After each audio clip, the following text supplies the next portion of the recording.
The old boxcar. Flying boxcar. That was my dad's first jump was into that. Is that right? Yeah, 65 for him, so he's a year after. You were there in 64? Or No. Daddy was there in 65. When were you there? 94. Oh, yeah. I was starting to click. You couldn't be that old. Yeah, the instructor said the hardest thing about jumping a C-119 is getting it up to 1,200 feet. God, you talk about fear. I never been so afraid in my life that first jump. Never. I gut-wrenching, knee-knocking fear. I wasn't scared the first one. It was the second one. I was terrified. That's you know what to expect after that. Most guys, their first jumps are the worst, and they get progressively easy. The courage fades over time, just like combat. If you're out of combat, I was never in it, but I read stories. And after you're out of it for a while, and you got to go back, and then you're real scared at first. So you were one of the few people I've ever run across that got more scared as they went along rather than less scared. I'll tell you, I just didn't know what to expect that first time, so it was just a wild ride for the first trip to the door. But after that, I got, I guess, used to it, but at the same time, it's something you always think about. Well, you visualize, everybody visualizes what a parachute drop or a parachute jump would be, and I did too before I made one. And what everyone fails to realize or visualize is the noise. Yeah. And then the quiet.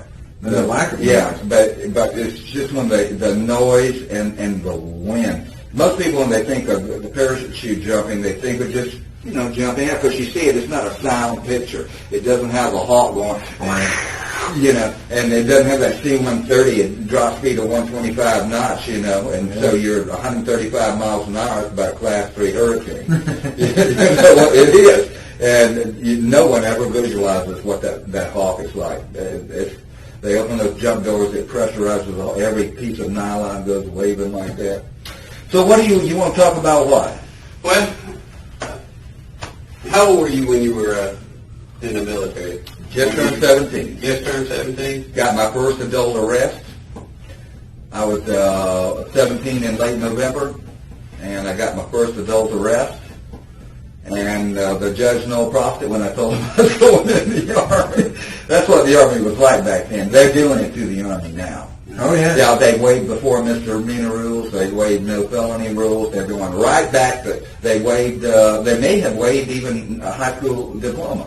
They're going right back to where they were in the 60s, a bunch of kill-crazy psychos, man. Cheap-paid killers, man. That's what we all were. Oh, man, I'm telling you, I was in Bravo, a rifle company for a year before I went to Special Weapons, and the great majority of the guys in there were not high school graduates. One enlisted man had some college. He had 2 years of college. Right. And he was actually a U.S. that had volunteer airborne and then re-upped and became RA. Yeah. So he was a draftee.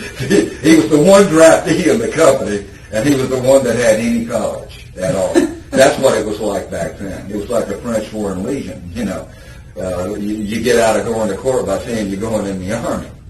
So yeah, I'd gotten a vacancy arrest, childish done. Me and another guy was going into Vacarola Castles, which is like Crystal, and this is in Florida, Miami-Dade County highway, and Crystals are like Florida, and you knock and use the bathroom. We were going in the back and stealing food out of the back of it and then throwing it in the car. 17 years old, acting like a child. A gross of eggs, which is only about this big, a dozen eggs, is 144 eggs. You can do all kinds of stuff with that. Chocolate custard pie. Just walk out in the. I'm a sociopath, man. I'm like what they call an antisocial. That's the new name for it, an antisocial personality. In my day, it was called a sociopathic character disorder. What it was known as. Really? Yeah, you just walk out in the middle of a street, stand on the yellow line, 4-lane, like Highway Drive, Boulevard. Some people come along, you're standing right there in the middle on the yellow line, center line, and they're looking at you, and you're looking at them, and they're thinking, he's not going to throw that thing, is he? And they run like that. Tons of fun, man. Idle youth, what I mean? Well, Gary, like I said before, the reason we're here to talk to you, marriage has been adjudicated. Hey, I'll help you out on that case because we made a deal. Yeah, we just want to shore up a few things. Yeah, I understood the FBI came to talk to you the other day. On Thursday. Yeah, we're not with them on anything. We're just basically want to give background on Gary Hilton and just finish up our case. The one thing that we got to get out of the way, due to the fact that you are in custody, is our policy that we go ahead and make sure that you still understand what your rights are. Yeah, I understand. Which is our policy. I know you understand what your rights are because you basically you basically quoted them to me anyway. Yeah. But you have the right to remain silent. Anything you say can will be used against you in a court of law. You have the right to talk to the lawyer and have him present with you while you're being questioned. If you're not afford to hire a lawyer, one will be appointed to represent you before any question if you wish. You can decide at any time to exercise these rights and not answer any questions or make any statements. Everything good with that? Yeah. Basically, the from the military, I understand that you met your first wife. Yeah. In the military. What was her name? Ursula. Do what now? Lucy, that's what they call Ursula in Germany. And you met her in Germany? Mm-hmm. She, how long were you guys married? Just married in 98 and divorced in 71.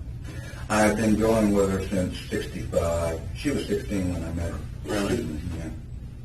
Yeah, that's the worst mistake I ever made with her, running her off. Really?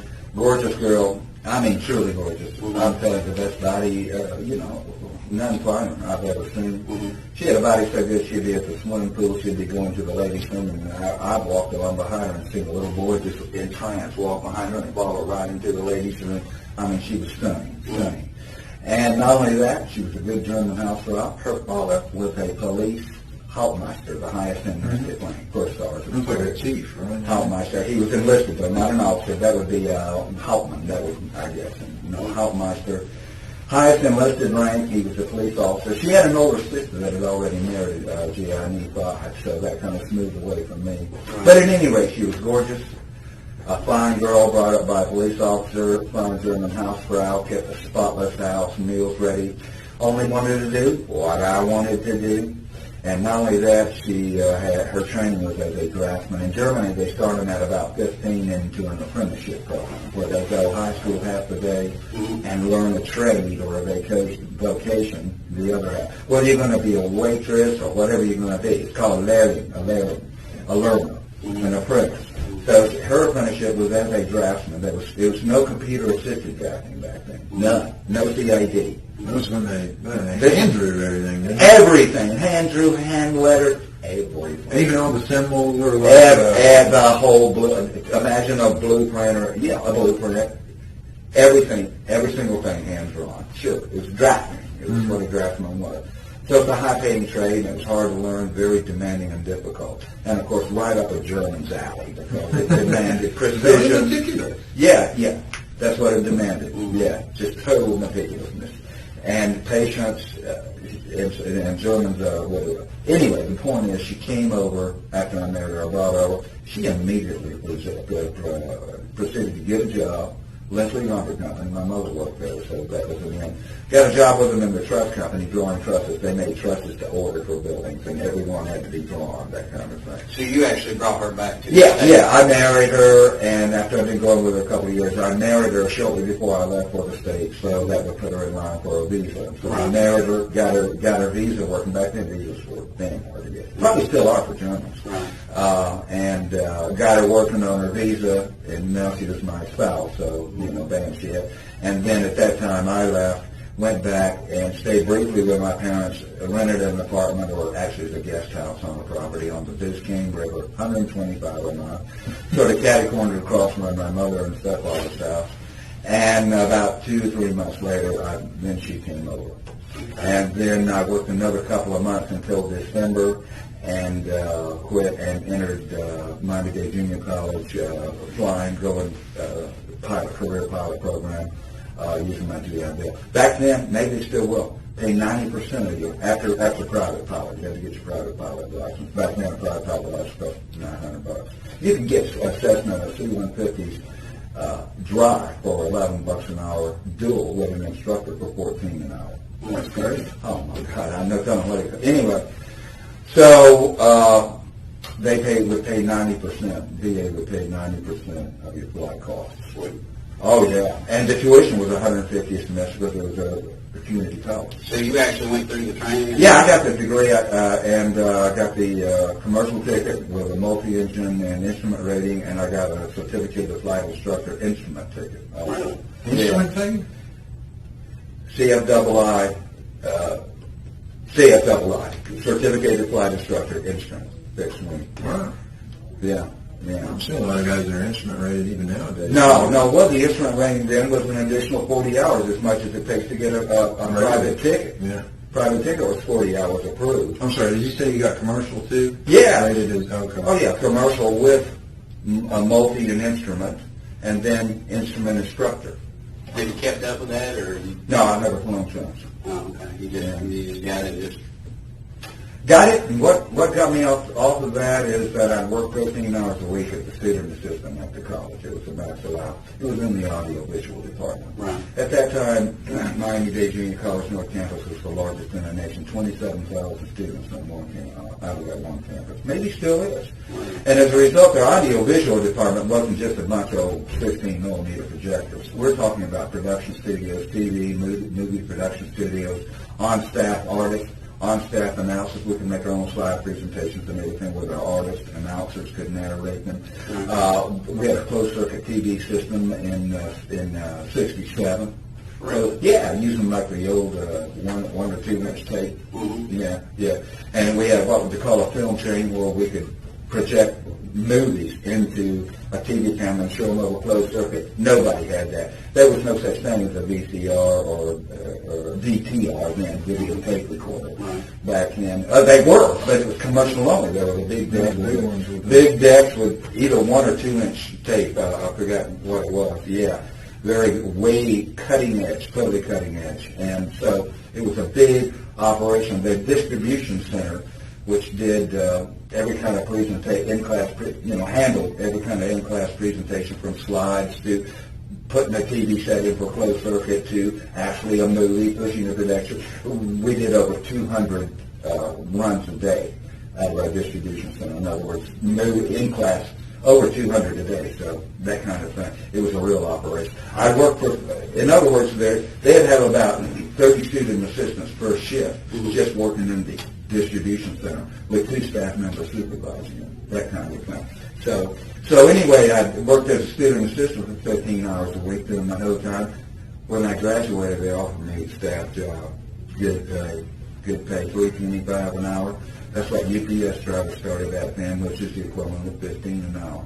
So that was starting. So you went to work there? Yeah, I went to work there for in 70 until late 71, and they fired me. Absenteeism taking quotas. Well, like I said, I ran that girl off. You know why? is that about the time you and her split? Yeah. Okay. Within 4 months after we were divorced, I ran her off. I decided, here we got a beautiful girl, made even at that time 25-30% more money than I did even on my good paying staff job. In other words, she made the equivalent of $20 an hour. Mm-hmm. Okay, good grief. Right, perfect house, squeaky clean, you could eat off the damn floor, meals ready, work to boot, gorgeous girl, and really only wanted to do what I wanted to do. And if I didn't want to do anything, she wouldn't like it, but she'd do it. If I wanted to sit around and smoke pot or something, she didn't do any drugs, didn't drink. I was a pothead, of course, by then.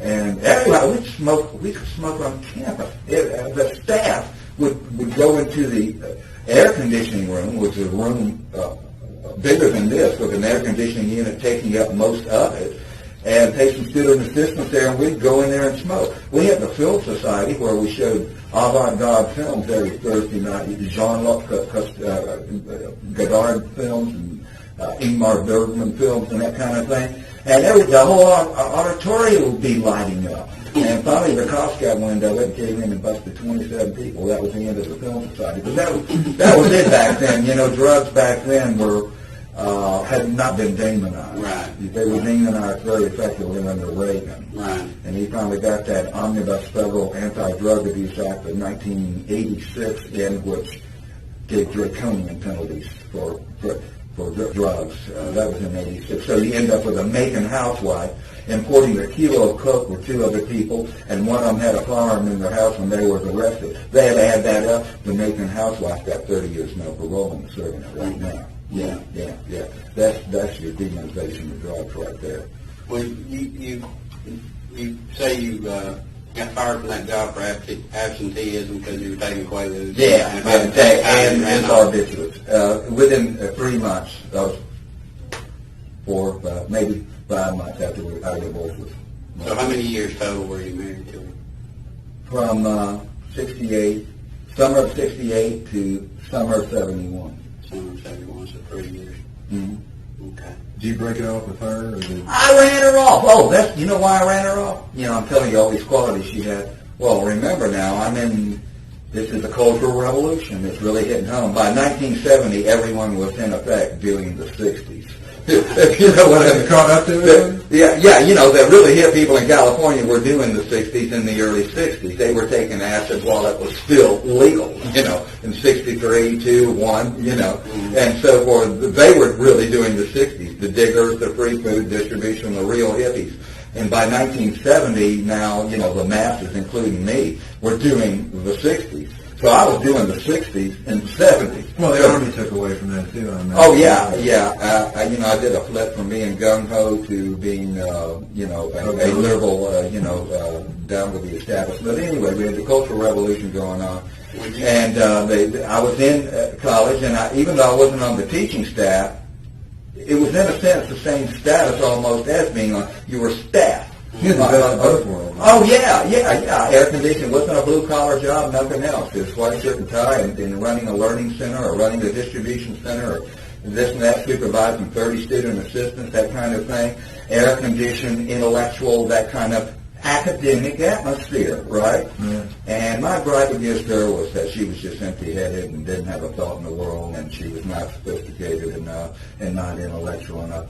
You're talking about speaking. Women today have too many thoughts. They have too, you know what I mean? If you could find a woman that's just simple and plain and whatever you want, honey, and here's your food, and I got the house clean, and I'm good looking to boot, and I make more money than you, well, my God, women today have too many thoughts. They have too, you know what I mean? If you could find a woman that's just simple and plain and whatever you want, honey, and here's your food, and I got the house clean, and I'm good looking to boot, and I make more money than you, well, my God, you see how stupid I am? I'm a fucking idiot. There's a pattern throughout my life of taking good things and just crushing it, throwing them to fuck. Did you ever run around on her way while you were working at the college? No, I didn't, except at the end. And I did, at the end. I did.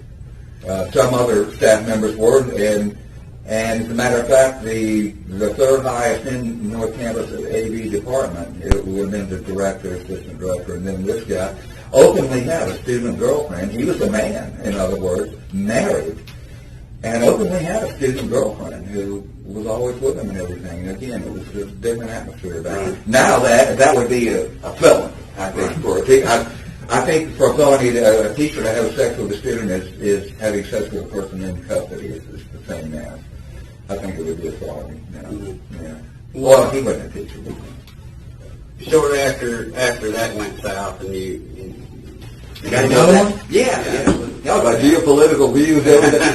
It's probably they had to stop. So the last thing the Pennsylvania deputy, John, said to me, he says, he was a little, he said, and thanks for allowing us to bend your ear. He said, I laughed. I said, thanks for letting me bend your ear. Thank you.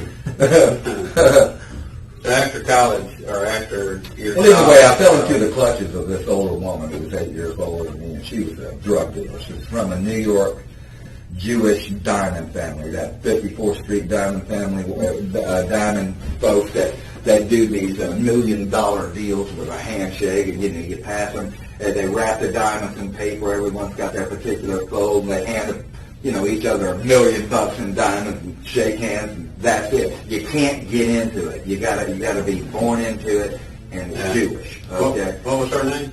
Paulette, and her main name is Paulette Goldman. Paulette Goldman. And she was 4 years older than you? 8. 8 years older than you? Mm-hmm. Okay. At any rate, So she was the misfit. They didn't know what to do with her. She was a woman. So they had bought her a house at the edge of Coral Gables, between Coral Gables, Coconut Grove boundary. Again, Coconut Grove at that time was real avant-garde, artsy-fartsy, artist colony. The Greenwich Village of Florida. Florida. All that stuff has probably been torn down now, and big condos probably put on it. Back then it was a village, like Buckhead Village used to be, but only much bigger, much bigger. And all kinds of cool, hip people lived there. So. And of course, Coral Gables was a very rich place, and this was right on the boundary. So they bought her house, and she was going to University of Miami, majoring in sociology. And she didn't even manage. She managed to graduate with a bachelor's degree in sociology. But she was a drug dealer, and mainly marijuana, ounce marijuana dealer. And I moved in with her, and boy, that was not a good influence. Really? Yeah, well, she's the one that got me started on the downs. I'd never had a down. We call them downs. Central nervous system depressant, let me put it that way. Depress the functioning of your central nervous system. And back then, it was the hypnotics in the form of methylqualone hydrochloride, which is Quaalude, High-Rest, Sopor. You might remember, or you won't remember, but Sopor. And of course the barbiturates. They were still, barbiturates were still widely prescribed at that time, just as sleeping pills. We're talking about Amytal, Seconal,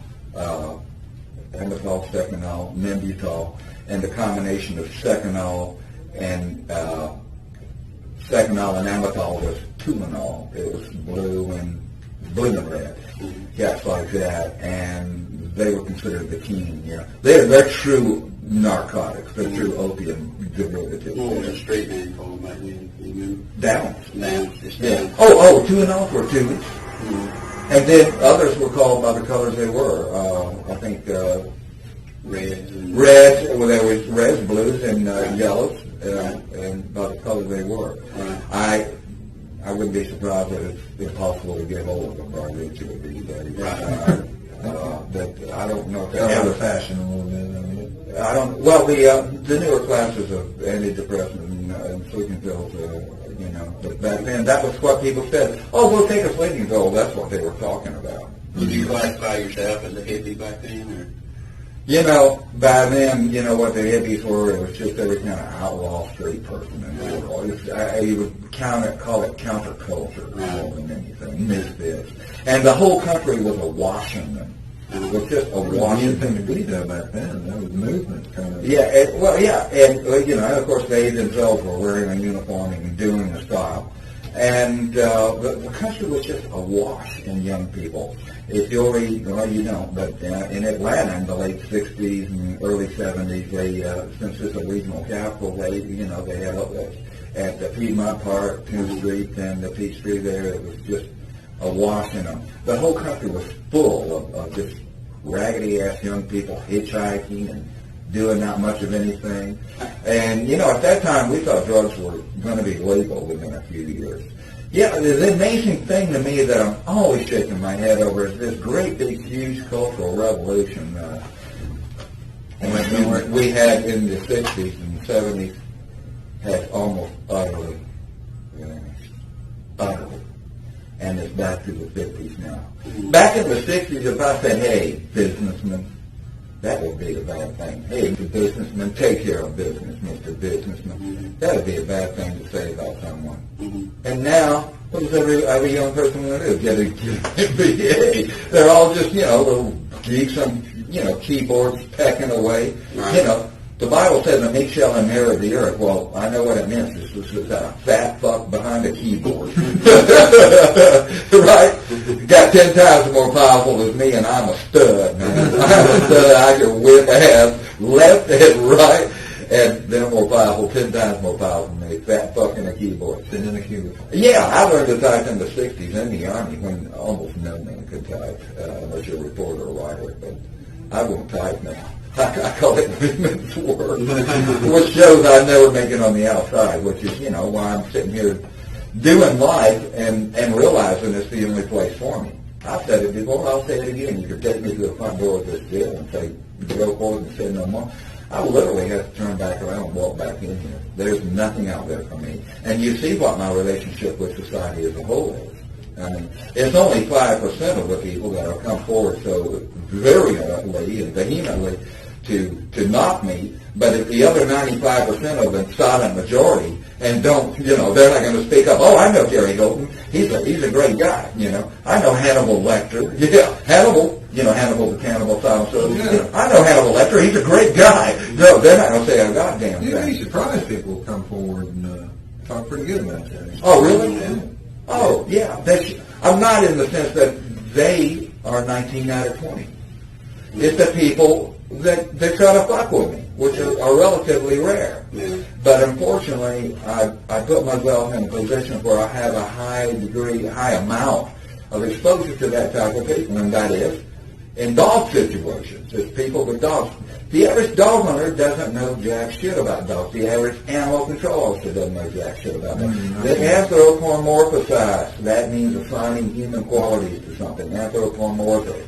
Okay? And they assign human qualities to dogs. And what that means is that they want dogs to be like humans, which is be nice and get along. Well, that's not the way it is in the dog world. Because when dogs talk to each other, they quite often revert back to the wolf world. And the wolf world is more incredibly savage and brutal than you can ever imagine. Wolves are one of the only animal that I know of, other than human beings, that will run down and run down and run down and run down and go and go and go after another member of their own species to kill it. Okay? Just for the sake of killing? No, it's that if they get in their territory, rather than just run them out, if they can, they'll go and go. Other animals, it's just brief contest of strength, more or less. But a wolf pack, if they detect another wolf from outside their pack in their territory, they'll run it and they'll run it and they'll run it and they'll run it. And if they can catch it, they'll kill it. An alpha female, you got your alpha male and alpha females in a pack, the leaders of the pack. Okay, I've heard a wildlife biologists say that they're studying them in yellow. They're back in Yellowstone now, so they're really getting good data on those in the last 10 years.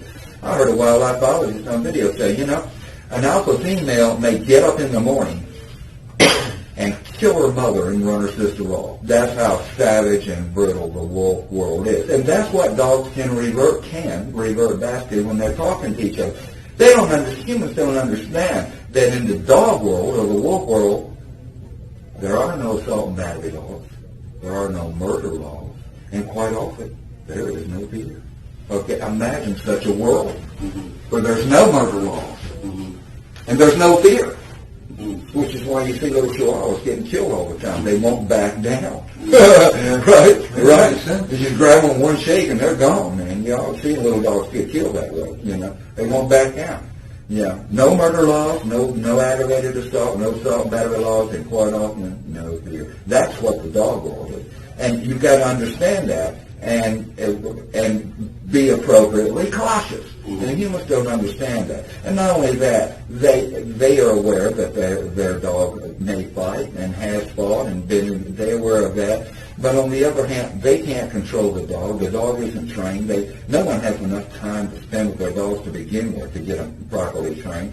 So that means the dog is going to have to lead his life at the end of the leash. And he's jerking around. And what they want to do is let their dog run loose. And everyone that the dog confronts, they want to say, it's okay, he's friendly, And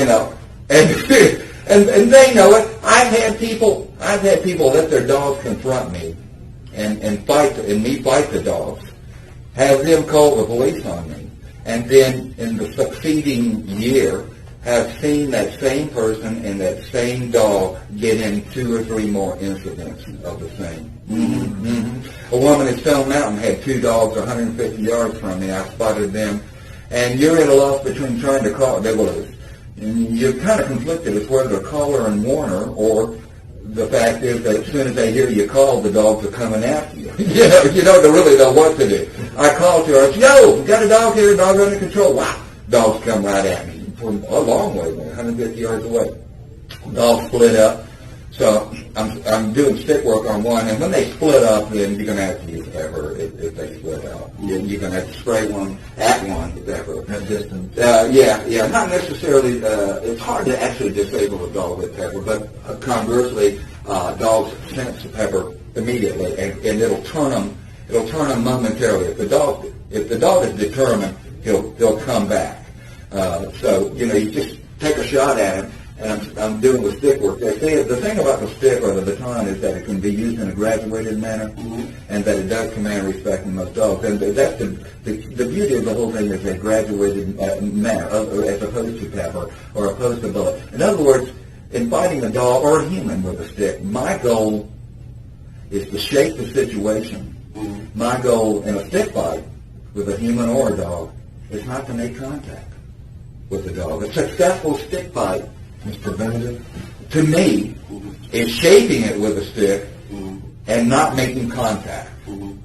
Because it takes it to a whole other level when you make, especially with a human being. You hit a human being with a stick, regardless of the situation, it's probably going to ruin your day, buddy. And it may not go your way either, even though it always has. I've had the police called on me 30 times at least, and no exaggeration in 17 years. No exaggeration at all. At least 30 times. I've had them called 5 times in Murphy County. I've had them called 3 times at Stone Mountain alone. And that's 8 right there. Okay, at least 30 times. And in every single time that the police were called on me, the police have confirmed that I did not act unlawfully.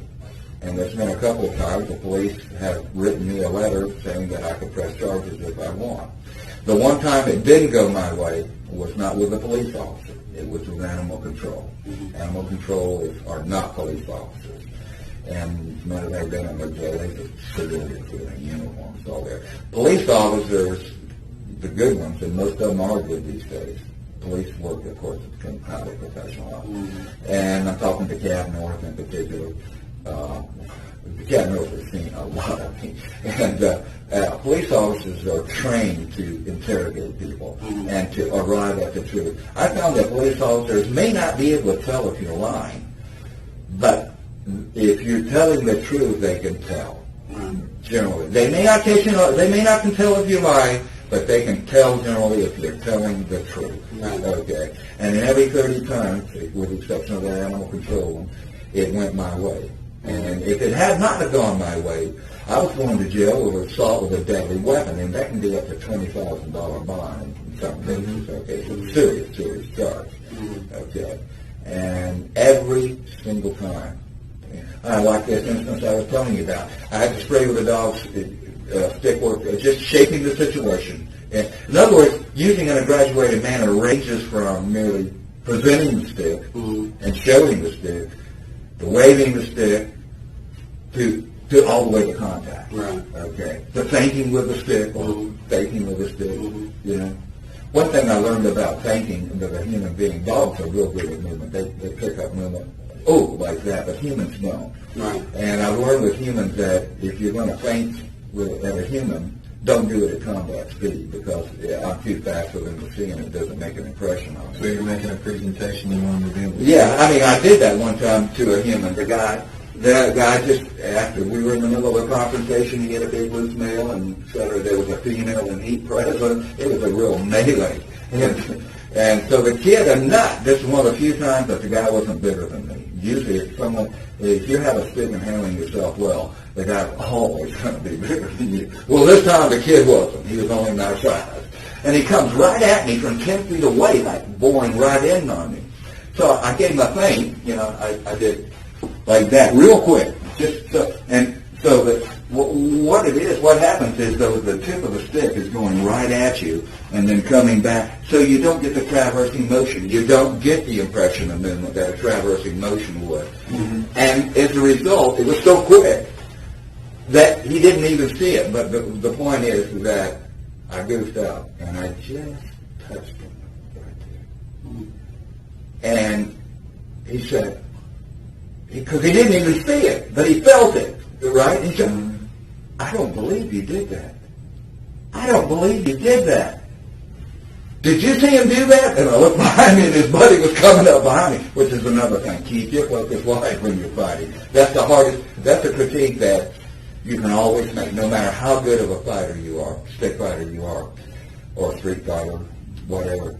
You do these after action critiques, and you break it down and try to analyze what you did wrong, what you did right, so you can learn from it, like you're doing. Right. You can always make a critique. I didn't keep my focus wide enough. You tend to fixate on the target. Sure. You got to keep your focus wide, not only to look for other threats, but to look for witnesses. Witnesses, of course, but a whole different thing. If you have witnesses, you'll act in some way, and if you don't, you may act another way. Right. But typically you want witnesses, because they always lie, naturally. But again, the police can tell when I'm telling the truth. They come, and I tell them the truth, and it makes sense to them. And the other people are not telling them the truth, and they're giving a lot of excuses and rationale why they assaulted me. And rationale why they assaulted me, basically. But anyway, what I learned from that, in addition to keeping your focus wide, which is always what you're learning, is that when you do a feint, two things. Number one, when you feint against a human, don't do it at combat speed. Make your feint real broad, like rapid, okay? Don't do it at combat speed. And number two, don't feint to the head area. That's so if you goof up, you won't have a head strike. Which you never hit a person in the head or neck unless it is a fatal force scenario. Right. Yeah. Well, get back on track to the 70s. Well, how long did you stay with, what was your name? Paulette.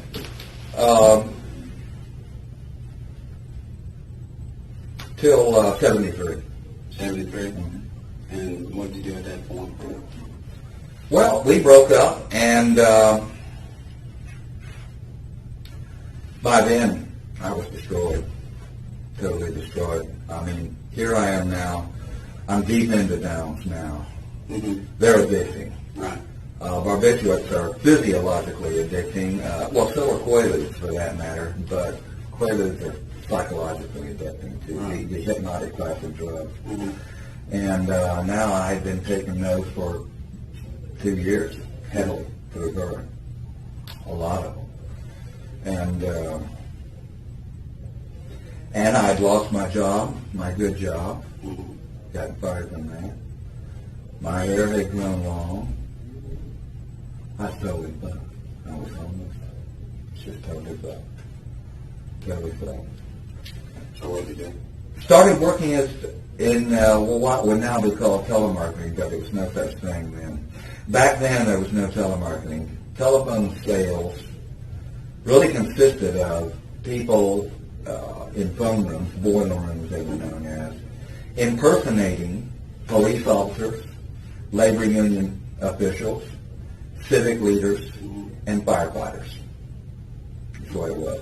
You would be working in a FOP phone room, and they would be detectives in there with their guns, and the phone men would be sitting around going, "Hey, Joe McBride, National Police Officers Association." They also appreciate a little sport by get you that sticker there with the badge decal, put it beside your license plate there. And I think this doesn't give you a license to go 90 miles an hour down the expressway to beat your wife, but I think you understand the police appreciate it. You never directly tell them you're a police officer, you just imply that you were. Right. Same with the firefighters, same with labor union officials. You say AFL-CIO changed it. Hey, we're putting together a book for our convention, supporting the kids at the same time, going to have the governor in, want to have a nice book to push across from us. I think you understand that any support you give to organized labor will never hurt you. Right. Oh, that's true. It's true. Back when my daddy was getting his head busted on Ford overpass by company goons, yeah.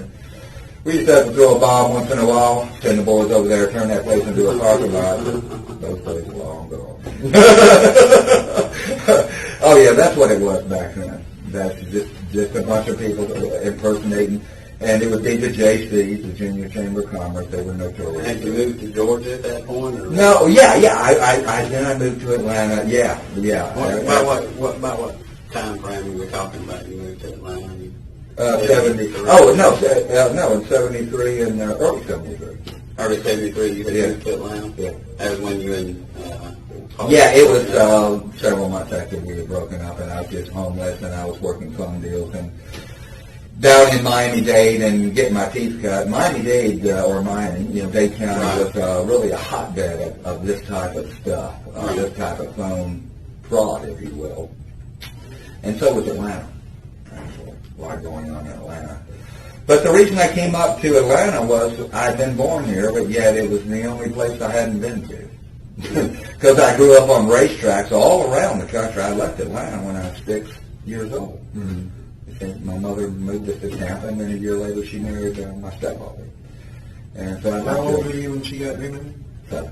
7. Yeah.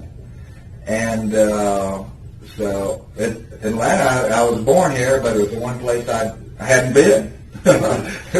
Yeah, and so I came here, and and there's a lot of fun jobs here then, of that type, JCs, police, all kinds of police organizations. Mm-hmm. Then you said phone fraud. Did you actually? I mean, were you actually? The reason I call it here's the difference between phone fraud then and legal phone work. Right. In legal phone work, they took your money that they took from you, and they passed it around and split it amongst a lot of guys. Okay. In phone fraud, I take their money and keep it all myself. Okay. That's the difference. Can you dig it? 2% would go to the cost. Right. 1 or 2%, literally 1 or 2% would go to the cost. And then it would be split among the room managers, the telemarketers, the leapers, the sponsor, the promoters, everyone else. So they'd take that basket of money and pass it around to everybody who takes some. That made it legal. And if you took the basket of money and just kept it all yourself, it was fraud. Okay, that's the difference. Right. So, yeah, that's why I call it phone fraud. It still is. I know of very few charities these days, actually, that are truly what people think they are. Right. Okay, truly what people think they are. There's a few charities that 70% of what they collect goes actually to a cause, but most of these charities, Easter Seals is a good example, and most of the other ones, most of it is spent, most of the money they raise is spent raising the money. Right. It goes to the printers that printed the promotional items who are friends of they pay kickbacks. And it goes to the promoter, it goes to a whole bunch of people take some of it. And it's usually more the reverse. These charities who's nationally known and everything typically would be 30% to the cause. If that much. Many of the charities you're being approached to even to this day, police charities and so forth here in Georgia, if you'll read what they're doing, only 2 or 3, they have to disclose it to keep themselves legal now, and only 2 or 3% goes to the cause. Even now. But of course that stuff is sold and passe, it's just old-timey and antiquated. People are much more sophisticated in that respect, to say the least, than they were 30 years ago. What kind of attracted you to getting involved in that? Oh, it's because you could work buffed up with long hair. It wasn't a job. Appearance wasn't a big deal and all that. No. And you sit there with a glass of beer or you have your bottle of whiskey in your coat jacket or a wine cooler in a glass. Yeah, you could be fucked up on that stuff. I mean, the promoter would often advertise the job and he would say, habits okay if you can afford them. Or if he was real strict on it, he would say no habits. Okay. And these jobs would be advertised in a billboard publication known as the Amusement Bulletin. And that was the newspaper for outdoor expositions, state fairs, arenas, that kind of thing. And they had a phone. Because quite often the cause that you were pitching was going to be a benefit show in a benefit show or a state fair or something like that. So you'd be calling them up for the JCs, Sandy Springs JCs, and million of them. And you'd say, what we're doing is we're bringing in a country and western show. We want to bring in a lot of underprivileged kids to it. It's just $1 a kid, and all the proceeds are going to the boys' farm, the boys' ranch, right? And back then, of course, when you said underprivileged kid, it denoted a white child his parents were drunk and mean and abusive. Some poor little bird-headed owl had to wear raggedy clothes to school. His parents didn't treat him very good. That thing. It was. Nowadays, you say underprivileged child, anyone knows it's going to be an African American child out of the projects. Now, look at Toys for Tots. Yeah, you really ought to see them distribute. You know this Marine Corps Toys for Tots? They distribute the toys typically. One location would be down there at the old Sears building on Ponce, which is now City Hall East. And go down there and look at them distribute those toys. It'll be African Americans pulling up in, I kid you not, African Americans pulling up in Mercedes and Cadillacs, going in there just loading up armfuls of clothes.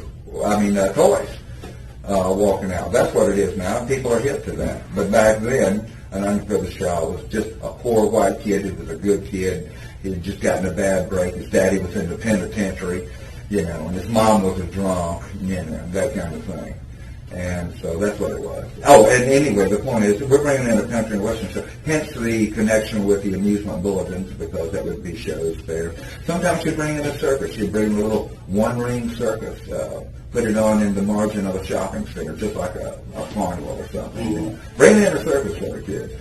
Children's Christmas shopping tour. You still see for the cops, where they give the child the money and you shop with a cop, you still see that. Yeah, it was this last Christmas. I saw it, yeah.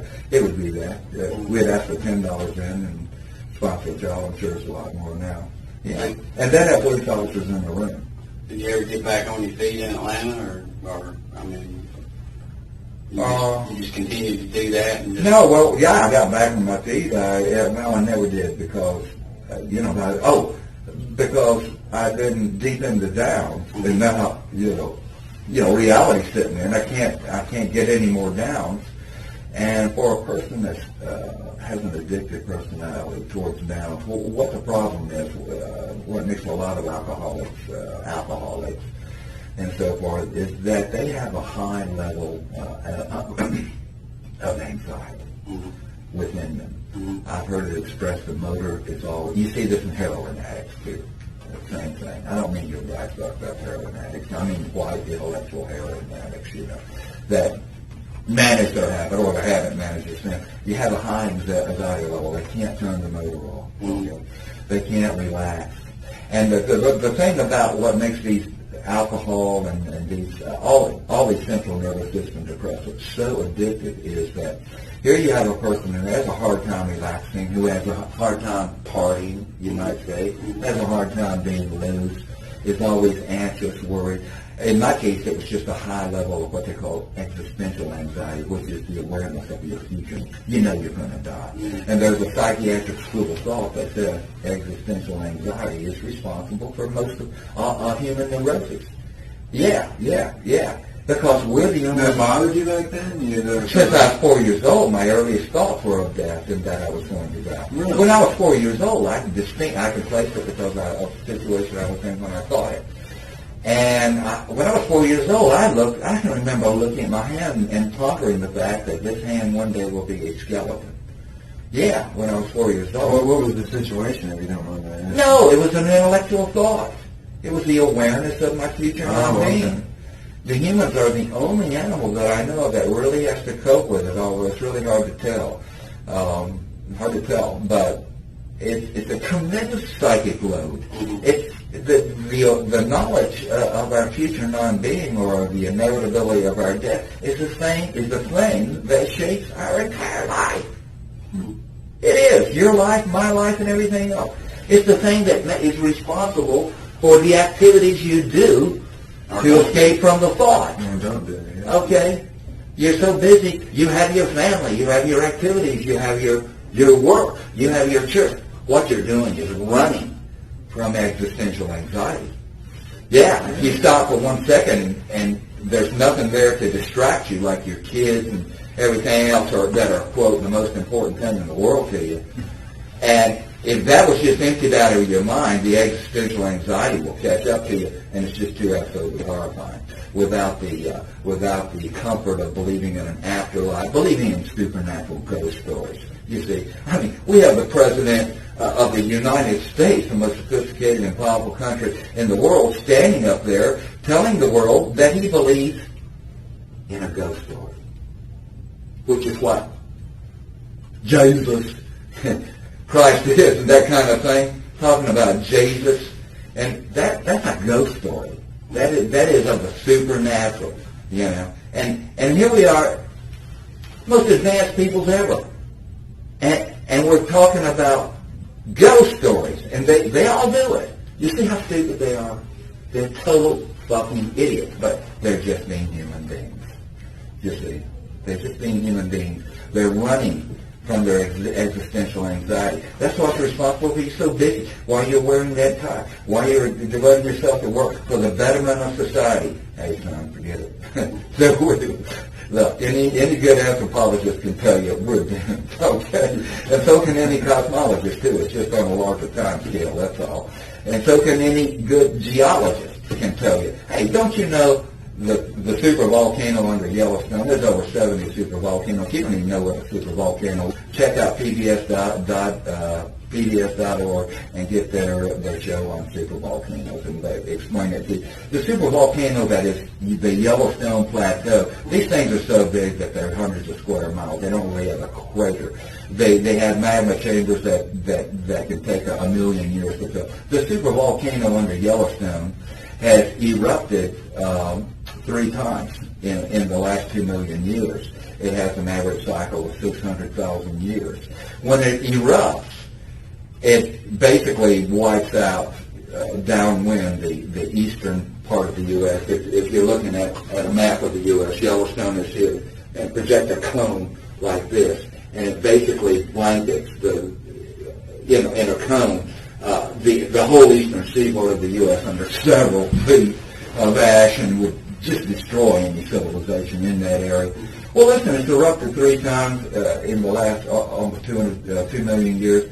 And guess what? It's got a cycle of 600,000 years. And guess what? It's been 630,000 years since it last erupted. That thing could pop off any minute, pal.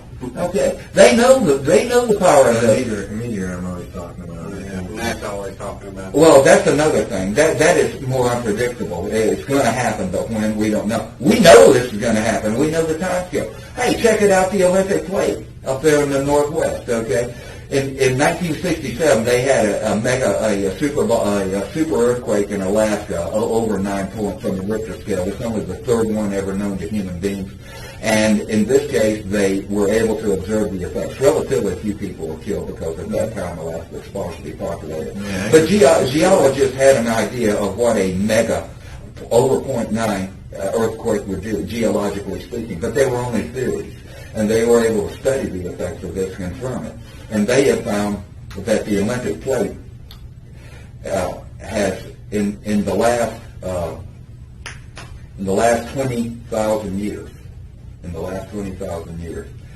has shook itself out with a plus 0.9 earthquake 18 times. Okay, and not only have they confirmed it, by study.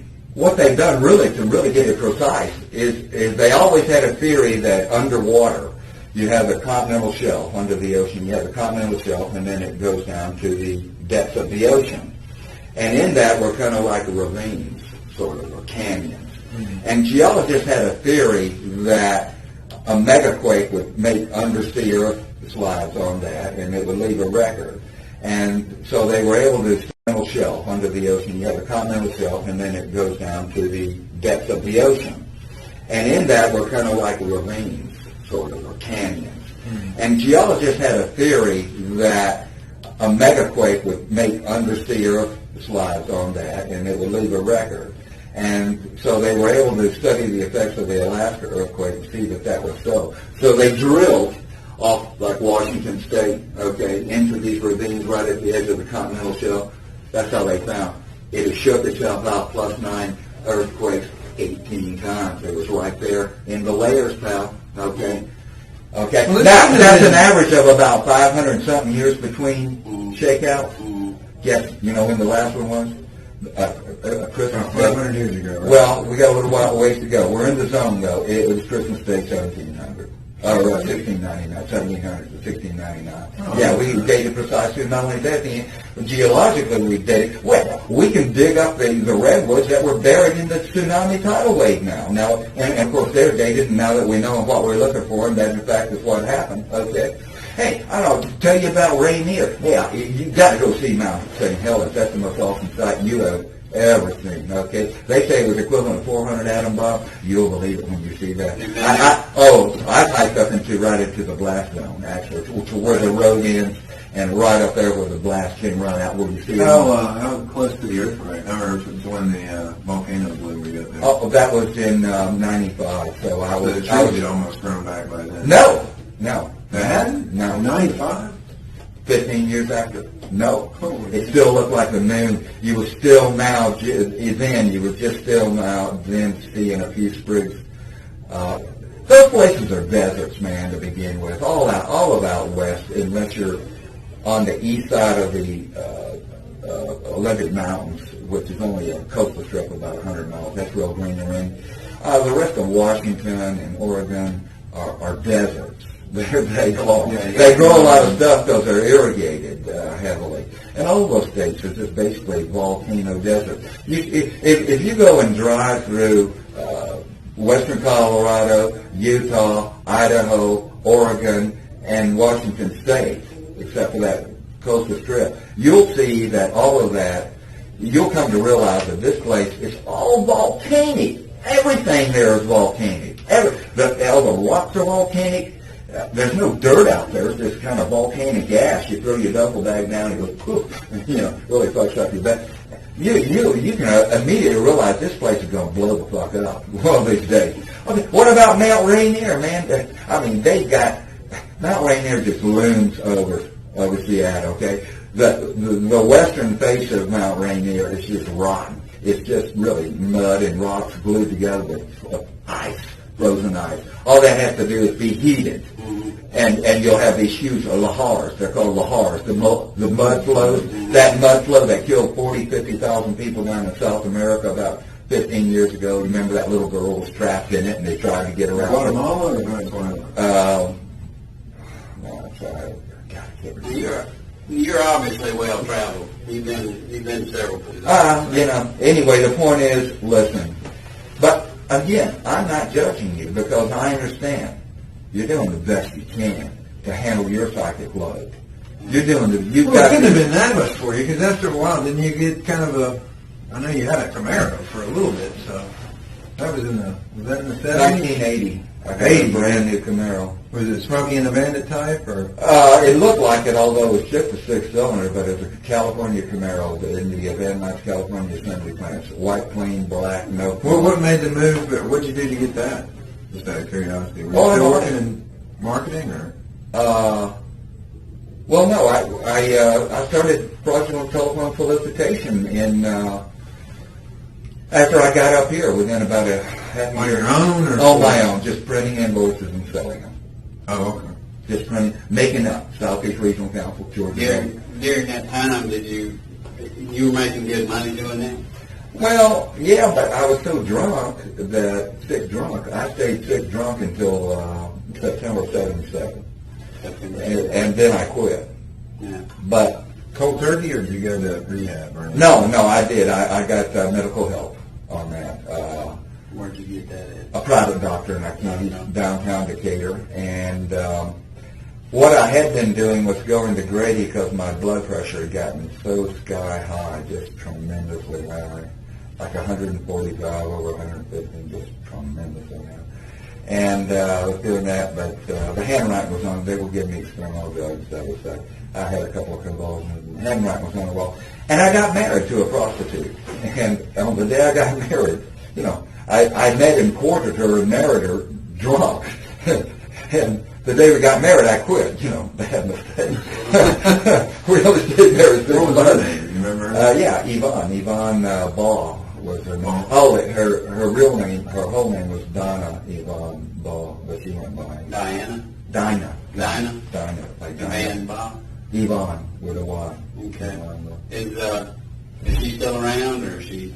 I haven't seen her for decades, over 20 years. I ran into her on Highlands 20 years ago. I was running, down the street, and I ran into her. And I just said a few words, hi, how you doing? And I said, you working? And what I mean is, did she have a job? Right. In retrospect, and she said, and looking back on it, I realized how really she took that question to mean. And she said yes. And, so she was still probably. Yeah, and I said, well, see you. And I would have just, I didn't know what else to say to her. Right. The poor thing, I just felt for her. She didn't have a chance in the world, that poor girl. Yeah. She was so dumb, man. She tried to listen to her rings, and she was too dumb to get in. How old was she when you guys got married? She was about my age, and we got married in 77, so that would have put her about 31. 31. Right. And, but at any rate, I quit drinking. But the problem is, and I stayed sober for, I fell off the wagon for 6 months in 82, quit again, and stayed sober until 1995, I'm sorry. Then I stayed drunk for 4 years, till 89, and I haven't had any singles since 89. But the first time I quit, yes, I went to a private doctor. He put me on Mellaril. It's called an antidepressant, but... You remember the doctor's name, right? Nah, Gold something, but don't they all have Goldstein, Gold Bar, Gold, whatever. You married again in 79, didn't you? Yeah, and in 79, again, I was married for 6 months. You were only married to Dinah for how long? 6 months. We were divorced in about March, April of 78. And then I married the police officer at Stone Mountain Police Department. And by the way, she was grandfathered in, so she was, in other words, she was a police officer before post. Right. Oh, okay. Right. Okay, so she was not a post-certified officer, although the department, well, then the law had been passed. Right. Everyone had to be post to be a blue light police officer. Right. But she had started before then, so she was grandfathered in. And at the time I was going with her, or married to her, she was not post-certified. However, she was a blue light police officer. And you met her there in the park? Yeah. I was running there every day, and I was really good, looking good, and in great shape. And after we were divorced in late 79, I started taking pills again. And the rationale was, hey, I'm not drinking. But I'll just take every pill I can get. Mm-hmm. And that was in the waning days of the Quaalude craze. Right. As a matter of fact, you can even still get real lower Quaaludes. The DEA, one guy in the DEA persuaded the 4 or 5 people in the world that made methylqualone hydrochloride to just discontinue production. Okay, the same guy, and there was no more Quaaludes, real Quaaludes. And then they were all counterfeit, made typically of diazepam, which is Valium. Right. And they were great. I estimate some of those counterfeit Quaaludes made of diazepam probably perhaps even up to 500 milligrams of diazepam in it. And as you know, it comes in 5, 10, 15, 20 milligram caps, and I estimate some of those had up to 5. I mean, they were instant white lightning. I mean, you take a whole one and if you were an experienced down freak, you'd stay on your feet and would do all kinds of things, but you wouldn't remember a damn thing of it later. I mean, these were wild. I've woken up after a night of doing those things, walked out to my Camaro, seen that I had my spare on it, looked into the trunk and seen my original tire was totally shredded, totally to pieces, and then in a couple of hours, have a guy from the I live in Stone Mountain, have a guy from Noonday Baptist Church at Highway 5 and 92 at Woodstock call me and tell me he found my wallet in the church parking lot. Okay, I had no business up in Woodstock, number one. I had a shredded tire and no remembrance at all of changing it out and putting the spare up. And a guy has found my wallet in a Noonday Baptist Church in Woodstock, 50 miles away. And you can only think of God only knows what happened that night and how many people I ran over or what, that tire was shredded so much it was like, God, curve at 100 miles an hour. It was wild. It was wild. Yeah, those were wicked, totally wicked. And so you started doing this while you were married to Sue? No. I wouldn't take a pill or nothing while I was married. I was in my rebirth. When you start running, you see, I had a lot of strength or foreknowledge as far as being able to run long distances because I had learned in the Army in a class of 600 guys. Okay, now, and that is that your average guy, if he's young, in good health, and not obese, your average guy can go out and run for an astonishing long time. If you'll do it LSD, long slow distance, okay, don't sweat, just dog trot, or just do it like they do in the Army, just Everyone shot. Yeah, exactly. That your average guy, if he's motivated, he can go out and do an astonishing amount of distance, and as you get trained up, you can. So I knew that. That was the average civilian doesn't know that. And they think as soon as they start into a double time, they go, oh, how long? Oh, am I getting tired? Oh, this is getting, and they haven't seen. But you see in the Army with 600 guys doing it, that shows me that you can, that is highly subjective. Your tolerance to fatigue, highly subjective in that you can do it because everyone else is doing it. That proves that how subjective fatigue is. That's what I learned about fatigue in the Army. That was able to carry me through all my athletic endeavors, all through my life. The incredible stuff that I've done in the 90s, as far as powerlifting 30-mile trips, carrying heavy weights, climbing 3,000, 4,000, 5,000 vertical feet in a trip over 30 miles, just doing stuff that people are really impressed by, that know what it means. But see, my secret weapon is that I knew that fatigue was highly subjective, and that it can, in other words, what by subjective, I mean your response to fatigue is highly dependent on states of mind, your state of mind. And I learned that in the Army. I learned that because in the Army I saw that I could do stuff that astonished myself and everyone else astonished themselves. And the reason we did it is because we did it together, and he could do it. That's an airborne song, if I can do it, you can do it. If he can do it, you can do it, and, up the hill, around, that kind of thing. So I learned that in the Army. So I was able to start running in 1978, and I met my wife through the running. I was out running at Stone now. Yeah, she would drive by and never would wear a shirt, even in wintertime. Had the hairy chest and, cut. I was lifting weights every other day and running 10 miles or more every other day.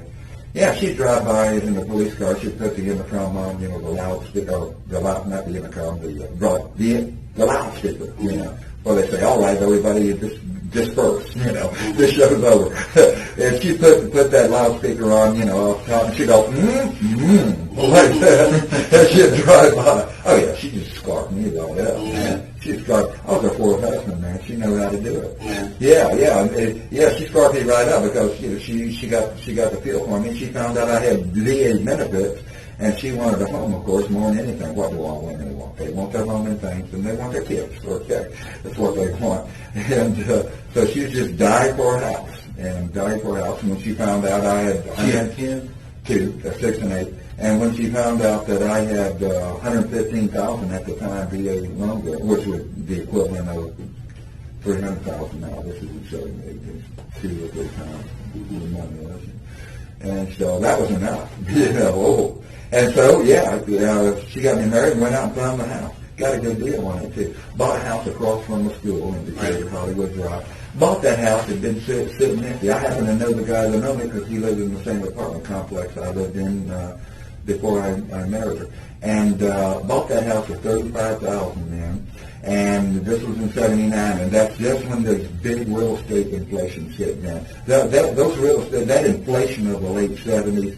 Finally, the President Carter had to put a cap on. That's back when they had 13% on your house and stuff like that. Oh yeah. But the inflation rates were so. Even going back to Gerald Ford, he had the Whip Inflation Now program. Anyway, those inflations of the late '70s was the best thing that ever happened to the middle class because that meant in 5 years their home would double because just of inflation, the price.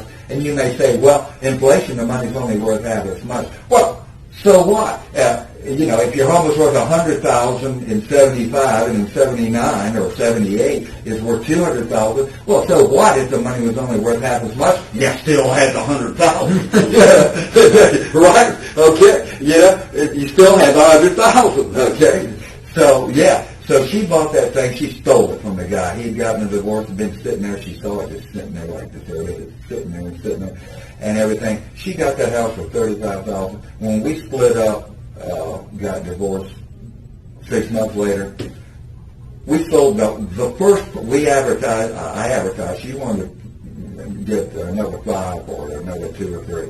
I said, I got a flying hair at my ass. I said, let's advertise it at 45. Mm-hmm. And bigger than shit, we advertised it at 45, and the first person that inquired on it bought it at $34,500. He asked for $500. That guy was Steve Brock, whose mother was a real estate agent who started For Sale by Owner, the For Sale by Owner. Now there's a lot of For Sale, but the For Sale by Owner, yeah. Yeah, he was buying it for people in California. So you guys had a we made $10,000 off that house in 6 months. A friendly breakup, though. I mean, oh yeah, it wasn't not. Yeah, it was.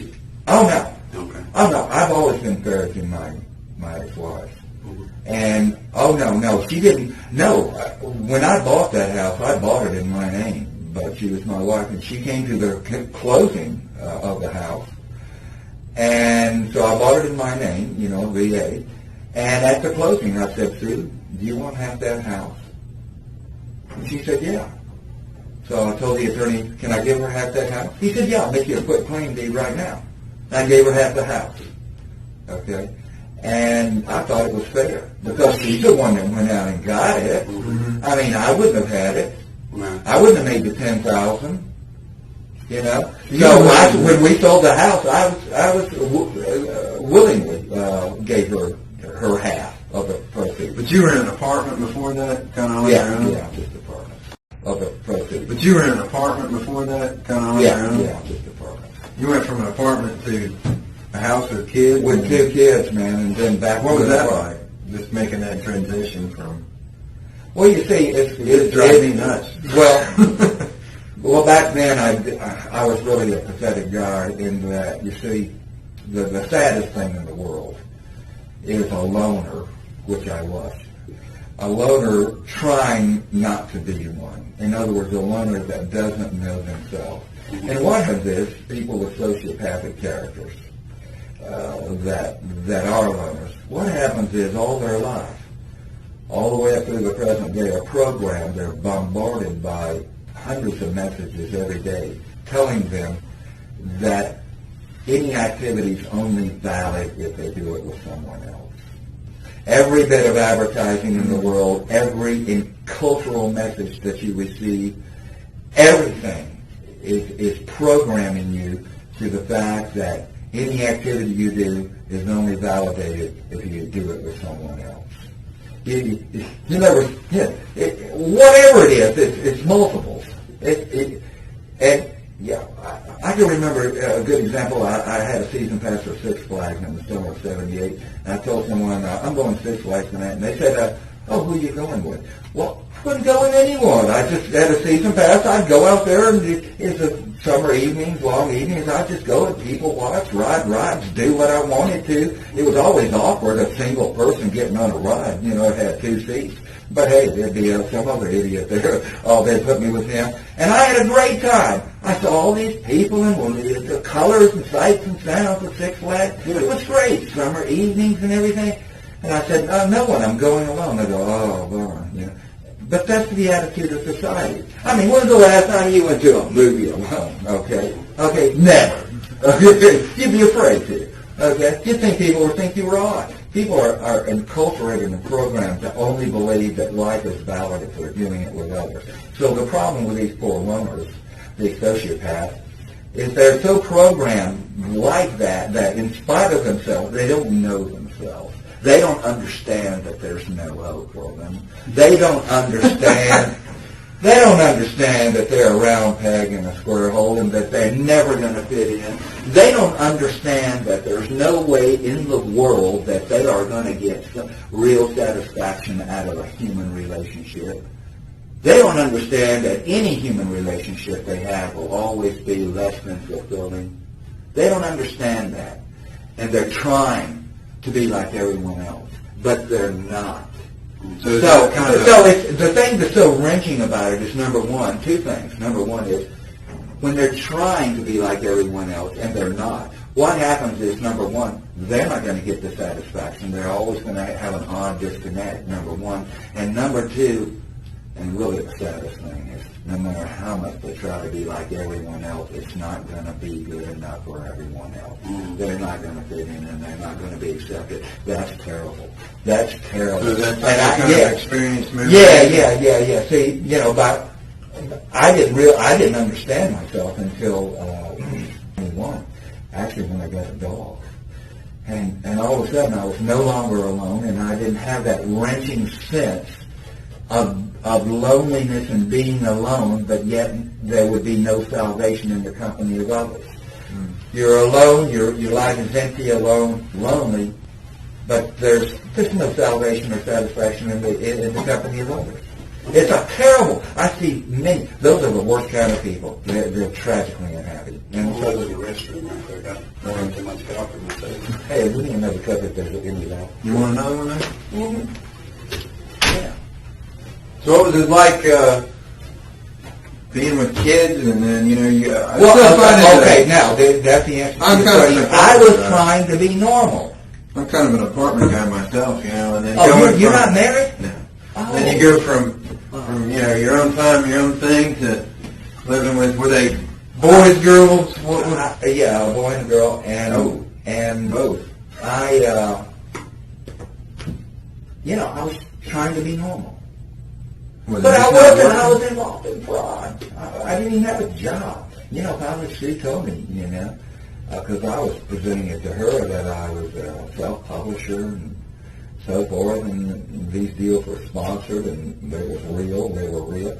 I even had her picking up money for me at the beginning of our relationship. Did she catch on to that, or was it? When she did, she said, "Man, it's not a job. It's a con game," she said. And she was. Did you kind of try to keep that from her, or kind of try to hold it together a little bit, as far as not wanting to lose it? But I imagine she wouldn't. Oh, she caught on. And in the end, I think she's probably the one that turned me in. Yeah. Turned you in for fraudulent telephone solicitation. After, as soon as we were divorced, I got busted out. I had an office in Decatur. Got busted out by Decatur County. And had a phone room. Yeah, busted me right on out. Took everything. Phone, everything. When was this? This was in 79. You got busted in 79? Yeah, at the end of 79.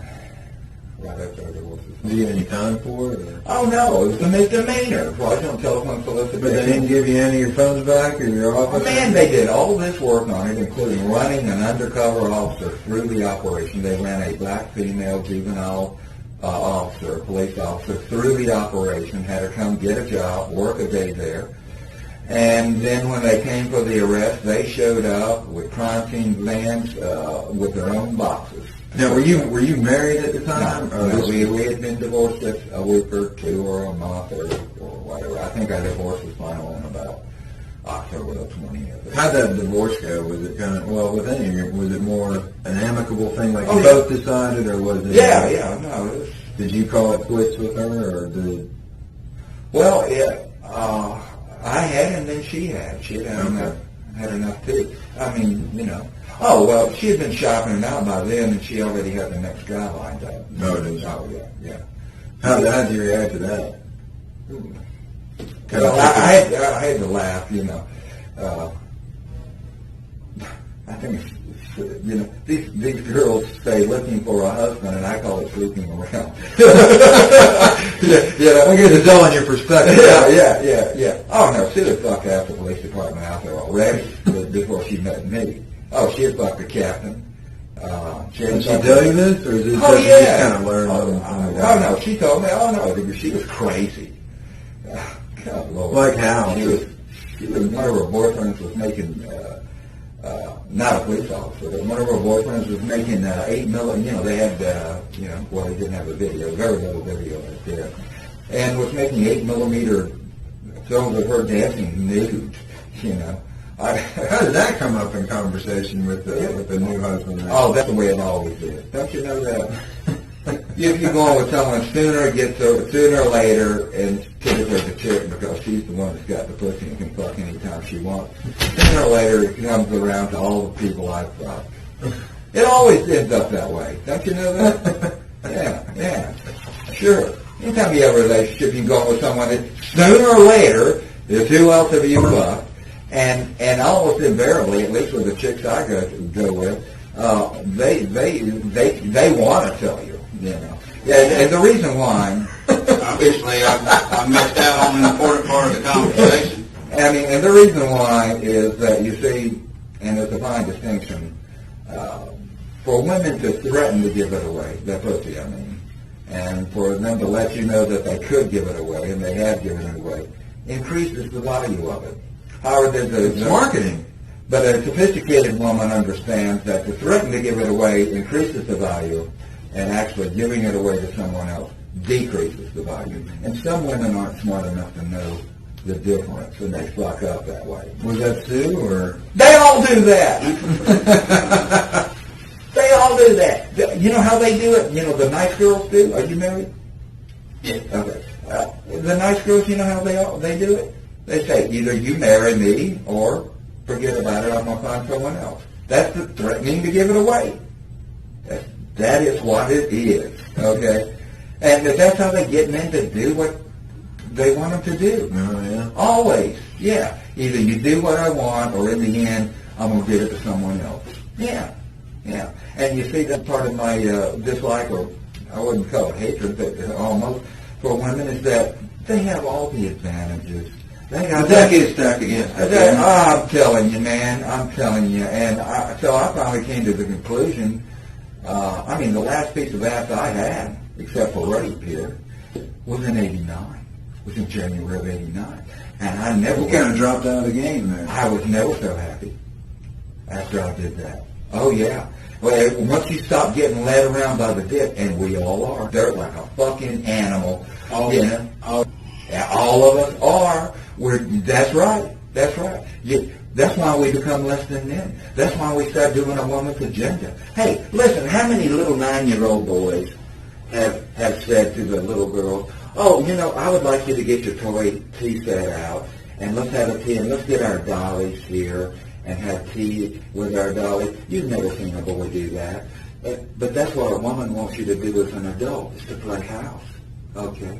And to have children. How many 9-year-old boys... Now, don't get me wrong. I understand that for many men, having children is the greatest thing in their life. But nevertheless, how many 9-year-old boys have you known that have said, oh, I don't want to be a soldier, a pilot, or an astronaut. I want to grow up and have a family. Bullshit. Okay? That's not what men are about. Okay? But in the end, puberty happens. The hormones rise. We start getting led around by our days. You get that tax break. And in the end, we become women. You look at any married couple, virtually. When I say any, that's a big word, but, virtually any married couple, especially the older one. And what you have is not a man and a woman. You have two women. And one of them has a penis. And he's the designated dick, It's like, honey, can you give me my dick back tonight, And you have two women doing the things that a woman wants to do and having the values that a woman has and leading a woman's agenda with the so-called man given permission to do symbolic, almost ritual things that make him the man. It may be whatever. It may be having his collection of Snap-on tools in the garage. It may be his honey dippers. It could be his fishing or his hunting. These are symbolic, ritualistic things that they're allowed to do to say they're the men. And even generally the toughest of men, roughest and toughest, generally they go home to a soft house, to a soft woman's environment, to a nicey. Look at those damn Muslims we're fighting. Man, they sit against a damn mud wall on their damn ass, eating fucking shit with their hands, and there ain't no pictures on the wall because they can't have pictures. It's forbidden to by Muslim food.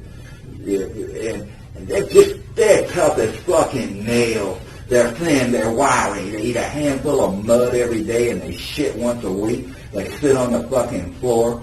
Oh, man. And here, our so-called men, they go home to cushy, and everything's nicey, and it's all got the woman's touch and everything.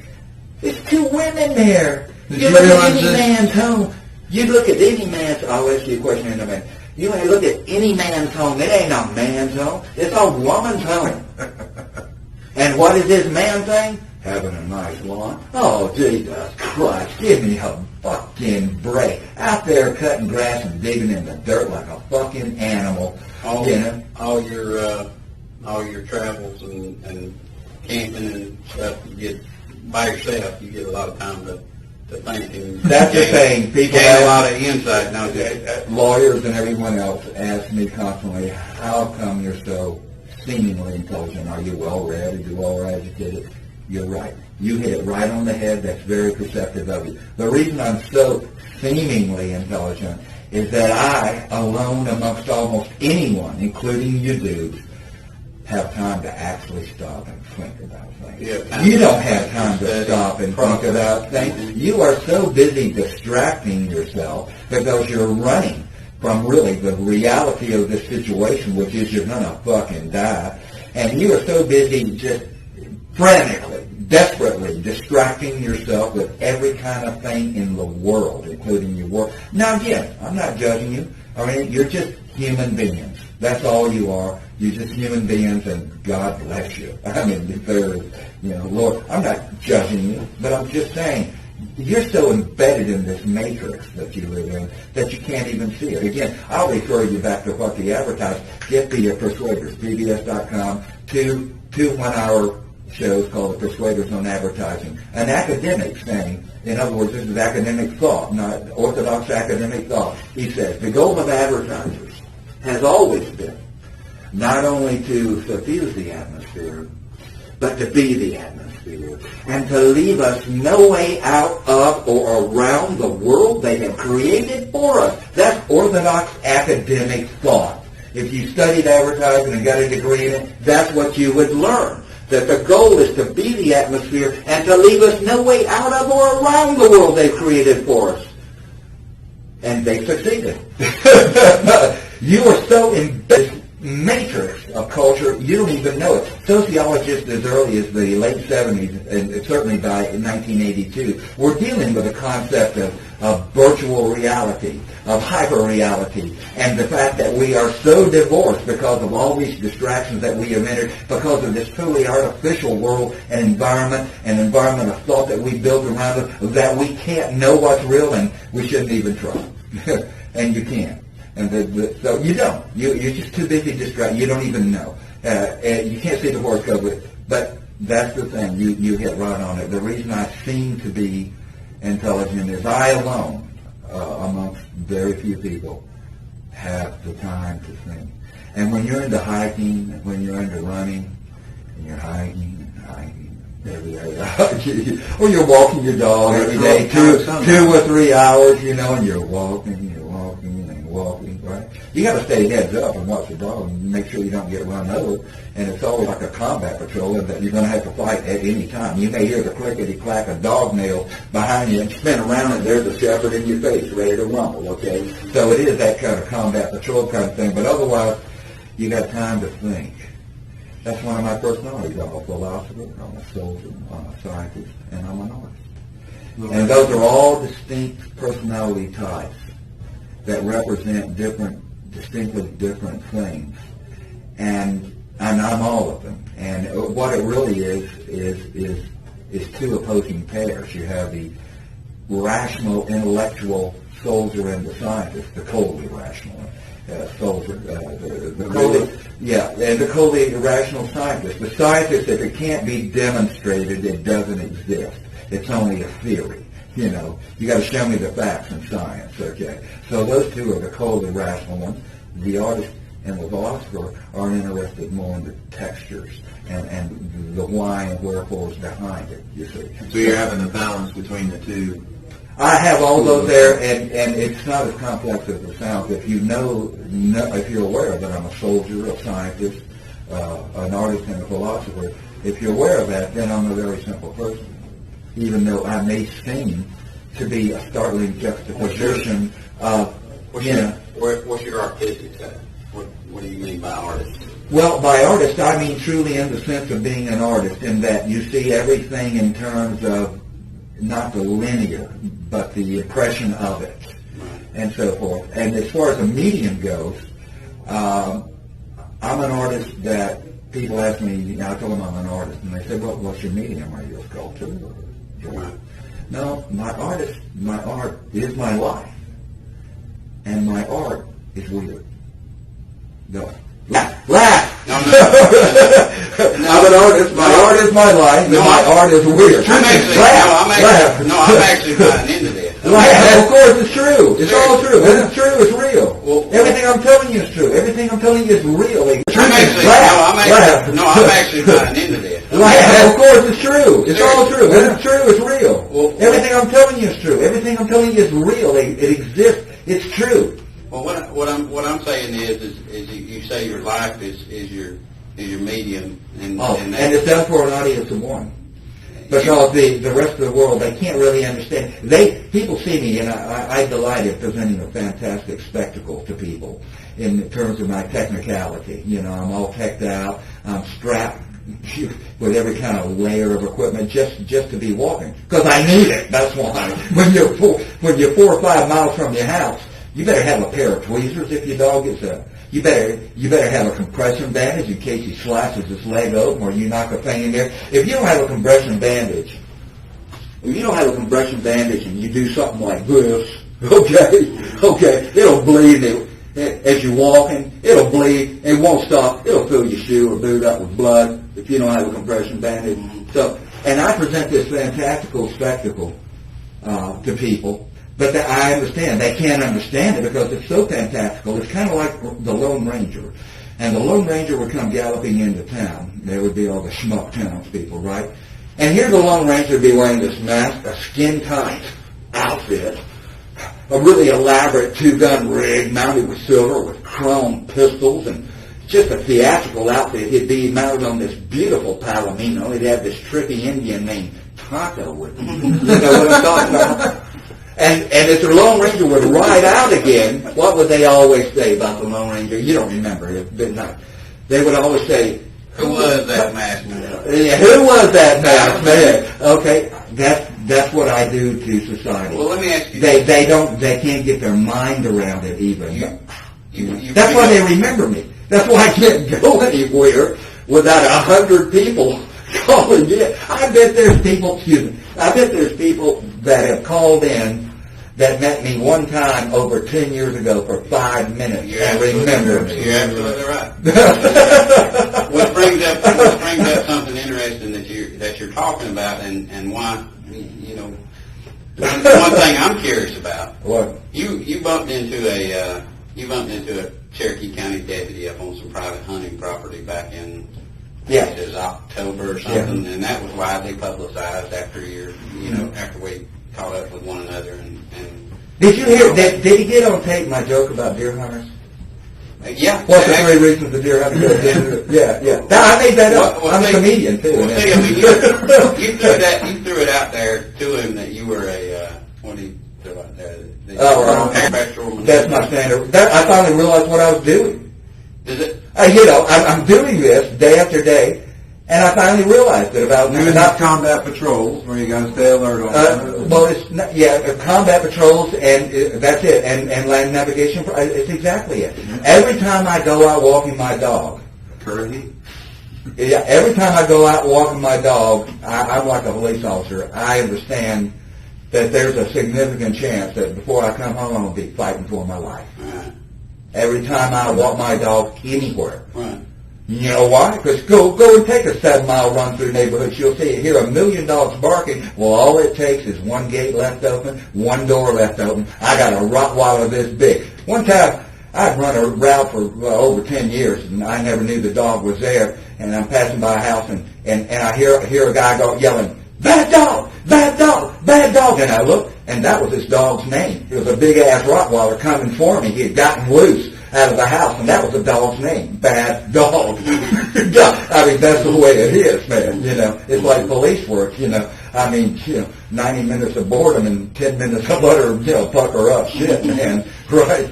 But it's happened so much, though. I thought so, and again, I say fighting. I shape the situation rather than kick ass.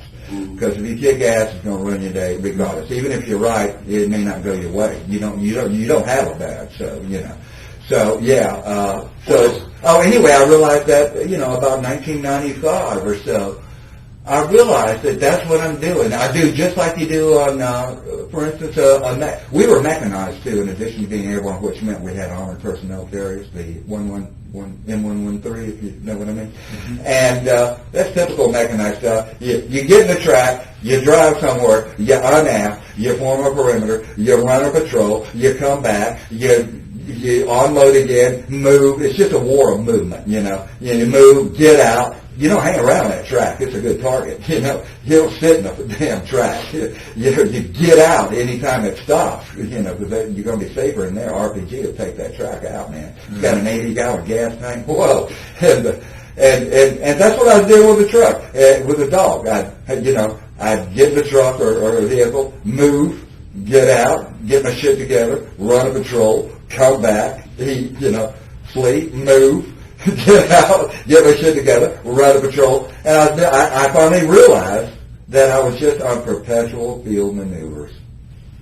And I said, well, it ain't much of a life, but hell, it's a life. Well, when you throw that stuff out like that, I'm trying to figure out. You call it artistry or whatever. Is it well, you're not calling it insanity. No. I'm not saying that. No, I don't think you're insane by no stretch of the imagination. No. What I'm getting at is it almost like a little acting on your behalf to, I don't know, kind of steer this law enforcement officer away from you, or? Well, with him, no. I was being perfectly candid with him. I steer him away from me. Yeah, I mean, I'm just trying to figure out what. Well, here's the thing. Police officers are individuals, so of course they're going to run across the whole spectrum of human behavior. But right. there's a large number of police officers that are highly experienced, right, and that they are pros, right, and they recognize a pro when they see a pro, right, and I'm a pro, right. Okay, I'm not some bum out there sleeping in my van. Right. I'm a pro. Right. He saw my map collection because I was showing him maps, man. I got a.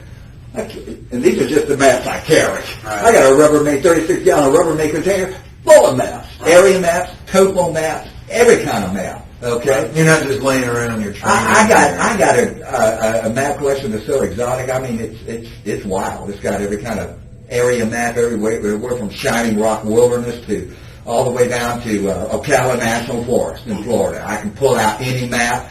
And I got topo, actual USGS topo map, so much of the North Georgia area, every kind of map. I got Cherokee National Forest, Monongahela National, every national forest. Not only that, I have multiples of many of them.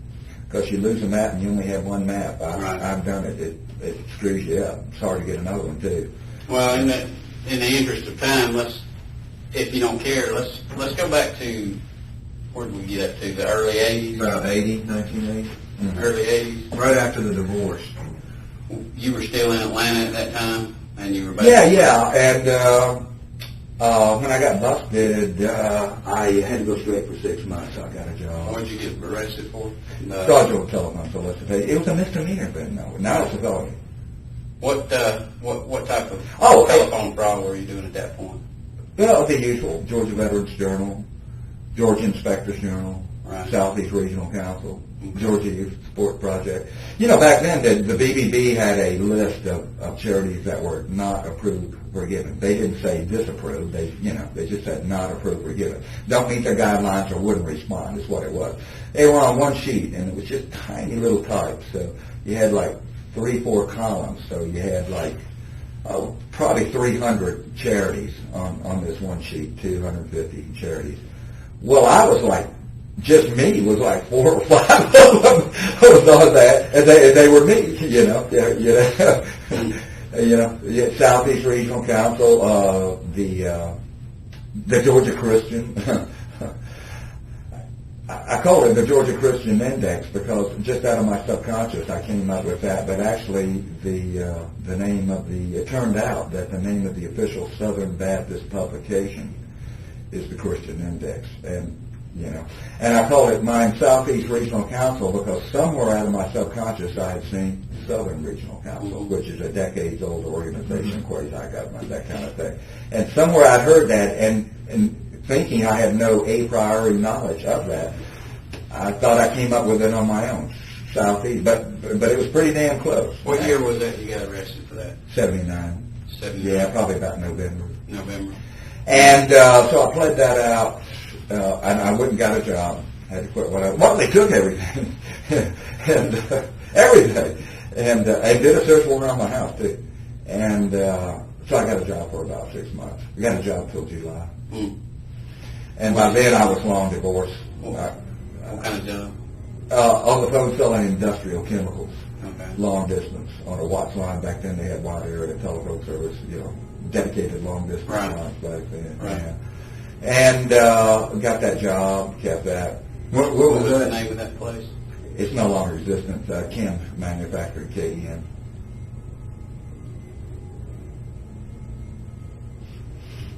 So that was what, like right after you got out, so 81-ish, like the beginning of 81, or?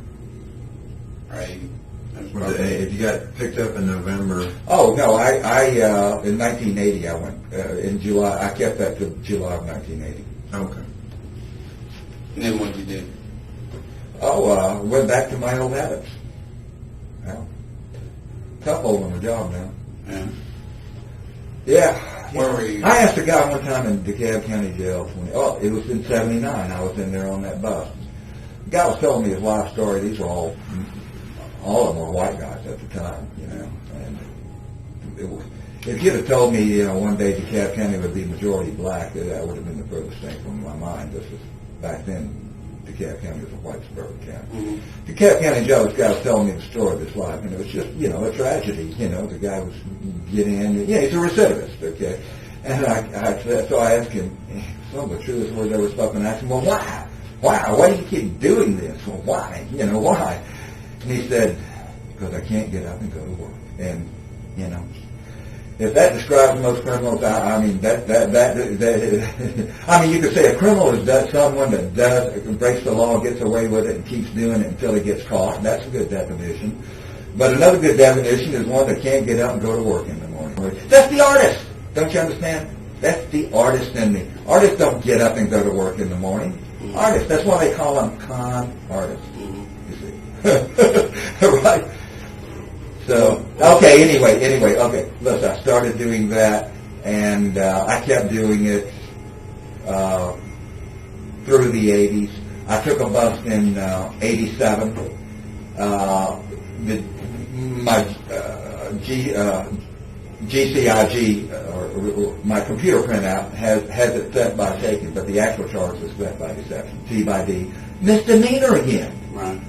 The woman lured me over there to Dunwoody, Mount Bourbon Road in Ashford, Dunwoody, right in the heart of Dunwoody. A fucking yuppie woman lured me over there to pick up a $25 check, and then kept me waiting for the check. She was really good. She was pretending she was on the phone, and she would come out and let me see her on the phone.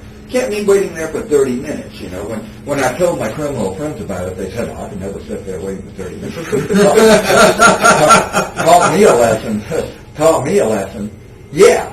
And they showed up, DeKalb County North again, and they showed up, arrested me, They got the check. They got the woman complaining. They found my car. Okay, the car I was driving was a stolen car. Really? It had been stolen from a rental company that I'd been renting from. And what kind of car was it? Chevy. It was 1986. Chevy, not Cavalier, not Citation.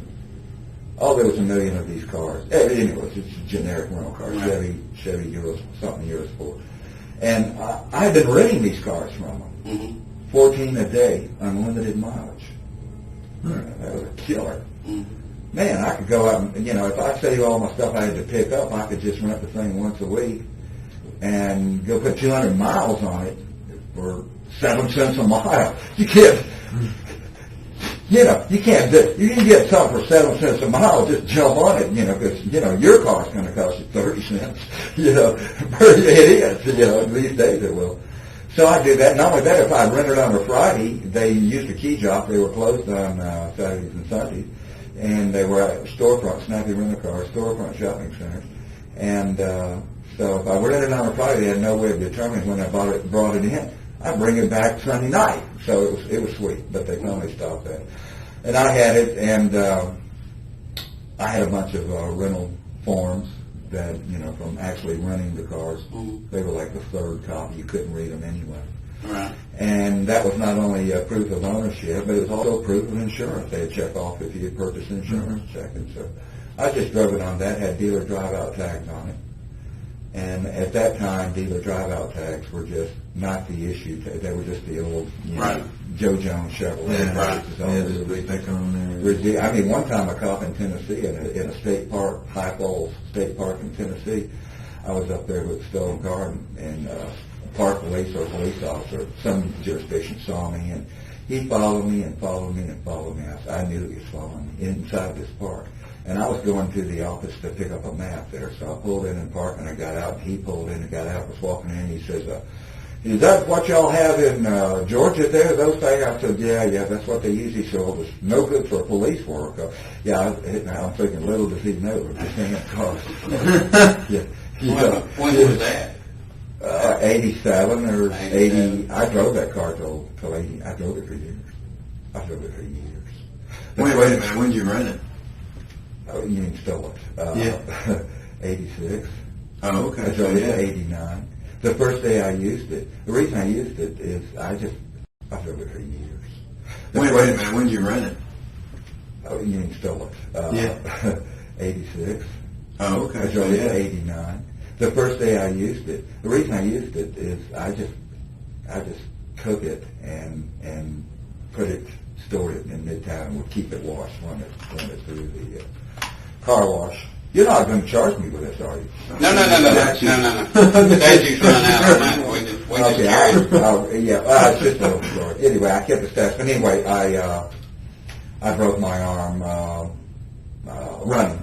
I broke my arm running. I was running along running in Midtown. I was going along a rock wall about 9 feet over a parking lot, and one of the rocks was loose, and I fell off of it and fell all the way down to the pavement, and really broke my arm real bad right here. And then the next year I broke it by falling off a mountain bike, same place, but it was bad the first time, displaced fracture, et cetera, et cetera. And so my other car, I had this old 477 Ford. Power steering was broken, so I couldn't drive it with one hand with that. So, and that's the reason I've been renting them anyway, because my car was so decrepit. It looked so bad. Anyway, so I what kind of car was it? A Ford? 77 Ford LTD. Yeah, a big old monster. Like a cop car? Yeah. But It wasn't blue, was it? No. But it didn't have light rack on the paint was all scaled. It was horrible looking. But anyway, the first day I drove the Chevy Cavalier. Still not ringing right. Anyway, the very first day I drove it to work in, I was out picking up my fraudulent money, and on McGinnis Ferry Road,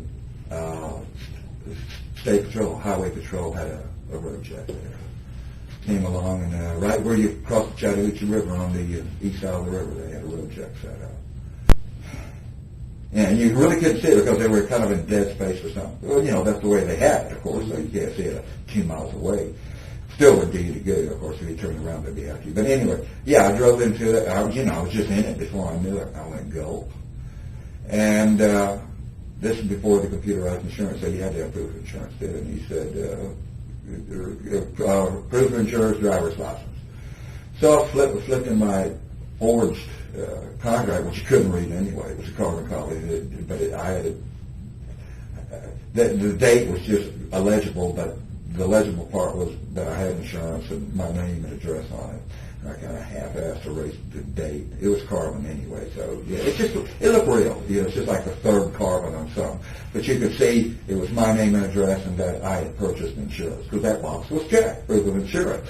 And so I handed that my driver's license. He didn't even look at it. He just shot it back to me, returned mail. You know, like that. Oh, jeez. And I drove that car for 3 more years. Like that. Until I bought a truck. I bought a Mazda. But when did you get the Mazda? 89. So you got it at 86 and you drove that way? Well, I started driving it. I had it stored for several months until I broke my arm. And then I just started driving it. And once I went through that road check, it was okay. And it did have the drive-out tags on it, but all those celebrities, that's what it was, a celebrity. Eurosport, yeah, nice car. Those cars had a great design. The trunk was just a box. You could take a bike and just take the front wheel off and put a bicycle right in the trunk. I mean, and it was just a box, a 4-door, just beautiful, usable space, sporty enough. Good handling, good performance. They were just, crummy built. But once I ran through that road check, I said, hey. Oh, but anyway, it had the drive-out tag, so it's supposedly a new car. But they all looked the same in those years. Also, they used the same design all the way through 89, or even through 90. Yeah, through 90 because, and I was living in an apartment on 11th Street, right on Piedmont Park. Right on the park. And so once I ran through that road check, well, hey. Oh, and I kept it washed. I always made sure I kept it clean so it looked new. Did you have any roommates back around that time or anything? No. You by yourself? All the time I've had a roommate was that time with that, twice. A guy named John Moss back in 82. I lived with him for about 6 months. And Chris Johnson, who called in telling, again, one of the people that called in 12 years later to lash me. Chris, you might have, that was in the article called Misfit with a Mean Streak. And that was really a hatchet job. He said I drifted around for North Georgia for a decade. Jesus Christ. And from 97 to 2007, except for a 6-month break, I worked for 10 years. I worked for the same company. Mm-hmm. And for 9 years, I lived at the same address, checking on DMV. And they're making me out to be some drifter. I worked for the same company 10 years and I have the same address for 9 years prior to my rent. Since 97? Yeah. 97 I started there, and in 98 I started living there. Right. And in 2001 I had a 6-month break I was away from it. What did you do for that? Work for another company. The guy was stealing from me the whole time, and it was a shame, real shame. We all, even guys like myself that are just totally sociopathic, we still need some human to trust. Right. Even if we're not close to them. Right. To trust them, even if it's a business associate. And I chose to trust him. And that's why... Is it John Taylor? Yeah. Okay. And that's why I got away with it, you see. It's because when you choose to trust someone, it's kind of a dimming of awareness. It's like with your spouse. You're in love with your spouse, so you dress them up in your love. And you make them quite often into something that they really weren't. Even though a pedestal almost. That's what I mean. Dress them. Cyndi Lauper put out a song. You remember Cyndi Lauper, and just dress them up in my love. And I thought that's a good line. Yeah, yeah. And quite often people find that their spouses really weren't who they themselves made them out to be. Right. And they find that their spouses were looking them in the eye for the whole 10 years and saying, "Honey, I love you. There'll never be another one. And sleeping with them and being intimate with them, and the whole time sharing their body and their life and their emotions with some other woman or some other man. It's an all too common story. It's psychopathic behavior, but everyone does it. Because one of my favorite observations that I've come to learn through my philosophical insight is that personal integrity is so hard to judge because everyone has different degrees of integrity according to what they're doing and who they're doing it with. And ain't that the truth? We all do. Yeah. We all do. We all do. Well, maybe you guys always have integrity, but whether you're a preacher or some outstanding member of the community, I think I used the example with one of you driving up here. I think both of you were with me, weren't you? Didn't both of you drive me up to Union County? Just him. I thought you were with me too. Well, you were in the back seat and we were talking about hiking. Yeah, do I know my shit or what? I switched from boots to shoes, actually. Great. And do yourself a favor. Well, modern hiking shoes generally have a good padding, but consider how. Are your shoes plenty big enough? All right. Okay. If you're ever having any trouble at all with plantar or your bottoms of your feet getting sore, the feet themselves. Yeah, we talked about that. Make sure you put a pad under them. Oh, did we? okay. Yeah, get a Dr. Scholl's double thick pad. Yeah. Some people say they need the ankle support. Well, that's for them to judge. But I didn't need it. Now remember, when you roll that ankle, go with it. Stress relief. Don't go all the way down, but don't fight it either. Just go down. Relieve the stress. You know. What? So, the 90s was pretty much the same deal. You were staying in an apartment up until... No. I went homeless in early 90s. Early 90s? Yeah, the reason I went homeless is I was being investigated once again, yet again, by the police. For the same thing? Yeah. And I knew what went down. I was hiring people to go out and collect. Right. And they were not cognizant of the reality of the situation. They thought it was for real. Naturally. Can't put that in the paper and hire people to say this is a congregation. Now, I had a whole story that I give to make it real. This is out, King James production out of, mine and Georgia Veterans Journal, and I handle this once a year for them. They have this project, I do it. And so I'm using you and all these, et cetera, And here I am working out of an apartment. I kept 3 phones in an apartment, in all my apartments. And several times a year I would hire people to come in and call my taps, as they're called, accounts. And the reason I did is because I can only talk to them 3 or 4 times a year that recognize my voice. And ditto with picking them up. I could only pick them up 3 or 4 times a year, even wearing disguises, And so I have to have a new voice and a new face to pick them up. So I was using a collector. The collector failed to come in. And I started calling around roommates, parents, and I started getting the vibes. Something had happened. And by then now it's happened. And by then now it's sort of later at night. And, police officers are like anyone else. They like to work regular hours if they can. So I knew they wouldn't be there until the next morning, more than likely. So I got up real early the next morning, got all my stuff out of the apartment that was sensitive, and I had a storage locker, and went and put it in the storage locker. Then as I came back, I parked my car in Midtown and approached through Piedmont Park and sneaked up on the dead end of 11th Street and peered over the embankment. And there were 2 plainclothes officers. Oh, and I left a note on my apartment door. Back soon. Please wait. Right.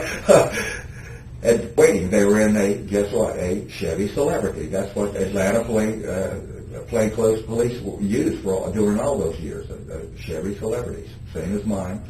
As a matter of fact, that Celebrity was white, and it looked so much like a police car, because the police used it all during those years, that I would go over in the African-American side of town. There's no place I wouldn't pick up. So I'd be picking up black liquor stores in the heart of darkness over there, places where Simpson Street, all these places, places where a white person to walk down the street would be, you'd be scalped. You'd be fucking scalped. I just bossed, and I'd act like a police officer.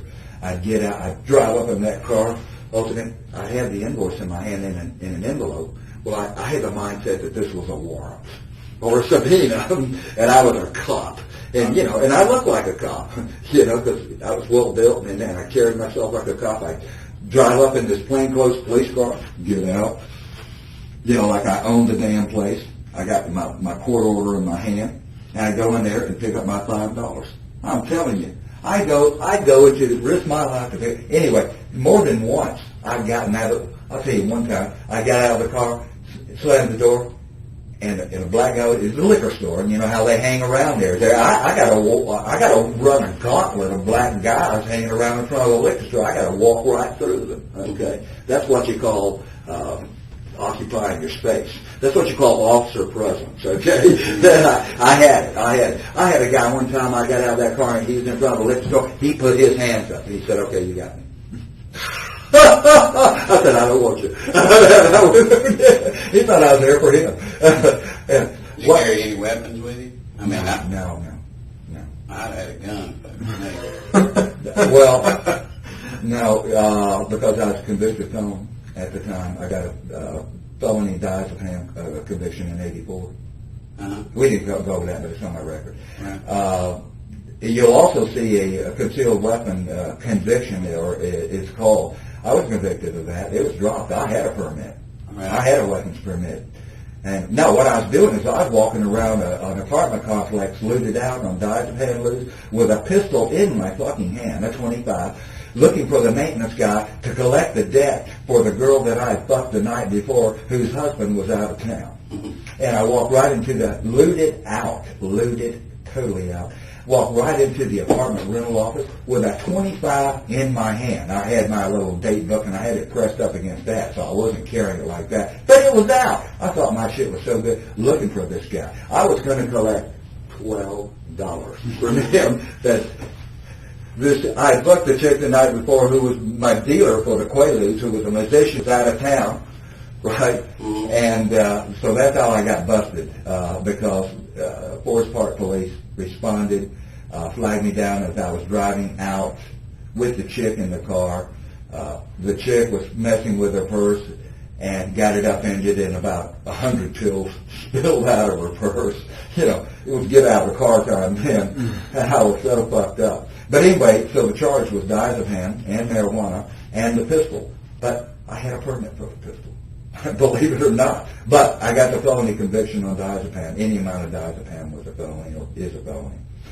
Any amount. So And so I was convicted felon, and so carrying a pistol on any kind of bust would have made it 30 times as bad, because I've weathered a couple of free busts and a half a dozen investigations on the fraud, you know, and I can do that, I can handle that, but not firing by felon, you know.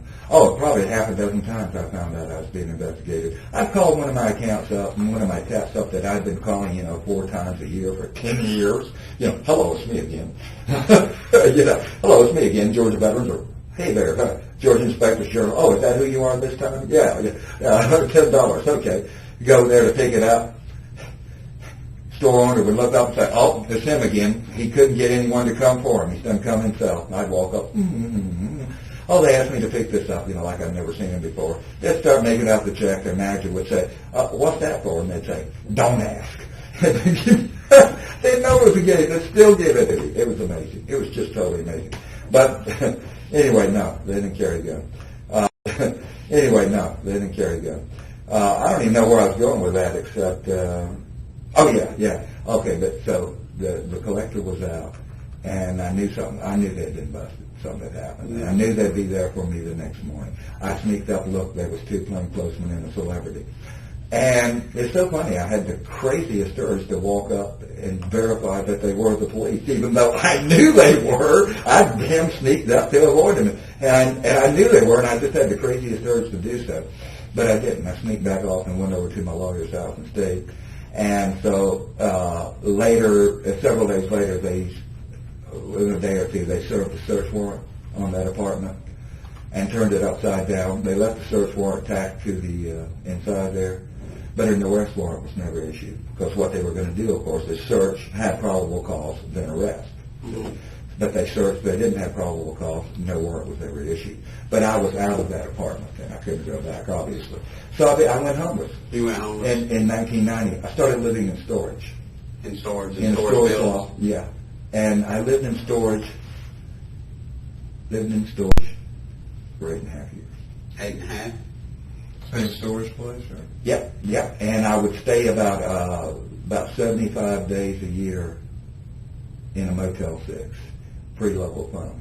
75, 100 days a year. Mm-hmm. Free local phone, and Motel 6s then were $17, $18, $19, $20 a day.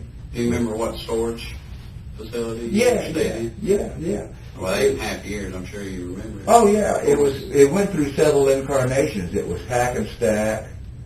Now it's a SureGuard storage in Jimmy Carter in Gwinnett?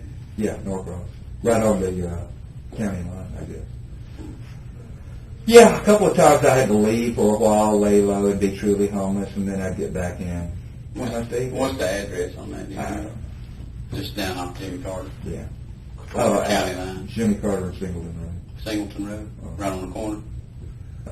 East side? Okay. And that was probably all the way up through, you say 98? Yeah. Is that when you got on with John? Or moved in at John's. I've been working with John since 97. 97? Okay. John lived there. Right. Before he got married. Right. And he got married in late 97. Right. And he wouldn't let me go in for a while, but he did. He needed me too bad. I left him in early 97 and stayed gone several months, and he needed me real bad, so he let me move in. By the way, you can tell John Tabor that I'm the one that killed the girl. Okay, I'm the one that killed her. But the reason she's dead, I want you to tell Tabor this. The reason she's dead, now I killed her, okay, Right. but the reason she's dead is that when I called him on Wednesday, I guess, or Thursday, Thursday, Mm-hmm. or whenever. Thursday. When I called him, that girl was alive. Mm-hmm. She was in my van. Yeah. She was in the parking lot, that whole house. And it's just like when I gave the girl's body up when I realized that I had been caught fair and square. Right. That's what I told you, because they had me on the kidnapping, and it was going to stick. The evidence was good. Right out of the dumpster. It was just a smoking gun. They had me. And on the kidnapping charge, it's the same as a life sentence for me. It's either 30 years for first degree or life for with bodily harm. So I was getting a life sentence, and they had that. And so there was no real use in keeping the girl's body except not to be charged with murder and everything. And I did it under those things because they had me, and I did it for the girl's family. Right. Okay. The point I'm trying to make is I gave the girl's body up because you had me. Right. You had me fair and square, and I was getting life. But you were talking about Yeah, Tabor? okay, but Tabor. So the same thing applied at that time. The girl was alive. Mm-hmm. And if Tabor hadn't been such a little smartass, he's such a girl. These yuppies are all, we got a little nation of tattletales here. These guys are such, he is a bisexual. Yeah. He works the big, that huge Transport City parking lot, truck stop in Douglas County. These are cities within themselves, 500 trucks. They got it's a small metropolis of truckers. They got stores, all for truck. Yeah, he goes and works that. He works restrooms. I'm hip to that kind of stuff. And, he is. But at any rate, if Tabor, instead of trying to trap me, I called Tabor up and I asked him, I told him I needed money, and I wanted to start working again for him. Mm-hmm. And I was really sincere in trying to start work again for him because I saw that this robbery shit wasn't getting it, because I hadn't gotten any money off her. I hadn't gotten a dime. I had spent money on her. I had $45 to my name, and I'd spent $30 of it driving all over North Georgia trying to work her ATM card on the bogus number she gave me. I've lost money on that deal, And so Tabor has to be coy and, carry it all the way, ask for $800. Well, I don't know if I can give you that. I said, well, give him this, blah, blah, blah. Well, okay, I'll leave you a check. Yeah, he's such a damn girl, just a smart ass yuppie. If Tabor, trust me, Tell Tabor this. If he hadn't been trying to entrap me, he wanted, come and get it at the office. He was just setting a trap for me. He's the one that called him to begin with. He had already seen that on TV and called him and said it was me. He's the first one that turned me in, apparently. Although I don't worry about that, because if it wasn't Tabor, it would have been someone else within a couple of days. There's too many law enforcement officers in North Georgia, Forest Service officers that know I carry a bat and expanded that are very familiar with me, including the people out of Union County there, and all the WMAs. I had plenty of Union County. Anyway, if Tabor had said, instead of trying to entrap me, I mean, what's the use of that? I mean, really, because if they knew who I am, they're going to catch me anyway. It's just if Tabor had said, "Hey, Gary, they know it's you. They know it's you. They're onto you. They're looking for you now." Because I wasn't in the paper that day. I joked about it with a girl. This was the second day or third day I'd had her, second or third day I'd had her, and she still wasn't in the paper. I said, "You know something? No one's even missed you." And she said, "Boy, I'd be mad if once you let me go and I came back and my boyfriend said, 'Have you been gone?'" She said, we were laughing about it because nothing had appeared in the paper. It was like she hadn't even, I said, "They haven't even reported you missing." Yeah, it was like the second or third day, or the third day after she went missing, something like that, the day before she was killed. Okay. The day before she was killed. Tabor had already turned me in, but it hadn't hit the papers yet. Okay, it hit the papers on Friday. I got that, and I was on the front page. Well, I saw that article like 2 hours after I killed her. Right. If I had bought a paper that morning on Friday instead of that afternoon, she would have been alive. Because my pictures on the front page, a color picture on the front page of the AJC, looking for me and everything. I wouldn't have killed her. I mean, for Pete's sake, no. And the same holds true with Tabor. If Tabor had just said, instead of trying to be a smart ass and lay a trap for me, say he's got to carry it all. These people are such women. That's what women are always doing. The dogs are running loose. I spray their dog. What do? They call the police. Okay. The police come and say he's got a right to defend himself. Your dog. Anytime a woman or a person says to a police officer, start a story with, "Well, my dog was running loose." Well, they're already wrong. Right there. They're in violation right there. You know what I'm talking about? They're wrong and the police officer. Anyway, if Tabor had just said, "Hey, Gary, that hiker," because she wasn't in the paper. I bought a paper there. I just bought a paper in the gas station before I went there and looked in the paper. They didn't have a payphone at the gas station I bought the paper at, so I went across to the Huddle House to use the phone. I was within looking distance of where I bought the paper. I'd already looked in the paper. I showed her the paper. I said, "They haven't even reported you missing yet. You're not even in the paper," right? If Tabor had just said, "Gary, they know it's you. They're looking for you," the girl would be alive. Girl, listen, the reason for killing the girl, it was either once you've taken someone, you're either going to kill them or you're going to get caught. It's as simple as that. In my situation, look at me. I got the dog. I got the van. I'm me. I'm famous anyway, regardless. And I knew it. Once you've taken someone, you either kill them or you get caught. If you release them, you're going to get caught. I mean, am I right or not? If I would have been sure. Math, right? Well, she's seen the van, she's seen the tag, she's seen the dog, she's seen, all she has to do, they have to put that out, and 10,000 people will be calling, including Tabor. He was just the first one, Of course I knew it. You either kill them or you get caught, okay? But if you're already caught, there's no use in killing them. I didn't kill them because for any satisfaction. It was distasteful. It was dreadful. Trust me, it was. Of course, I was able to do it because of my general rage against society. Of course. It's because I've become. Well, you get that way in Atlanta. Let me. I think we talked a little bit about that. You get that way. Smoking traffic. And people. The people are just. The new aristocracy. They act like they're fucking royalty. They're idiots. And I guess Tabor's kind of part of that then, somewhat.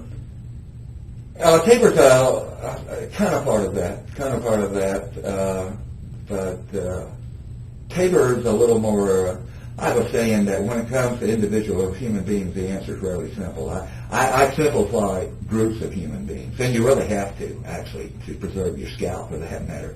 You have to make broad judgments about groups of human beings, but always understanding that individual human beings, the answer is rarely simple. It rarely is.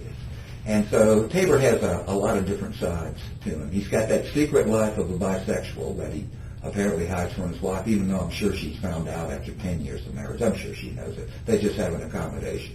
So 95% of homosexuals live the life of a heterosexual. And the reason I know this is I spent 17 years in public parks with dogs, spending buku time in public parks with dogs.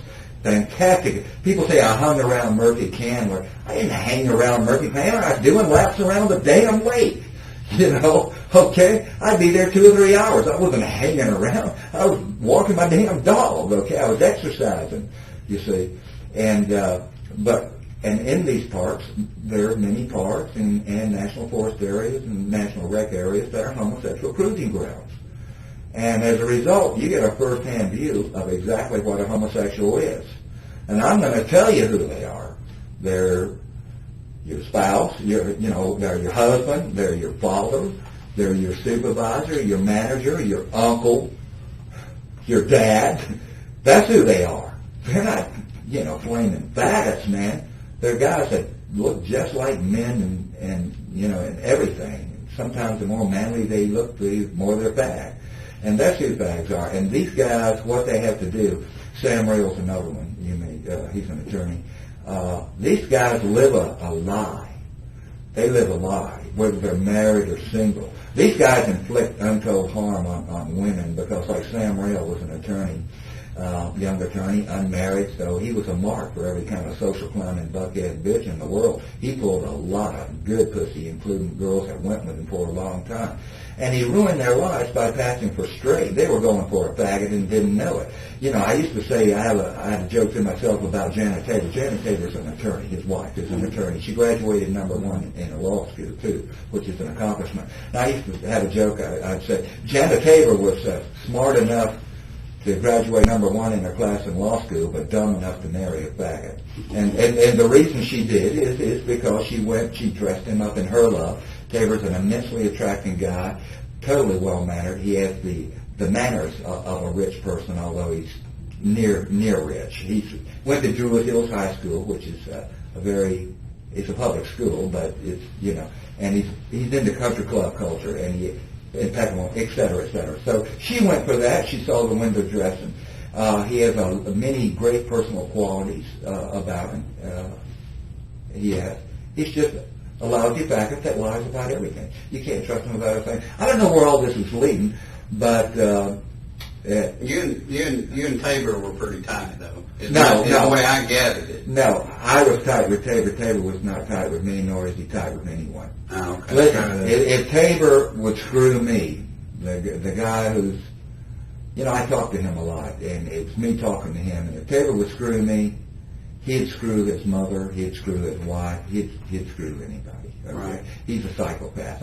I'm sure Tabor's laughing now because I call Tabor a psychopathic criminal with no heart, no conscience, and no moral compass. And I'm sure he's saying, yeah, look who's talking.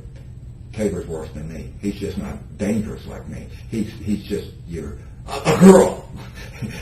Yeah, he's a girl. I'm a stud, okay? So I do the crime that studs would do. He does the crime that girls would do, which is lying and stealing. Did he confess this bisexuality to you or anything? Oh, I've been around enough, man. That older woman I told you back when I left my wife, she was back in 1971. She was what they call a fag hag. She was a New York Jew. She was what they call a fag hag. A fag hag is a woman that just runs with homosexuals, And it works out good for them because everywhere they go, they're surrounded by these gorgeous, good-looking guys who don't look like queers. And, and at the same time, she relates to them as a woman, not as a man. So they can be girls with her. Their girl side, you know what I mean? They can be girls with her. Their girl side, you know what I mean? Fags have heart and soul of a woman with the sex drive of a man, basically, which is why they're so inordinately and flagrantly promiscuous.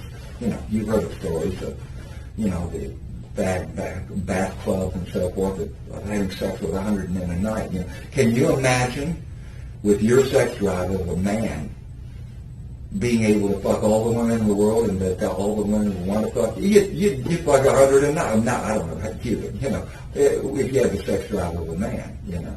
And no, I'm so hip to that kind of thing. I've so been around. I've only had one homosexual experience in my life. It's when I was 16, mutual masturbation. But again, starting from her and, you know, and being with the dog, that's the biggest education in the world, just spending uncounted hours in public parks. Uncounted hours. And also in National Forest. You can go down to Appalachian Forest, for that matter. And, there's a place called Lost Lake there. And it's a day-use area only now, which is why that's not but a homosexual cruising ground. That's the place that's got a lake there, several acres with a perimeter road going around it and an entrance drive. And you drive in, and there'll be guys in vehicles, single guys in vehicles spaced all around.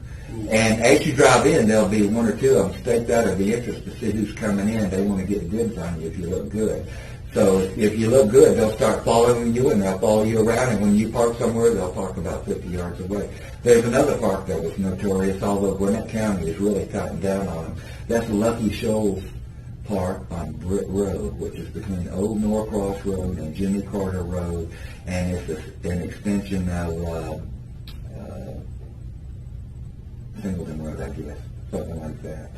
And yeah, it's Lucky Shoals Park. You have to check it out sometime. I opened that park up. Me and Ranger did when it was built. It was being built in 1990, 91. I opened that park up, and that got so bad as a homosexual cruising ground that it had a circular drive at the end with an island of vegetation and trees in the middle, and so it would be like guys parked, all around, with it was, facing. I don't know. You don't call it parallel park. Regular parking lot. And so they'd all be sitting around there. They'd be holding a magazine, like this, so they could masturbate, underneath it. And then the cruisers would be cruising around and around in a circle. Oh, it was funny. And finally, though, it attracted the attention of Gwinnett County. And I got to know the officers there and everything. It's embarrassing, when you're a single guy there, but at least I got an excuse. I got a dog. If I was a homosexual cruising, I'd make sure I had a dog, tell you the truth. Because any single guy in there would be pegged as a homo, right? Mm-hmm. Yeah, the cops would pull up to me and they'd go, "Hey, how you doing?" "Yeah, great." And he said, "Well, how's the crowd tonight?" I'd say, "Well, if you're meaning the soliciting for sodomy crowd, they've been keeping it down a little bit, and if they bug me, I tell them they don't know what they're risking, man. Gwinnett County's undercover in here. They come in here and arrest 27 people over last year. One time Gwinnett County did, not there, but at another park, I think the Shorty Owl Park, did a undercover, sodomy operation on lunch. Arrested 27 guys over lunch. And it showed the vehicles that they were impounding, and they were company vehicles. They were like celebrities, and just company vehicles, company trucks. I'd hate to be them. And can you imagine that having a family and everything soliciting for sodomy? I guess it would. I don't know if sodomy's against the law anymore. I might be now just soliciting for sex in a public park, but it was soliciting for sodomy and everything. Oh, so it gave me a huge insight. And I know what goes on in the truck parks too, because I've known prostitutes that work with big transport cities and everything. They'll just get in their car and they'll go driving around with the window open and wave to guys. And if a guy wants to talk to them, he'll flash his lights or wave at them. They'll just stop and get 200 semis pulled out. And that's what homosexuals do too, because a lot of these rough, tough truck drivers are gay. Did you ever see the Cops episode? The TV show Cops. I'm sure there was one episode where the police stopped a guy. He was a trucker. He was running down the street and he was wearing nothing but leopard print panties with pantyhose, a woman's wig, and woman's makeup on. And He was a real man too, you know, a real guy. And it turned out that he had got a guy in the cab of his truck for homosexual sex, and the guy grabbed his wallet and run. And it was so funny to see a rough, tough truck driver, and he was too, big old strapping guy. Talked like a truck driver and everything. He didn't want no pansy waist either. And he's wearing these pantyhose, leopard skin briefs, and a woman's wig and with a woman's makeup on. It was, that was hilarious. And they replayed that several times. Do you guys watch that show? Every once in a while. I like to watch it. It shows how police officers work, you know, and it's very impressive. That's why I know police officers. That and my personal encounters with them. You know, back in the 60s or 50s, I mean, they knocked shit out of you. I mean, they were just guys that couldn't get a good job. Basically, just goons, more or less. And of course, they were individuals. Right. But my hats are off to the police, the modern police, because almost uniformly, just in the smaller departments like Duluth and Chamblee, do you see people that are OBs and that are just not at the par. I mean, I like to say with the Chamblee police, I've had my share of encounters with them too, plenty. And the Chamblee police are just the type that would drive up and jump out and shoot the victim instead of the perpetrator.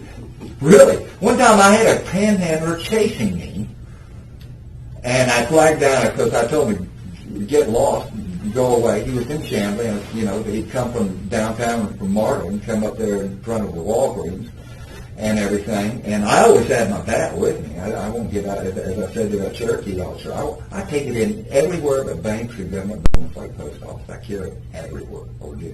Anyway, I had my bat in my hand, actually. I told him, you know, get lost, get the fuck out. And he started giving me a bunch of shit.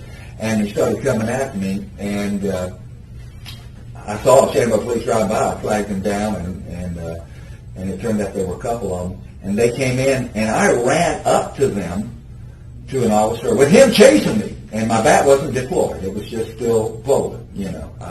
He didn't even know I had it. I hadn't waved it or nothing. I just had it. And, you know, if I can run, I'm not going to hit someone. You know, I'm obligated to try to get away. You just, you know, you can't stand there and hit them. You got to try to flee. Okay.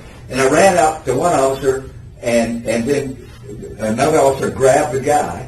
And then I was talking to one officer, and the guy, the beggar, the panhandler, broke loose. He was a black panhandler, and came after me again. While I'm talking to an officer, I had to run away again. That officer grabbed him, and then another officer drove up and started getting my story, and I called his attention. I said, just to make sure he saw it, because, you know, it's only 9 inches. I said, I have an extended bat in my hand. And he started going, what? What are you doing with that? You can't carry that. And then, okay. Here I am, a guy chasing me, running for my life, and now he's chewing my ass out. So, really, they're just the kind of guy that would drive up and shoot the victim instead of the perpetrator. They're sorry. But anyway, the point I'm trying to make is, with notable exceptions like that, most larger metropolitan departments, the police, DeKalb North, great. I've run across a couple of bad officers. Gwinnett County South, man, I swear, it seems that half of their officers probably have psychology police. They're good. They're really good. And these are the dudes that chase and fight and shoot too, you know. DeKalb County in that period of time killed 12 people in about 15 months. And guess what? And shot a lot of other ones. And, you know, they had a big fury and they had the blue ribbon panel investigated all, including the Baptist ministers, the whole works. And every shooting was justified. They were all good shootings. None of them were bad shootings. So these are the same dudes that fight, chase, and shoot, but yet can be professional and arrive at the truth of the situation. That's what saved me every damn time, is that it was a professional police officer, you know. Because here would be that woman, Pam, someone that called into the Journal saying I was crazy. Well, she's the same woman that I asked her to hook her dogs up. She finally did after I had asked her a million times. And I made the mistake of smarting off to her. I said, you're the type that give dog owners a bad name, and she like that. I went and did another lap around Murphy County. I came back to my van. She had her 6'4" husband waiting for me. Yeah, she'd gone home. They got in their Mercedes and driven around to the parking lot. She had her great big old husband waiting for me, telling me he was going to kick my ass. I was carrying a 36-cent solid bat. And I just let him back me around the parking lot. It was a slow motion chase, and the whole time I'm telling him, call the police, let the police handle it. And the woman watched me, and she saw I was about to snag him, you know. Again, it's incumbent upon me to try to get away. It is, but I'm not going to turn my back and run either. That's a good way to get cold cocked. So it's a slow motion chase backward, and I'm doing it the right way. And so they called the police. They told the police a bunch of lies. This is DeKalb North. I fled and called the police and told them where I was at another parking lot. I called in. I just wanted to get away from them, not be in the vicinity while the police were coming. So the police came to me, took my stick. He said, first thing he said, where's the stick? Right here. Okay. Took my story. Then another unit arrived. He sat on me. And while the first guy that took my stick went around and got their story, they told him their pack of lies. That DeKalb North officer came back around, got out, opened the back door of his car. I thought, damn, she's going to put me in there? He got my stick out, gave me my stick back, and he said, I told those people that you have a right to carry this stick, and you have a right to defend yourself if they feel, you know, that you feel you're afraid of their dog. And I guess he left it unsaid that he told him that what the guy had done is just committed an assault on me. Is what he did. He's forced me to flee. So that's how good police officers are. They every time, of all those 30 times, every time they have arrived at the truth in that I did not act unlawfully. They may not be aware they know the whole story. Every single time. And that just reflects so good on them because these people lie. They tell outrageous lies. That woman I was telling you about at Stone Mountain, I called to a dog 150 yards away, sprayed one, stick the other. Well, she come running up saying, you're just egging him on. She said, this same woman, and during the next year, I saw her twice out at Stone Mountain, moving in the same direction I was on the trail. So I just kind of trailed her from a discreet distance. And both of those times, her dog attacked the child. Once they attacked a little African-American boy, and his father had to grab the boy and put him on his shoulders. Another time, they attacked a white boy that was fishing there with his father and ran the little boy into the lake. Okay? Now this same chick and the same dog, I went and did 6 miles around well over an hour later, and I come back, and she is there with the police, Stone Mountain Park Police, telling them that I sprayed every kind of thing, verbally and everything, and the police asked me the story. I told them, dogs in front of me, put me in fear, discharged my pepper twice. So, he understood. That's what I mean. They can understand when they're talking to a pro. Most police officers are pros, and they can understand when they're talking to a pro rather than just a civilian, you know. But that's an example of how the police have the quality of the police work. Is that she was mad enough to wait for over an hour, have the police there when I got back, tell them a pack of lies, and he was able to rapidly arrive at the truth of the matter. Back on point for just a little bit. The from 97 until 2007, I guess, you worked for Taylor, correct? And during that time, what kind of marketing did you do, or what kind of telephone solicitation did you do with that? Siding, residential re-siding. Residential siding? Yeah. How did you pick your people out when you're doing telemarketing? Do you look at No, it was a process. It was an education. I just got into obtaining siding mates when I went to work for Tabor. I'd had a job for one other company and been trained. That was a Dixie Home Crafters, Superior Siding Windows. Same guy owns both of them. How about one more coffee if there's any more in there? And so I was just doing a traditional way, getting a crisscross directory, calling blinds. Just getting an area and just calling blind and skipping the apartments. Don't worry if there's ground or anything like that. And skipping the apartments. Okay. And skipping the apartments. But it progressed. Later on, I started realizing where the market was, which was in this defective siding where there's so much of it. I've been trained, and solicitors have been trained until then, to avoid the defective siding. Because there was so much lawsuits going around. They sent a salesman over there, he'd do a song and dance, and then people say, well, thank you, but we think we're going to litigate this thing.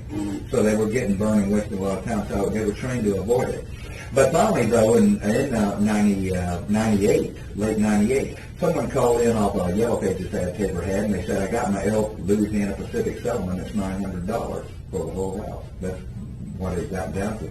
I thought to myself, hold on, $900.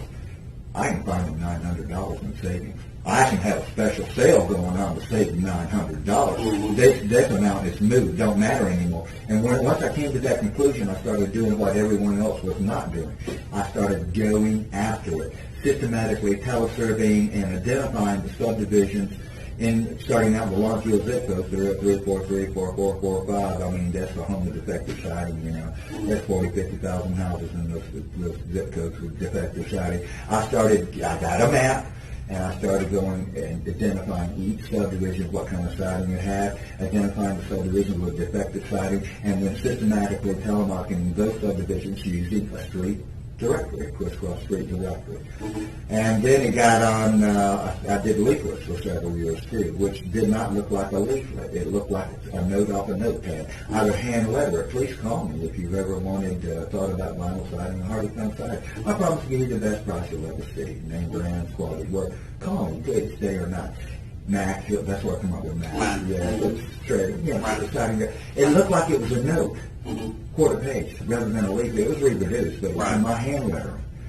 And it looked like someone left them a note. They go right up to it and grab it and read it. Someone left them a note. And it was my leaflet. If it had been a leaflet, I'd taken a crumple and not paid any attention to it. I did that, so it was that way.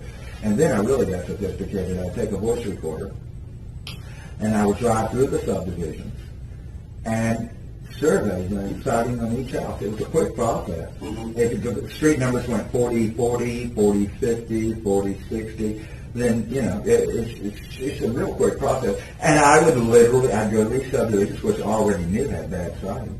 I would just drive through them, survey them, and see the ones with the siding was wrecked.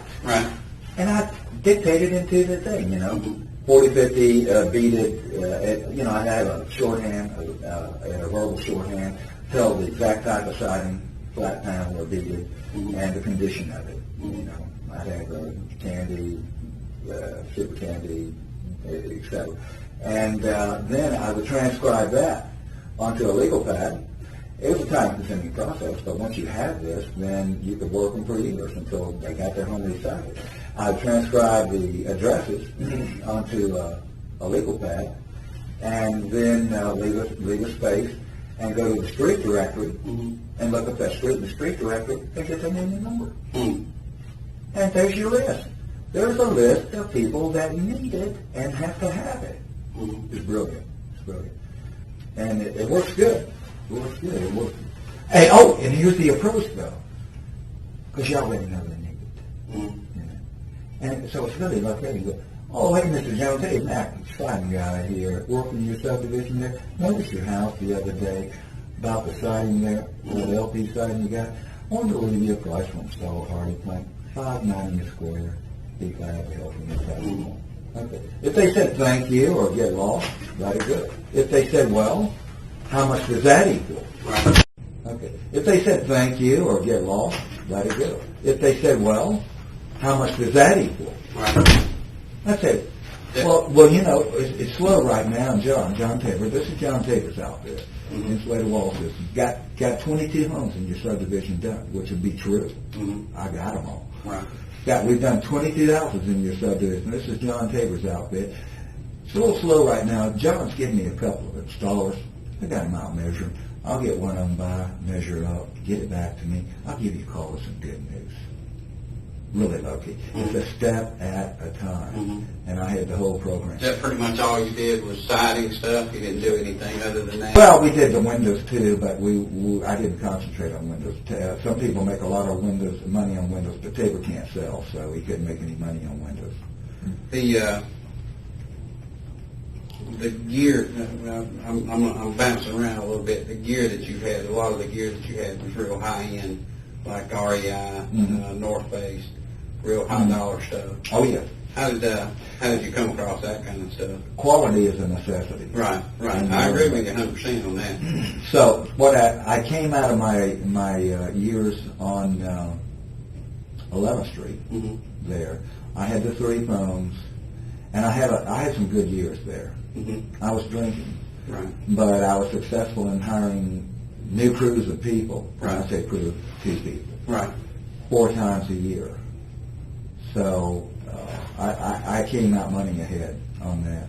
And so one of the reasons though I did it is that in the early 90s, I started wanting to be a guide at an outfitter. And so I started accumulating, buying. I had a North Face rep. At the time, North Face that's the really high. Right. And those, you had some of those mountain lights. Those are good jackets. I got 3 of them. Yeah. Right. I got 2 in medium and 1 in large. Those are good jackets. I got. Did you see? I got 4 North Face bags. Yeah, 2 of them are meow and well, actually 3 of them are cast meow. 1 has a thermostat lining in it. It's a later and a snowshoe. the snowshoes are nice. I got a snowshoe. Yeah, it's a +5. Yeah. 2 of them were for the dog. 2 of the cats meows were for the dog. You carry 2 for the dog because they're subject to getting wet. They dry in a flash, but nevertheless. And that's why the girl wasn't cold. She had, you know, I was telling you, she was cooperating with me. But that wasn't some kind of, to get the REI stuff and to get the North Face stuff, that wasn't some kind of scam that you had gotten to do that. No. Oh, well, here's the thing. I got the North Face rep. At that time, in the early 90s, Right. North Face in the Southeast was distributed by a manufacturer's rep company, and it was a guy's name, like the Frank Jones Company. Right. And this guy had North Face. He distributed North Face, and he distributed Red Wing shoes and boots. You know that brand. And I think he had some other brand, top brands. And he had the Southeast. He's the one that distributed North Face. And he would send his guys out to the different stores. This is even before REI opened. And well, a lot of these stores didn't exist after REI opened. You know, you had a lot of them around town until REI opened. And so they would go out and demonstrate Gore-Tex and show people actual samples of Gore-Tex. 3-ply, 4-ply, all that. 2-layer and 3-layer, and 1 layer, and so forth. So I met one of these guys doing it, and I bought some stuff off of him. I bought a Bigfoot, -5 degree bag. Yeah. I bought a Bigfoot from him and some other stuff, and got to know him. And he was coming up with North Face stuff that was heavily discounted. At the time, North Face was having in their clothing of this era, North Face was having a quality control problem, big time in their clothing. That's when they stepped up and started mass producing. Big time. I got a jacket from him one time, a Mountain Light jacket. That Mountain Light, eventually $335. Yeah, I don't know what they cost now. You know, it's like I have a Denali jacket in there. Yeah. Denali's are awesome. Yeah. The reason I'm asking you about this, what's the guy's name that you talked to? Walter. What's his last name? Goddard. Walter Goddard. You used to work with him at a chemical outfit or something, chemical plant. I gave him some stuff. Is that the chem plant you were talking about? That's where you met him at? Okay. He had made mention that you had some sort of scam with REI, you know, when we talked to him. And like I said, we're not here to prosecute you. Oh, no. Shit like that. You know what I mean? No, what I did. We're trying to figure out how, you know, how all this came to be. Yeah, well, first of all, with the REI, I'll go over that, but with the North Face stuff, he would come up with this stuff. And I have a feeling that it was returns. Because I got a Mountain Light jacket from him one time. You know, they have the North Face label right inside there, right on top. Right. The North Face with their Cascade. Yeah. Oh no, it was sewn in upside down. The North Face the label was sewn in upside down. So like showroom rejects or something like that. I have a feeling that's what it was. What's this guy's name? That you? This is over 10 years ago. Well, I mean, you had some new nice stuff. New model. Oh no, Mountain Light. The green one. No. What about the jackets? All that stuff is going on 15 years old. The jackets and stuff? Yes. I don't wear it that much. Oh, okay. The good ones. Okay. No, if you got plenty of it, it doesn't wear. Right. Oh, I don't have a piece of equipment except for socks. I don't have in water bottles, I don't have a single piece of equipment that's newer than 13 years. Nothing. No clothing, nothing. Nothing. So what did you have? I'm telling you, that stuff lasts forever. The thing that'll kill it faster than anything is sun. Now, all of my microfiber pants, the newest any of those are is 94, and some go back to 90. But I had plenty of pairs of them. The shirts, the Sonoma shirts. Again, I don't have a single piece of equipment. None. I don't have a single piece of equipment or clothing. John Tabor gave me a red Columbia pullover. That's newer. He gave that to me. I don't have a single piece of clothing or equipment that's newer than 1994. That red North Face jacket and that blue North Face jacket, they look brand. Yeah, the green one? Hey, son, go get yourself some quality and you'll see. Okay? But the thing is, I have other parkas too. Right. And frankly, most of the years I had those, I tended to save those for town use rather than field use. You know what I mean? And there's two reasons for that. Is of course it has the cachet, the stratospheric prices. You get, with the logo. Yuppies love that. You see them walking around with their Denali. So Denali just never been in the woods type thing. Yeah, exactly. And another reason though is that even though it's worth it, your North Face Mountain Light jackets will be almost a full half-pound heavier than an REI. Right. Switchback parka, for instance. Okay. They're two-ply, I think, and then aren't the mountain three-ply? No. These are called layers, and no, you've got 1 layer, 2 layer, and 3 layer. Okay. 1 layer is where the Gore-Tex is bonded right to the outer nylon. Mm-hmm. It may be lined, and it usually is, but it's called 1 layer. Okay. 2 layer is where the Gore-Tex is not bonded to the outer one. So you have 1, 2, and then you have a net inside of it, which is a 3rd layer. It's not counted as a layer. That's 2 layer. Okay.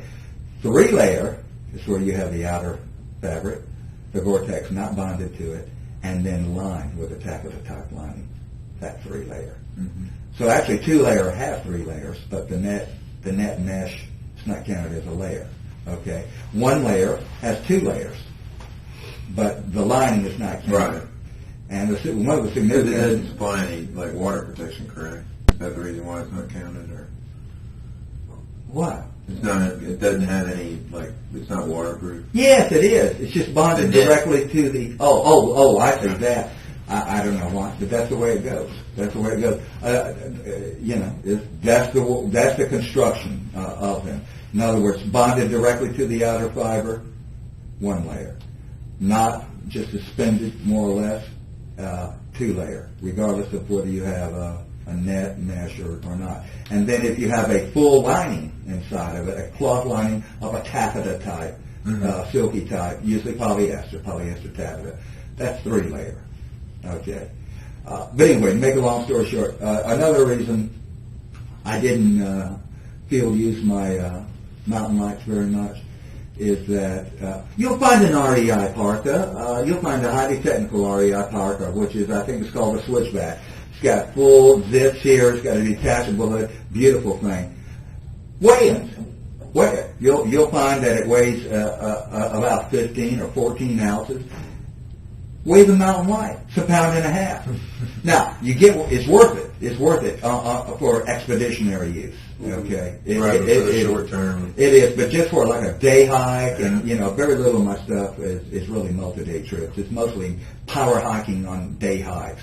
I don't like to carry backpacking loads. I told you, it's injurious. You injure yourself. Injuries and you mess yourself up, man. You do. You get big toes out of joint, knees, and so that's really the thing. It's just a 1/2 pound is significant. Backpackers have a saying, ounces count. Well, that's not quite true. But 1/4 pound and 1/2 pound, they start counting. Ounces don't count. Ounces don't count in that you can carry 16 things that weigh an ounce that you don't really need, and it's only a pound, 16 of them. But if it's something weighs a quarter pound and you start carrying a bunch of that you don't need, it adds up real quick. So, in other words, my philosophy is if something only weighs an ounce, you really need it, and it's subject to loss. Carry 2 of them. The only reason I ask about that is, like I said, Goddard. Oh no, I was we kidding. interviewed him. He talked about the fact that you had some kind of scam going with REI. No, he was mistaking that with the North Bay threat. Okay. But no, but then starting in early '90s, I wanted to be a guide and an outfitter. In other words, not so much a guide, but a backpacking school. Right. Teaching people equipment and materials and technical walking. Right. Along with that, I've got a technical walking system just like I have a stick fighting system. Right. And really teaching them that rather than guiding them per se. Right. And outfitting them with the good stuff. Right. Okay? And so I bought out a hiking club, or a guy that said he had a hiking club. It had been in storage. He said it was an industry-sponsored hiking club. This was in the early 90s. That didn't go nowhere, and he said it's really because he didn't put any time, and it was supposed to be to educate people in the equipment and create demand. Right. Okay. So I bought that out, and I just bought a lot of stuff on my own, too, for me, also. And I used both medium and large, also. So I had to come up with some small, and I had extra backpacks, too. Also, which I just threw away. I actually had those. I just threw them away when I left Taylor's. Goddard also said that you had a telemarketing thing that primarily you liked talking with hairdressers about. Is that? No. Back in the days when I was running my fraud, unlawful charity. Right. And by the way, that's what I fell on in '95. Right. It was a charge of unlawful therapy and also a theft charge that wasn't related to that at all. I started working for this book display company. It became disgruntled and stole the stock. But I considered it a credit issue rather than a theft issue. But hey, it wasn't seen that way. But anyway, I took my fall on the unlawful charity in '95. I'd actually quit it in '93. They got a grand jury in '94, January of '94, when that Cobb County grand jury got 19 complainants and 23 counts. Total damage, $540. Okay, which I did on restitution. Yeah, it was $5 and $10. Okay, but by unlawful charity, any count is a felony. Right. Okay. At that time, they got the indictment, and they set the Superior Court set a $25,000 bond on me.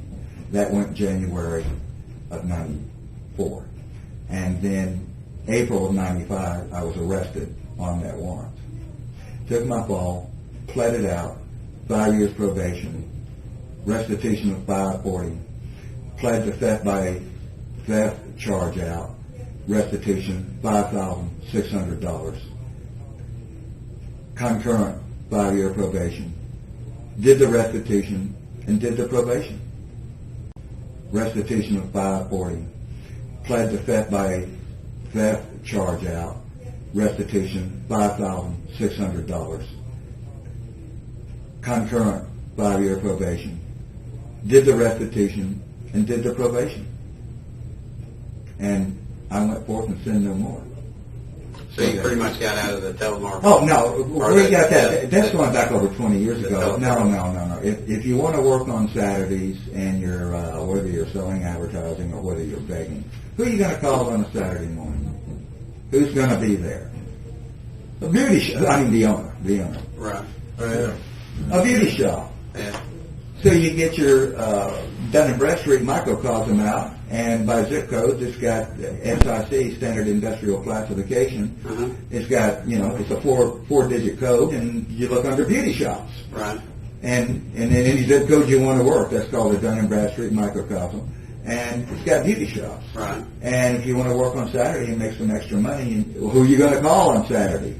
You're going to call Jones Manufacturing and try to get the boss on Saturday morning? No. I mean, the argument against that is that the owner's going to be there, but they're going to be so busy that they won't talk to you. Well, That's your average person, not me. Yeah. I get through to the person that answers the phone. They think I know the lady or guy. I get them on the phone.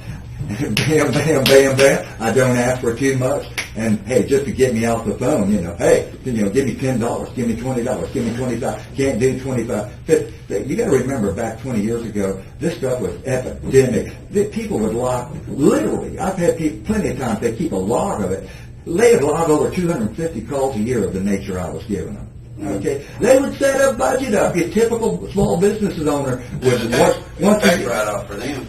Yeah, they'd set up. I'm going to give away $2,000 this year, $3,000, and they'd give it away first come first serve. And when the budget was gone, you couldn't get it if it wasn't. Yeah, you couldn't. You couldn't because they'd tell you why. I've had 200 people call me, and I've given away $3,000, about $10 a piece. Okay, and you couldn't get it. If you did, you did, and that's the way it was. And so that's where that beauty shop comes from. So they're working on Saturday, and that's primarily... That's their day. That's when the owner is going to be there. That's the busiest time of the week on any beauty shop, is Saturday morning. Do they tend to give up good money as far as all women in there? And what? Women tend to give the money up a little bit easier sometimes. No, not at all. On the heartstrings. Not at all. Not at all? Not at all. I'm going to tell you something, and you take it from me. Really? No, you know what you're being fooled by? You're all being fooled. You're being fooled by a woman's instinct, not her free will. Her instinct is that of nurturing. Mm-hmm. That's because instinctually she raises the kids. And you're being fooled by her nurturing instinct, and she has a soft spot for kids and small furry animals. But I'm going to tell you something. You take it to the bank, pal, and you take it from a guy that begged professionally for over 20 years. The sex that is the most avaricious, accumulative, greedy, and heartless is women. Really? Is women. I've had more women take the check right out of their husband's hand. Call up Joe's Stop and Go out in Rex, Georgia. Hey, Joe, yeah, $25. Go out there to pick it up. Be right the thing. This fucking battle axe wife. What you doing there? And you're not getting that. And just take the thing. Don't listen. That's why we're in the condition we're in. Don't ever forget this. You don't be fooled by a woman's nurturing instinct. Look at their free will personalities, and you're going to find women are the most hateful, avaricious, accumulative, greedy, and heartless. My God, when the American Indians, the woodland Indians, and the Iroquois and so forth in the northeast U.S., they'd bring a captive back to torture. It was like they were inflicting one captive. There's a sociological, cultural reason for it I could explain to you, but just let me say. When they bring a captive back to torture and to death, you know who did the torturing? No one. Yeah, they come out with their hot coals and their sharp sticks, okay? You know who the ones that are on? You send them to war. You may think, oh, my son. Yeah, my son had to go to war. Well, I'll tell you, I've seen it on video more than one World War II vet been over there fighting. He'd been fighting so much that he's amongst the earliest release. Come back home and have women on the street saying, you ought to be over there fighting and everything. Women are what got us in this situation we're in, man. Yeah, I mean, the reason why is what do women want? The two things. They want their home and kids, and they want things, okay? Hey, do you think pottery was just invented 7,000 years ago? They always knew that clay would harden. The thing is, when they were hunters, and men were men, and men were in control, and they moved around, and they were free and not enslaved by the states. Because when they settled down, the states were able to... They couldn't have things. You can't have pottery. You can't carry pottery around. It's too fucking heavy. It breaks. Okay? So they had to use bowling bags and so forth.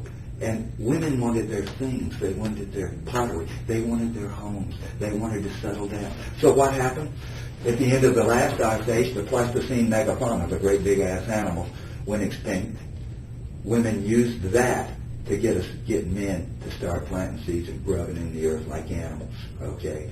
And once they got them settled down on the farm, then what happened is, ecological disaster. They destroyed, men have never lived, agriculture people have never lived in harmony with nature. What they had to do was move out of the Anatolian plateau in Turkey and northern Iraq and Iran, and they had to move down into the river valleys of Mesopotamia, the Tigris and the Euphrates, ditto with the Nile. Once they moved down into those valleys, desert there, water there, irrigation, then the state was able to assume control by getting them in a hydraulic trap of these giant irrigation projects, which they did, dams, canals, everything. And once the state got control of the water, they had control of the people. And after that, humanity descended into degradation, slavery, pauperism, that 99% of all humans, the history of civilization is the history of 1% of the people, the elites. We don't even know what the dredges wore back in many times. Nothing. They were just dredges. They were, and they would intensify their production and try to get more and more. And the end result is no one could eat meat, and they were just eating mush, which most of the world still eats, rice or, whatever, maize, that kind of thing. And it's a story that's been repeated over and over. And what started it all? Women wanting to settle down and have things and have their kids. When they moved around, you see, they had to kill the girl babies.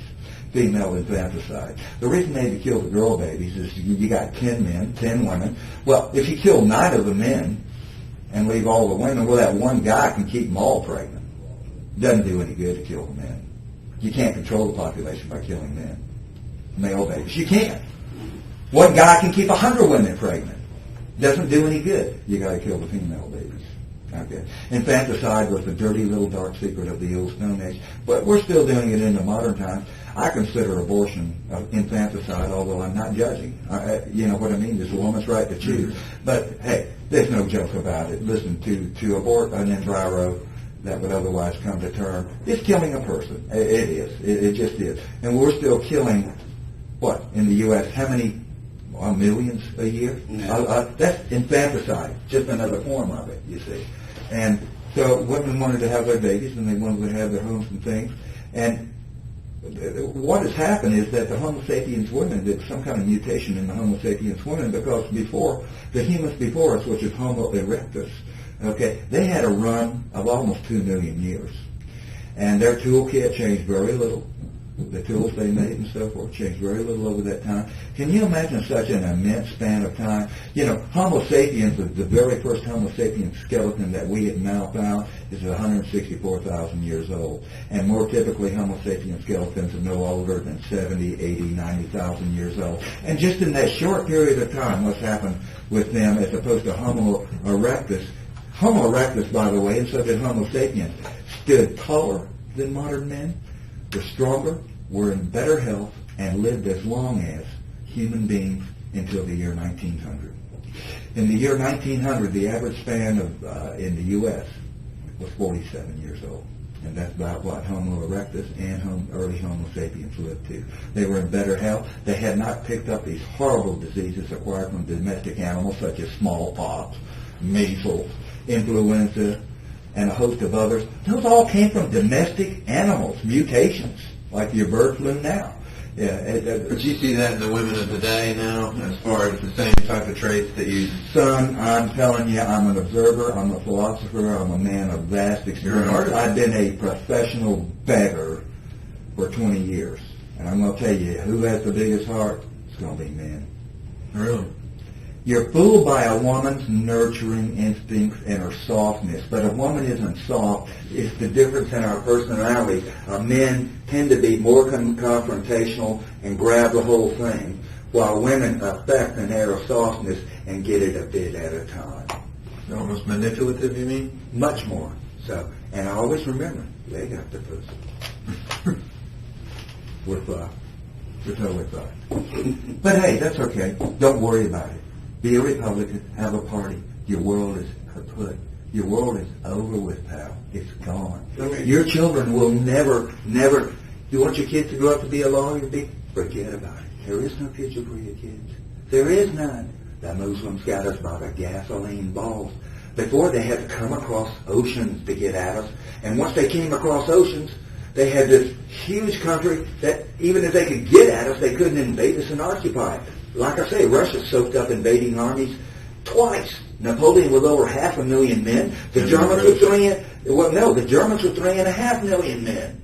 Okay, these were huge armies. Napoleon in 1812, over 500,000. Germans, World War II, 3.5 million. Okay, soaked them up, just the vastness of it. They couldn't get at us. Now they don't have to. Again, I'm going to tell you, I've told you before, I'm going to tell you again. We have this huge, vast, interconnected socio-economic structure. You're embedded in a matrix in a world that isn't real, that has been constructed totally for you, and it's all interconnected. It's built on values which are virtual, okay, but it's built upon the harsh reality of cheap gasoline. It's a house of cards. And son, once that starts going, the cascading effects, the ripple effects of this are going to be unimaginable. But just to give you an idea of what ripple and the interconnectedness of everything, we have a bunch of people here with subprime mortgages that don't pay their mortgage.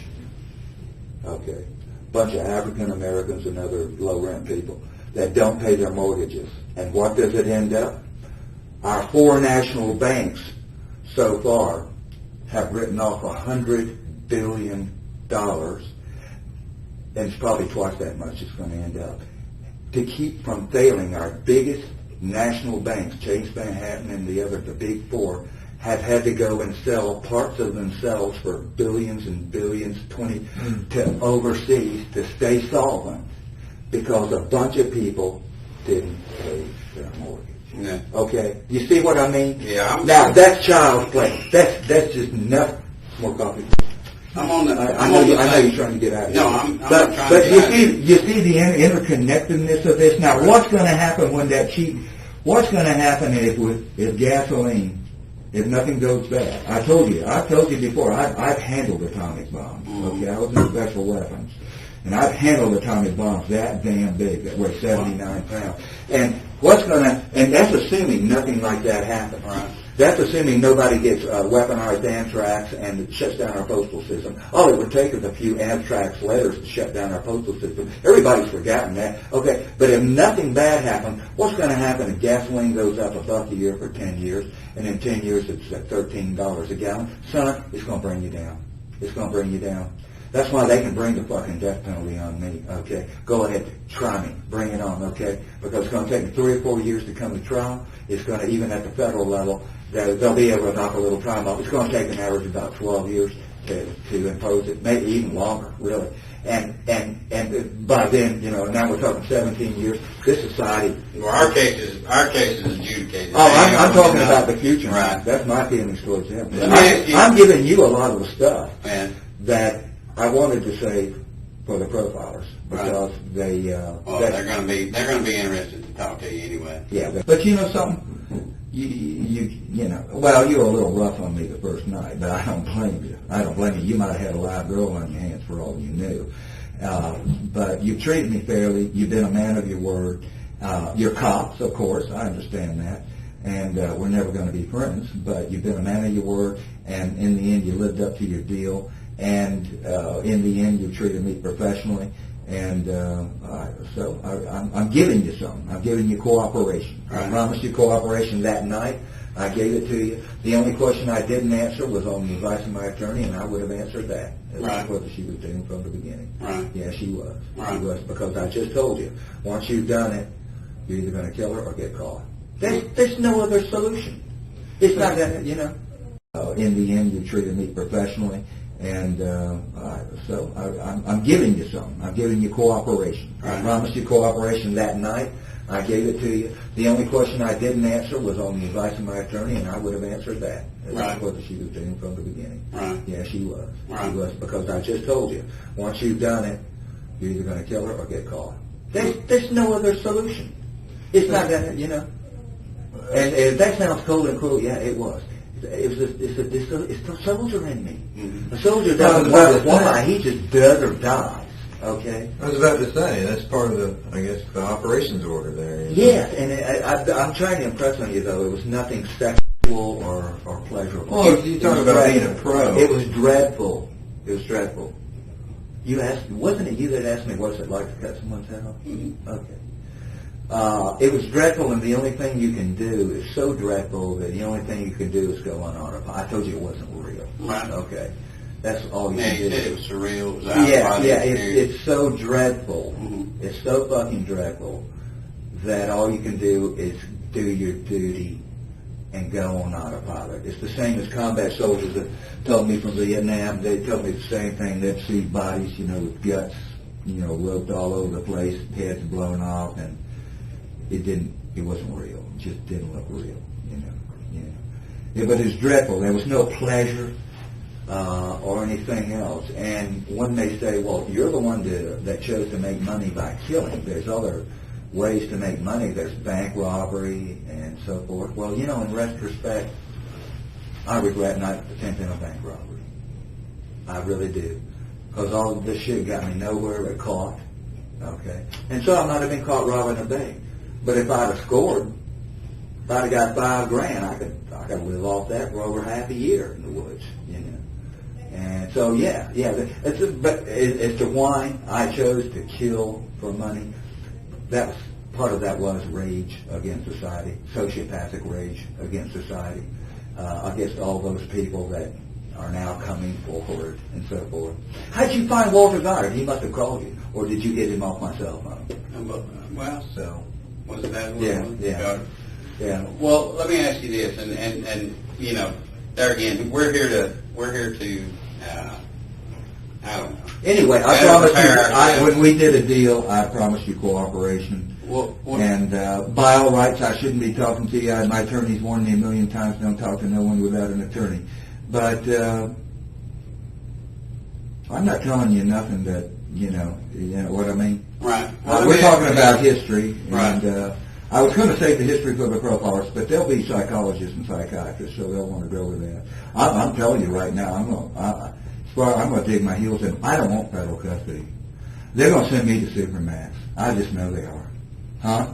What about it? They sent Ted Kaczynski there. All the notorious people. Listen, Rudolph went there and he only killed one person, and indirectly two. Okay? He killed one with a bomb, and another guy had a heart attack. Okay? He only killed one person. Yeah. He killed two, the police officer. Yeah, the police officer. He killed two. He only killed two people. Okay. Well, And they sent Kaczynski there. He only killed, I think, two people. But he was a Unabomber. right. And he's in Supermax. So it's where they send the notorious, infamous people. Well, Okay, they're sending my ass to Supermax, man. Well, I mean, it's debatable on who calls you notorious and who calls you, just a mad guy. Well, You know what I mean? what did it say? Infamous, Jack the Ripper, whatever you want to put it. Yeah. Okay. But of course, at first they got to convict me.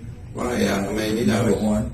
And if they, and if they want to spend $1 million, $2 million to convict me, and then another $2 million to get death, and then another $8 million to defend the death penalty, and get around to executing me 17 years from now when I'm 78 years old and I'm decrepit and anything. Hey, they can do it. Who's going to be the one to have to call you notorious, though? Me. You are? I'm infamous. You are? My God. I mean, I've read a little of the news that my lawyers brought me a little bit, but almost, I don't really want to read it. It's true. Curl your fucking hair, man. I mean, drifter with a mean streak. That's what the AJC article, a drifter with a mean streak. Misfit with a mean streak. Yeah. Well, misfit I am. Well, it's true. I do have a mean streak. I think what they don't understand is there's something a little more than that, though. That they don't understand that, except for this rampage, I was the injured party. I kid you not. They have screwed, Jude, and have hidden me every which way society has. They called the police on me 30 times when they were the transgressor, trying to get me... people in the park type thing. Yeah, and all of society, trying to get me in trouble. If they had their way, they would tell lies to the cop. The cop would arrest me and send me to the penitentiary, take my dog away, and ruin my life. just because they don't want to be wrong. Okay? It's as simple as that. You talk about cruel and heartless, man. And you talk about, hey, kill motherfuckers. You start getting that thing, you just rage against society. Well, you're getting a little bit into your, more than what we're trying to discuss here. Well, what are you trying to get at except a biography? Well, that's basically it. I'd like to have a biography of you. Well, don't. You're not going to give this to the press. I'm saving No, I'm absolutely. saving this for a book, man. Are you? Yeah. Okay. Hey, I got to keep some money on the books. Right. I understand. Okay, I got lots to do. I understand that. And no one's called you up and said, hey, I got some money for Gary Hilton. I got to get some money on the books. Right. Okay. And my coverage, I deliberately kept coverage of me limited. You notice when they try to do the perp walk, I insist that we run, and the deputy's fine with them, I got the vest on and everything. The sooner they can get me into that car, the better, although they don't even have to get me in the car. They can walk me right through. And I'm the one that insists on running to the car, Did you see the way did you see it on TV? Oh, yeah, running. I'm the one that wants to do that. You see, I was leading them. And they'll open that door, another one will open that door, and I'm the one that just dives in head first, So kind of like a Hollywood celebrity that's been bad and now is trying to do. You see what I mean? The more you limit it, the bigger demand it makes. Now, if I'd have come walking out like Eric Rudolph, they'd have said, "Oh, he's a fucking schmuck," is all he is. But when I come, an idiot. But when I come running out there and then dive into the car wearing the vest, it's a mystique. Yeah, you got a style about you, Mr. Hilton. It's the style. I'm saving it. Your gravitas kicking Now, yeah. So you. Everybody's got no one's got pictures of me either, but I got 5,000 pictures of me. Yeah, 5,000 pictures. Right. From 1990 on, documenting everything, all my daily lives. Nothing unlawful. Yeah, I got it. No one has a damn picture of me. As far as I know, except mugshots, and no one has a single picture of me not under arrest. No one. Nobody. I think, actually, Goddard has. You have you found some? Oh, yeah. I'm sorry. Yeah, North Carolina had 2 of me that a woman took. Yeah, that a woman took in Transylvania County. Yeah. Oh, you come across the more? Well, I wouldn't be surprised because people are. We're not. I'm like the Lone Ranger. We're not in this for the. I mean, you can have the book deal or whatever. We're not in it for that. What other pictures have you come up with? Tell me. Come on, I've been telling you. Well. Yeah. Oh, it's okay. Ask him. What's the? No, we got some pictures of you from.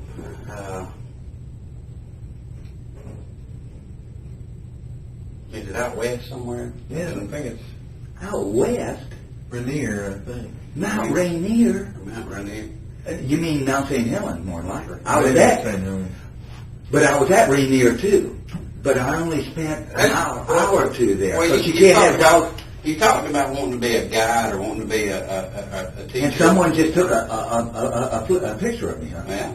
Yeah, I'm not surprised. Someone took a picture of me, and I know who it was. It's another fucking woman. Women are just... There was a guy in the New York Times Sunday magazine. He was Iranian descent, American born and everything, but he was Iranian. And he decided he was a photographer, and he was just had a little off time. He was going to do a project of traveling to each state capital, taking pictures of it, and making a montage and this and that. He rented bought an old van. He was going to do it. Well, he's taken an airplane to pick up his van, the first leg of his trip, and he explained to a woman what he was doing. I'm going to go to East, and she's an Iranian steakhouse. And while he was asleep, she took pictures of him, snitched on him. And as this guy's touring each state capsule, it gets harder and harder. They were like waiting for him. They got him on the list. He was arrested several times and detained. He was refused entry. He finally had to stop it because this one woman, he had told about his project in all sincerity and truthfulness, took his picture while he was asleep on the airplane and snitched on him, okay? And so there's a woman in North Carolina at a picnic area. She drove up. She's just a piece of white trash, and her boyfriend apparently was driving it. And I think she was drunk. too. She was acting like she was drunk. She was being very forward and everything, no real inhibitions and everything. They drove up there, and she sat out the window. I had, my technical clothing on, as usual. Presenting my typical spectacle, as, I was being the spectacle, the long, my shtick, doing my shtick. And she said, and what is your costume supposed to be? Smarten off, basically. And I said, I'm the prophet of microfiber. But you see, it never caught on. You can't even get this stuff anymore, right? It just fucking blew her mind. She didn't know what to fucking say. She probably didn't appreciate it. She didn't. And I'm almost sure it was the photograph was taken from where she was sitting, and I'm almost sure it was her. A piece of white trash. She takes this photo, she saves it for 4 months or whatever, and then comes forward and here. Here's the photo. She ain't nothing but a piece of drunk white trash herself. Okay, so I guess you have gotten. Well, I guess there's actually a lot of pictures. Well, this is what I'd like to know from you. One thing I'd like to know from you: where all have you hiked? Where all have you been? All over the United States, as far as. I know what you're getting at. The unsolved murders. No. I'm not talking about any unsolved. I'm talking about what I'd like to know is how accomplished of a hiker are you?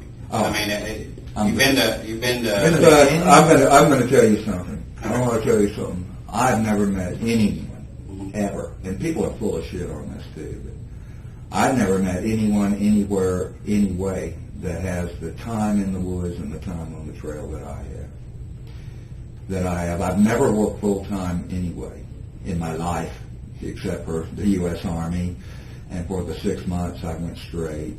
I worked full time. Okay, in 79, 80, I worked 6 months. Other than that, I've never worked full time. I've been a criminal. Okay, I was a career criminal in lawful charity from 73 to 93. Okay, for 20 years. Okay. And so I never worked full time. I've been a criminal. I couldn't get up and go to work every morning. And I've just been a soldier. It took me to the 90s to really realize what I was doing. I was just replicating what I did in the Army. That's all I was doing. I was doing field maneuvers. I was replicating what I did in the Army. I came to understand that I was just on perpetual field maneuvers is what I was. Hey, that's good enough. Some guys do it as a career. Nobody. And I've had the dogs, too, which means I always have a hiking companion. One thing that holds a lot of people back from getting a lot of time in the woods, again, is an activity is not valid unless you're with someone else. That's our human nature. Right. And so, of course, it's hard. You ask 10 people, oh, do you hike? Oh, yeah, hiking? Yeah, I hike. Well, let's go next Saturday. Well, no, I got a wine tasting next Saturday. That kind of stuff, right? In other words, when the pavement ends, they get nervous, basically. But I had the dogs. And a golden retriever, man, the worse the weather is, the more cold, nasty, wet, dreary, bitter, windy the weather is, the better they like it.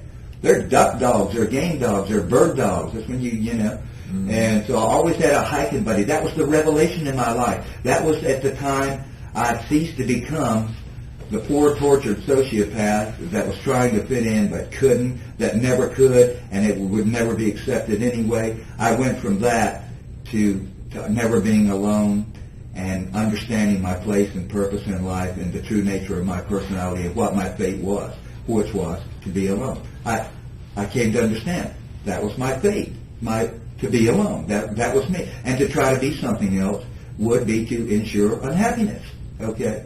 And that really picked up after in 91 when I started dog running, but it got going in the 80s, from 84 on. And ask Walter Goddard, he'll tell you, man, all the stuff I'd go out into the Oconee National Forest every weekend and just, or even around here in Gwinnett County, it wasn't developed like it is now. In 84, oh my God, man, huge tracts of woods along the Yellow River and so forth. They're all subdivisions now, but you could just go hiking in Gwinnett County. Hell, they had a deer season in Gwinnett County, then. Gun season, okay, and like as late as 83, they had a gun season in I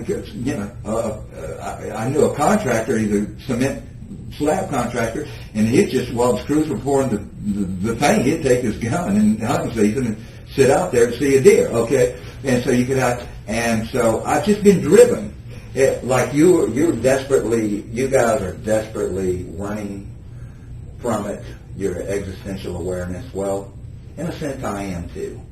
And I was a hobby runner before. I started hobby running in '78. Yeah, I told you, and that's how I met my wife, long distances and everything. And I did that. And starting in '84, I discovered the North Georgia mountains. And by then, I'd been pavement running for 6 years. And so the field maneuvers in the mountains was just replicating what I did as a paratrooper. And it was a new form of exercise. And I'm telling you, when you're in shape, there's just something, to a certain personalities, there's something totally addicted to going, like the ever-ready bunny, to going and going and going and entering a state that I call hyperfatigue. When you enter hyperfatigue, totally addicted to going, like the ever-ready bunny, to going and going and going and entering a state that I call hyperfatigue. When you enter hyperfatigue, sort of like the runner's high you've heard about. When you enter hyperfatigue, the world is a different place, and you're like a god in it. The very fabric of space and time is altered. Yeah, you can do it running real easily. Run over 10 miles on a hot day. Okay. It's almost like a sweat lodge for the American Indian. A vision quest. Yeah. And they would get their vision. Yeah, yeah. The American Indians, when they were young, the men, as a rite of passage, they would go and get on top of a mesa or something and simply go without food, water, and sleep for a couple hundred hours. Trust me, if you go 110 hours without sleep, you'll hallucinate. Believe me. Yeah. You and I were talking earlier, and you described yourself as a pro. And in talking about that, I, as a police officer, when you and I encounter one another, I'm going to know you're not. And I know what you mean, but how do you define that? As far as how are you a pro? I'm a pro in that I'm not just styling. You see, the average civilian, their entire life is a style. Nothing is real. They're rock climbers. Oh, rock climber. Yeah. Go to the gym. Rock climber. Hiker. Oh, hiking. Well, twice they've driven up to Neal's Gap and done the little last part of Blood Mountain, and they climbed Blood Mountain. We're all different. We even, everything is virtual. We even virtual grief. We even have virtual grief. You see the candlelight marches for Meredith Emerson and other people, and people show up and they carry the people that don't even know the girl. Most of them don't, and they carry the things and they look, for the newsroom. Hey, son, if they want to grieve.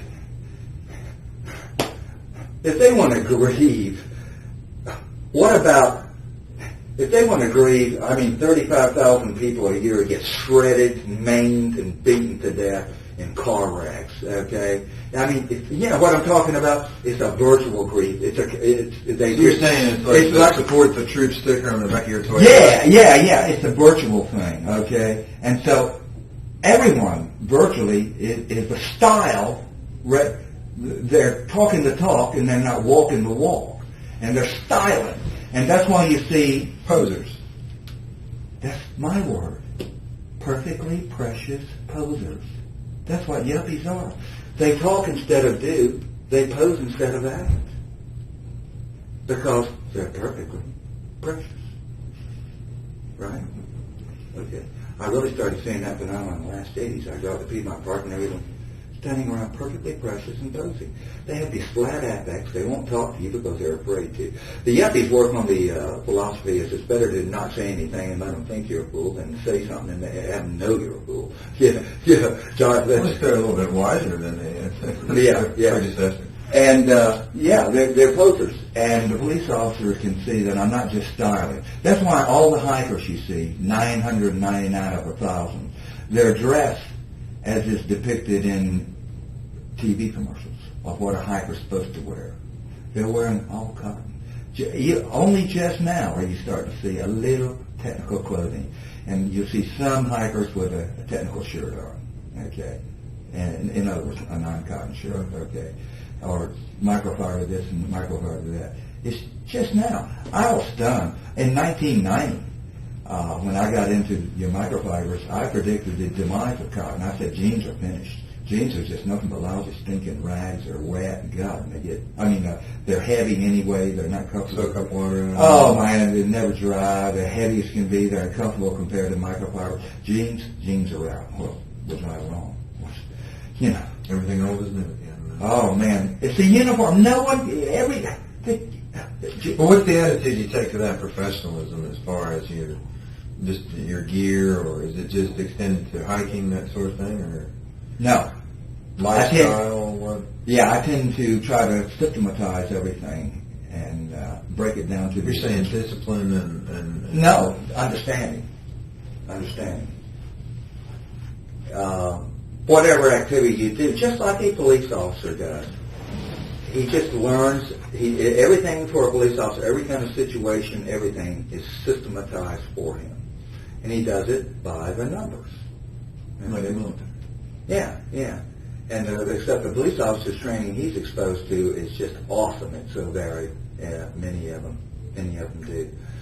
They're taught every kind of situation.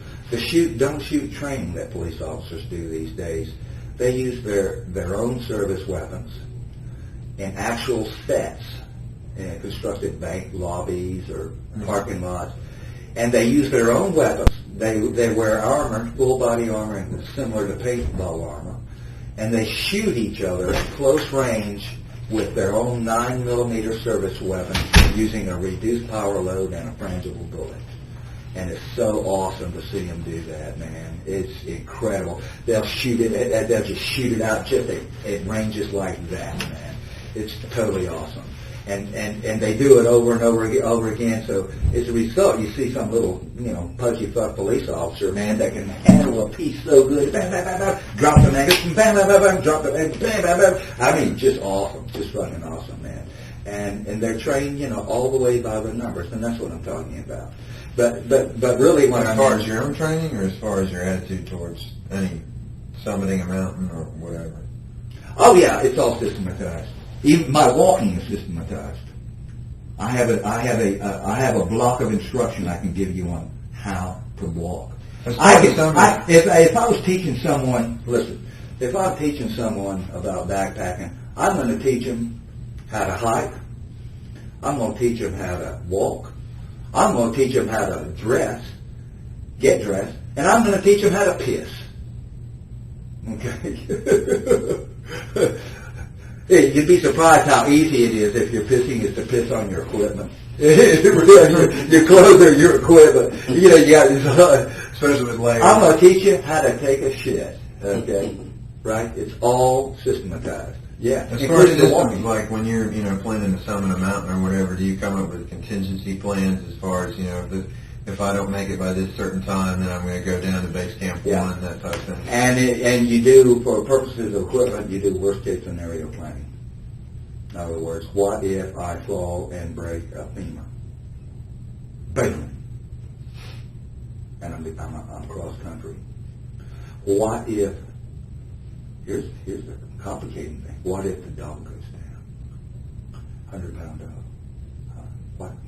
What if your dog comes up lame? What if you got an old dog and he comes up lame? What you gonna do? Okay.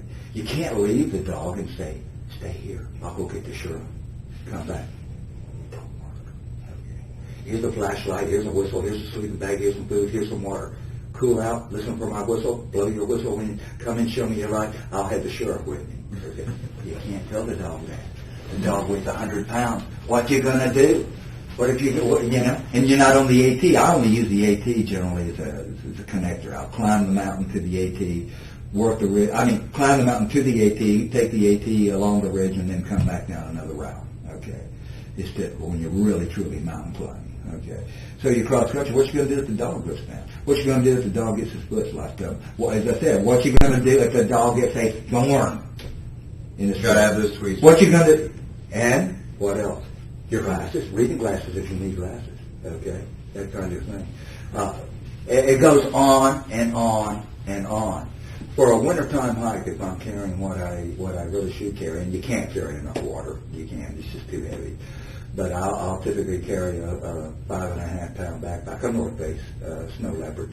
I'm getting those snow leopards back, by the way, because my lawyer's getting them. He hikes. Rob McNeil, he's a big time Appalachian Trail deity, etc. He's a real hiking enthusiast and everything. So he owns all that now. He owns that. He owns all my personal possessions, and he owns my van. So as soon as you guys can cut it loose to him, I'd appreciate it. He's a good guy. He's the attorney for the public. Okay. And everything. And he owns my van now too. Okay. And he's going to keep money on the books for me also. But anyway, yeah, you have all that planned.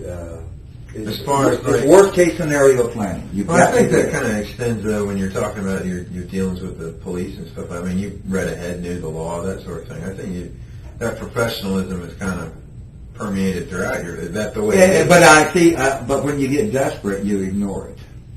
In other words, when you're going out to kill somebody, if you're seen by a single other person on the trail, then that day's screwed. But when you procrastinate because you don't want to get up and kill someone, and you let it go and you say, I won't kill anyone today. We'll just go hiking with my dog, have fun. We're doomed anyway. And so you get down to the point where, well, like Meredith, I had $40 money and several days food. I was going to have to kill somebody in that period of time. Okay? And when you get down to the bitter end, you ignore all the rules you set, which I did, which got me caught. Straight outside of your own criteria for... In other words, on Blood Mountain, it's a good place to hunt because it's the most used day hiking trail in the state of Georgia. And this is a 3.5 mile hike up, 1,400 foot climb, and return. So it's a 7 mile walk with 1,400 foot of elevation gain. And I'm amazed at the number of people that do it, but they're able to do it because they're not carrying anything. They're carrying what they're supposed to. I've seen people in that bitter weather that Meredith was taken in, 11 degrees at night. I saw the day before going up as I was coming down, the sun setting behind the shoulder of Blood, and going up, 3 boys going up not carrying a single thing, and one of them wearing shorts. Insanity. They're betting their life, literally, that they don't stumble and hurt themselves. Actually, and it's amazing not more people get in serious trouble up there. It does happen up there, but it's amazing. But see, but anyway, it's a good place to hunt in that you have a huge selection. But it's a bad place to hunt in that you because they have a lot of people. So the way you would do it, witnesses. So the way you would do it would be to lurk in a blind, so to speak, off the trail, observe with binoculars, and lurk. But I didn't do that either because I like to hike. So a bunch of people saw me, and then it was a mistake that picked Meredith. Yeah, because as you said, she almost whipped my ass. You said, didn't you say, I bet that 120-pound girl almost whipped your ass? She almost whipped my ass. She damn sure did. I lost control of both of them, both the knife and the bat. Showed her the knife, grabbed the fucking, it's a bayonet, so it's dull shit anyway. All it is a spike to stick with, it's not a slasher. Grabbed the bayonet, and somehow I lost control of the bayonet and lost it, period. And it went down. I pulled the bat, deployed it, grabbed that. I mean, it was not my finest hour. It was not I'm better than that. I am. But I found out she was a fucking black belt. Which don't mean shit. Again, they're styling these black belts. They're styling. They're not fighters. They're learning to do some little. But on the other hand, doing that kind of thing does increase your coordination, your hand-eye, etc., and it gets you more used to hand-to-hand combat as opposed to an untrained person, even though they're not really fighters. And she didn't do no shit. It's just that she was real quick with her hands and had no hesitation about grabbing weapons and everything. And not only that, she was hard to subdue. And I fought like hell, man. Fought. And then once I gained control of her and got her 10 to 15 feet away from the trail on that little side trail I told you about, she started fighting again. And I had to fight her again for several minutes. And her doing that is what got me caught. Because if I'd been back to the crime scene, just a few minutes sooner, just several minutes sooner, I would have beat those people that found the bat, and I would have picked it up. But as it was, I had to fight her twice, bring her all the way around the corner of the mountain, and then secure her to a tree, in spite of her protestations, and then go back for it. So she caught me fair and square. Yeah. One thing I didn't ask you about this, since you're on that point, one thing I didn't ask you about, did you have to put something to keep her quiet, a gag, so to speak, or anything like that? No. Was she unconscious at that point? Never. Well, I'm wondering why she wasn't yelling when you just tied her to a tree, and when you went back to clean the crime scene. Is what I'm getting at. There comes a point they fight, and then they submit. Right. And a lot of it is because of me. Right. I reassure them. That it's going to be okay, but just quit fighting or you're going to get hurt. I tell them, listen, honey, I'm going to spend life in prison just because you said no. I'm calm as can be. I'm a very experienced fighter. You know, the thing that separates a martial artist from a brawler, there's three things. One is the martial artist has a footwork. Secondly, the martial artist is not willing to lose. And thirdly, and very importantly, I learned this from the police, a martial artist doesn't get mad. Okay. If a cop is getting mad from a brawler, there's three things. One is the martial artist has a footwork. Secondly, the martial artist is not willing to lose. And thirdly, and very importantly, I learned this from the police, a martial artist doesn't get mad. Okay. If a cop is getting mad when he's fighting, then he's doomed. Okay.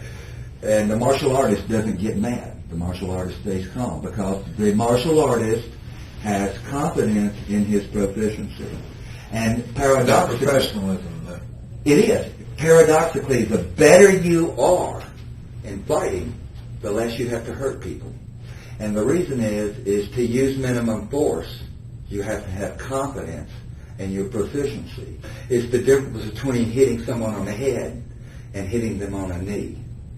If you have confidence in your proficiency and your ability to deliver the stroke accurately and in what it will do, then even though you're afraid and your impulse is to knock their head off, you're so afraid, you have confidence in your proficiency and you break their knee instead of their head. That's what it is. And I have confidence in my proficiency because I've been there a million times. I've fought 2 or more people with 3 or 4 dogs. I've had big guys, well, except for that one guy, they're always going to be bigger than me. I mean, I've had a guy one time with the Chattooga turn right around and get hold of me and everything. This guy was like that, man. Looked like an airline. I think he was military, to tell the truth. His haircut. This is over in the Chattooga. It wasn't that far from Fort Gordon or Fort Stewart. And get a hold of me and tumble down a mountainside and still have my shit together and come up with him being on me, but not having control of the stick, but having me, and having the guy realize that he was about to get his face knocked in and just dropping me and running away, okay, because I kept my shit together. I didn't lose it. I was able to take him and flip him off the trail and roll all the way down the mountainside to 15, 20 feet. Him come up on top of me and still have my shit together and be ready to bam, that's what I call the extended fist. You have kinetic strokes and you have power strokes or muscle strokes, and the extended fist technique is, here's the bat right there. And I use the bat like you're supposed to use it. A lot of police departments hold the bat like that. In other words, a lot of police departments teach you on a 36-inch bat, riot control, they teach you to have the strong hand down, but you have the strong hand up, like this. Yeah, you have the strong hand up. And that way you can use the extended fist technique, which the tip of the bayonet is the stick is there. And so what that is this tip of the stick is a extra long and extra hard extension of your fist. Bam! It's awesome. It's devastating. Not only is it very quick acceleration, that's where close-in work, okay? For at a distance work, it's going to be a kinetic stroke. Kinetic means moving, and it's kinetic energy. And in other words, the energy you're imparting into the hit is the energy of something moving. In other words, it's mass times speed equals force, okay? So one of them squared. So you visualize the tip of your stick is a projectile. And the object is to get tip velocity. So you think this And that's- type of thing translates as far as in a situation like you were just talking about? What? This training, this practice kind of comes out as far as when you said you didn't have to cover her mouth up or anything. Oh yeah. It's the calm and the calmness I have. Anyone else when they would be doing this, if they weren't a highly skilled martial artist, well, they wouldn't be able to do it. Yeah, they'd be nervous or what? I don't know what they'd do. I mean, imagine what. It goes back to the pro thing, is what you're saying. Yeah, it goes back, and it's experience. It's a combination of experience and knowledge. Well, it's like a police officer, or like a soldier. The way a cop wins fights, the way a soldier wins fights, is planning, training, and equipment. That's how police officers win fights. Planning, training, and equipment. The planning is doing scenarios. What if two guys and another guy comes this way? What if the guy does that? What if? What if? Planning. And you rehearse it. And then training, rehearsing. You do your scenarios, and equipment, of course. Well taken care of. Which would translate to weapons, you call it weapons. And that's how police officers win fights: planning, training, and equipment. That's how little schmuck police officers can whip ass, because they planned, they trained, they are equipped. But Meredith Bell got the best of me there. Yeah, she did. Oh, but to ask you a question, once she goes over the edge, I got her around to the tree, and she said, "No, don't." But she wasn't yelling anymore. I said, "Now, honey, don't worry. Listen, I just got to go back. I'll be right here. Listen." And I said, and also the first thing I said is, "Where's your debit card, credit card?" In the car, and say, "What's the PIN number? 1, 2, 3, 4." Okay, look, honey, look. I got your credit card. I got your PIN number. It's gonna hurt you. I'll be back just a second. Just take it. And she just calmed right down. And from then on, she was just cooperating, like right there. It was like she wasn't even. And to take her back down to the parking lot, I had to go through some really thick stuff, cross a really steep ravine of drainage with a stream at the bottom, really steep, about 15 vertical feet or 20 vertical feet, really steep, cross the creek and then come up it again through thick roadies, and then take her down the tail end of a boulder field and then cross country straight down to the parking lot. She was unsecured, totally unsecured, except just I put a loop line around her neck, and just like a leash, like a dog's leash, and that's the only way she was secured. Okay, and I told her that I had a gun, and that I was going to shoot her ass down. I didn't have a gun, but I had a BB pistol that looked like a gun, and I was going to shoot her ass down. And, she took off running or something. Because you got to do that because most girls could probably outrun me. Not that fast. And after that, from then on, she totally cooperated. We traversed the Blood Mountain through the stick stuff, down through the drainage, up, and she was totally cooperative with me and everything else. And it was all the way through. And as time went on, she got more and more cooperative. The last morning, again, I told you that tank truck got stalled and blocked the road, or stuck and blocked the road. And he said he was calling for help. And I said, "Honey, look, we got to get out of here. This guy's calling for help. Come on, just start throwing stuff in. Don't worry." Because she by then knew the procedure for packing and unpacking the van. And she would help me, and how we would do it, and, et cetera, what went where. She knew it all. And she would help me. But I said, "Hey, no, just grab it and throw it in. Grab it." And she just, was really going crazy. But I want to tell you, though. But, the advice to people if they're abducted is to engage your abductor and to make yourself a person to them and not have them think of you as an object. To engage them, to tell them your name, to tell them about yourself, tell them about your family, tell your abductor that, tell them what you study, what your dreams and hopes and plans and schemes are, and try to engage them and make yourself a person rather than an object, because the abductor is psychopathic. He's looking at you in a human way. You want to make yourself a human. No. It was always me. It was always me engaging them. First thing I ask them is, what kind of music you like? What's your favorite song? What do you do for work? Where'd you go to school?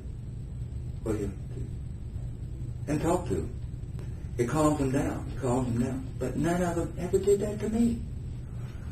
Meredith, the whole time, I knew her thing because I knew her name, I saw it in the lesson, but I just called her Hon or Honey.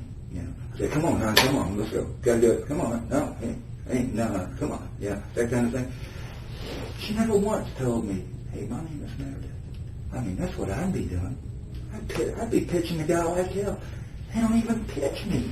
Like, really, I won't say a word, you know, just, you know, I'd be saying, hey, listen, no sweat, listen, I'll tell them you had me blindfolded all the time. I didn't even see you, nothing. I don't even know a thing. I had no clue. Hey, I'm not even going to report this. Hey, just cut me loose, you know, cut me loose as soon as you can. If I can get back before a big alarm is raised, I'll never even report. I'd be pitching the whole damn time. I'd be bending. If I was abducted, I'd be bending their fucking ear. You know, engaging them and making them think of me as establishing a relationship. You kind of expected that, but never got it. You're right. It's amazing. It's totally fucking amazing. It was me. I did form a relationship, but that was because of me. Because you're reaching out. Reaching out to them, and it gets their cooperation because now you're making yourself a person to them. Instead of an inhuman monster, you're making them see as it's just a guy who maybe got screwed loose, but nevertheless just a guy who's rational, sounding. You know, the act wasn't rational, but my actions otherwise and everything is rational, who's intelligent, who's intuitive, you know, who is well-read and educated, and they see me as a person, and they see that I have an interest in them. You know, again, first thing that I would say is, I mean, right there, I mean, while I'm leading them away, what kind of music you like? You know, that kind of thing. And asking preferences, things, what do you do and everything, and tell me about your job. Part of it is I'm curious. You know, if as an artist and as a sociopath, if you're doing this, you would like to select your victims on an artistic sense. But when you get down, you procrastinate and yet someone's got to fall. You know what I mean? But nevertheless, I want to know them and to see what, you know, who I have got rather than just a faceless person you're going to kill. There's nothing else, something interesting, right? Yeah. And it's not to say my mind could not have been changed with the right kind of people, but I don't know. You know, I have a Rage Against Society, and I guess most people would fit the bill as far as the victim goes. Yeah, actually. Again, I'm remorseful over Meredith because just for the fact that, if nothing else, she drove a Chevy Cavalier. I can't tell you how much I respect that. Why is that? Why Yuppie's going to drive a little cheap white Chevy Cavalier? My God, you can get a no brand name is what you're saying.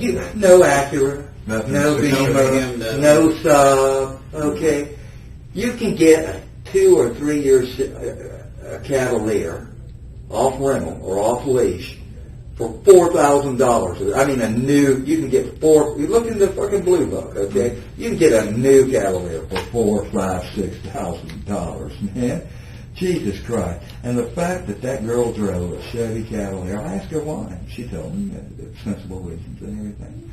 I respected her to no end for that. Yeah. She didn't have a brain in her head, but hey, neither do you either. And what the hell? No one does it. Yeah. Right? You know, we're all just running. We're all just passing the time. We're all just finding some way to divert ourselves from the inevitability of our own end. Anything. Divert me. And by God, don't let me stop and think about it, please. Make me so busy that I can't even think. You know, I can only, just be immersed in the matrix and, everything virtual and nothing's real and just keep it spinning, baby, keep it spinning. Okay? So yeah, she was brain dead, of course, but the fact that she drove a Cavalier, the fact that she had this job selling boxes, commercial boxes, okay, to stores and displays and everything. It's just and it was an entry-level slot. She's out there calling on stores selling boxes. And she was so optimistic, enthusiastic about it, even though she didn't, wasn't passionate about the job. She sold boxes, for Pete's sake. But she was happy in it in that she felt she was progressing, building her resume. As Meredith said, she said, if I can succeed in selling boxes, then it's going to show the next higher level that, I can go out and do it. If I can go out and sell boxes, that kind of thing. She was happy in that. She wasn't, anyone else would be up to, bitching about it. No, she was happy to have the job. She was happy to do it. She did it. She was doing good at it.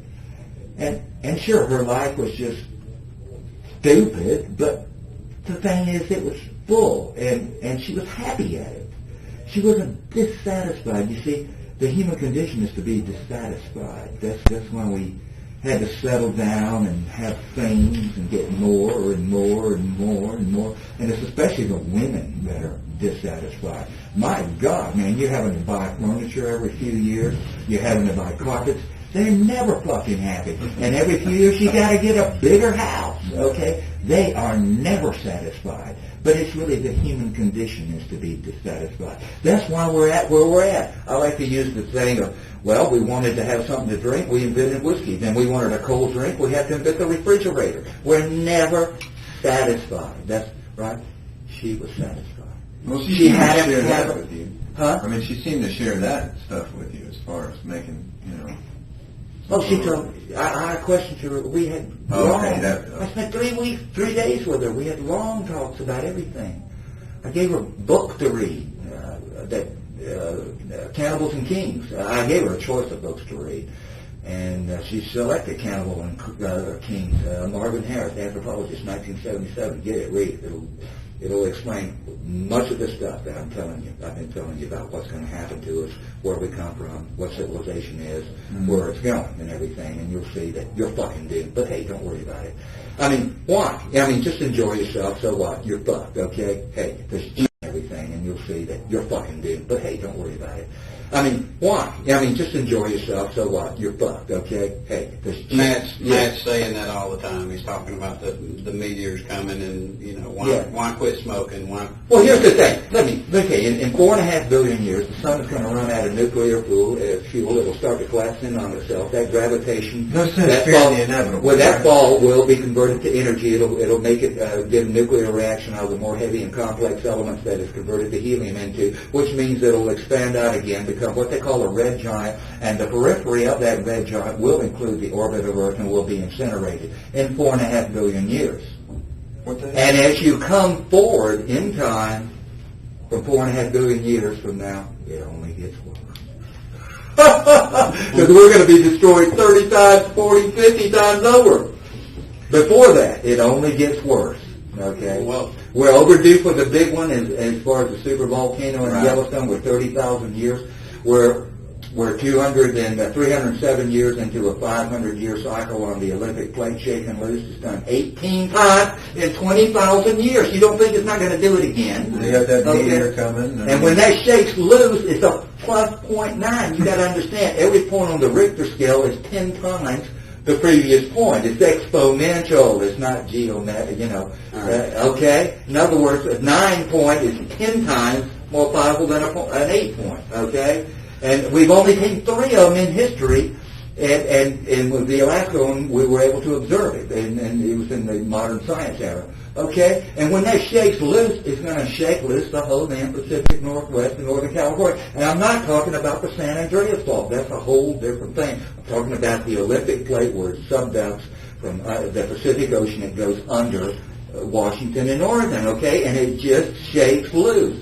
Well, before all that shit happens, and before you miss out on chow, let me, yeah, it's almost... Oh, you mean I can't talk to you anymore? Yeah, I don't want you to miss out on chow. I was going to ask you, basically, on your timeline and everything else, we got up to 97 when you went to work with Tabor. What time around 97 was that you went to work with Tabor?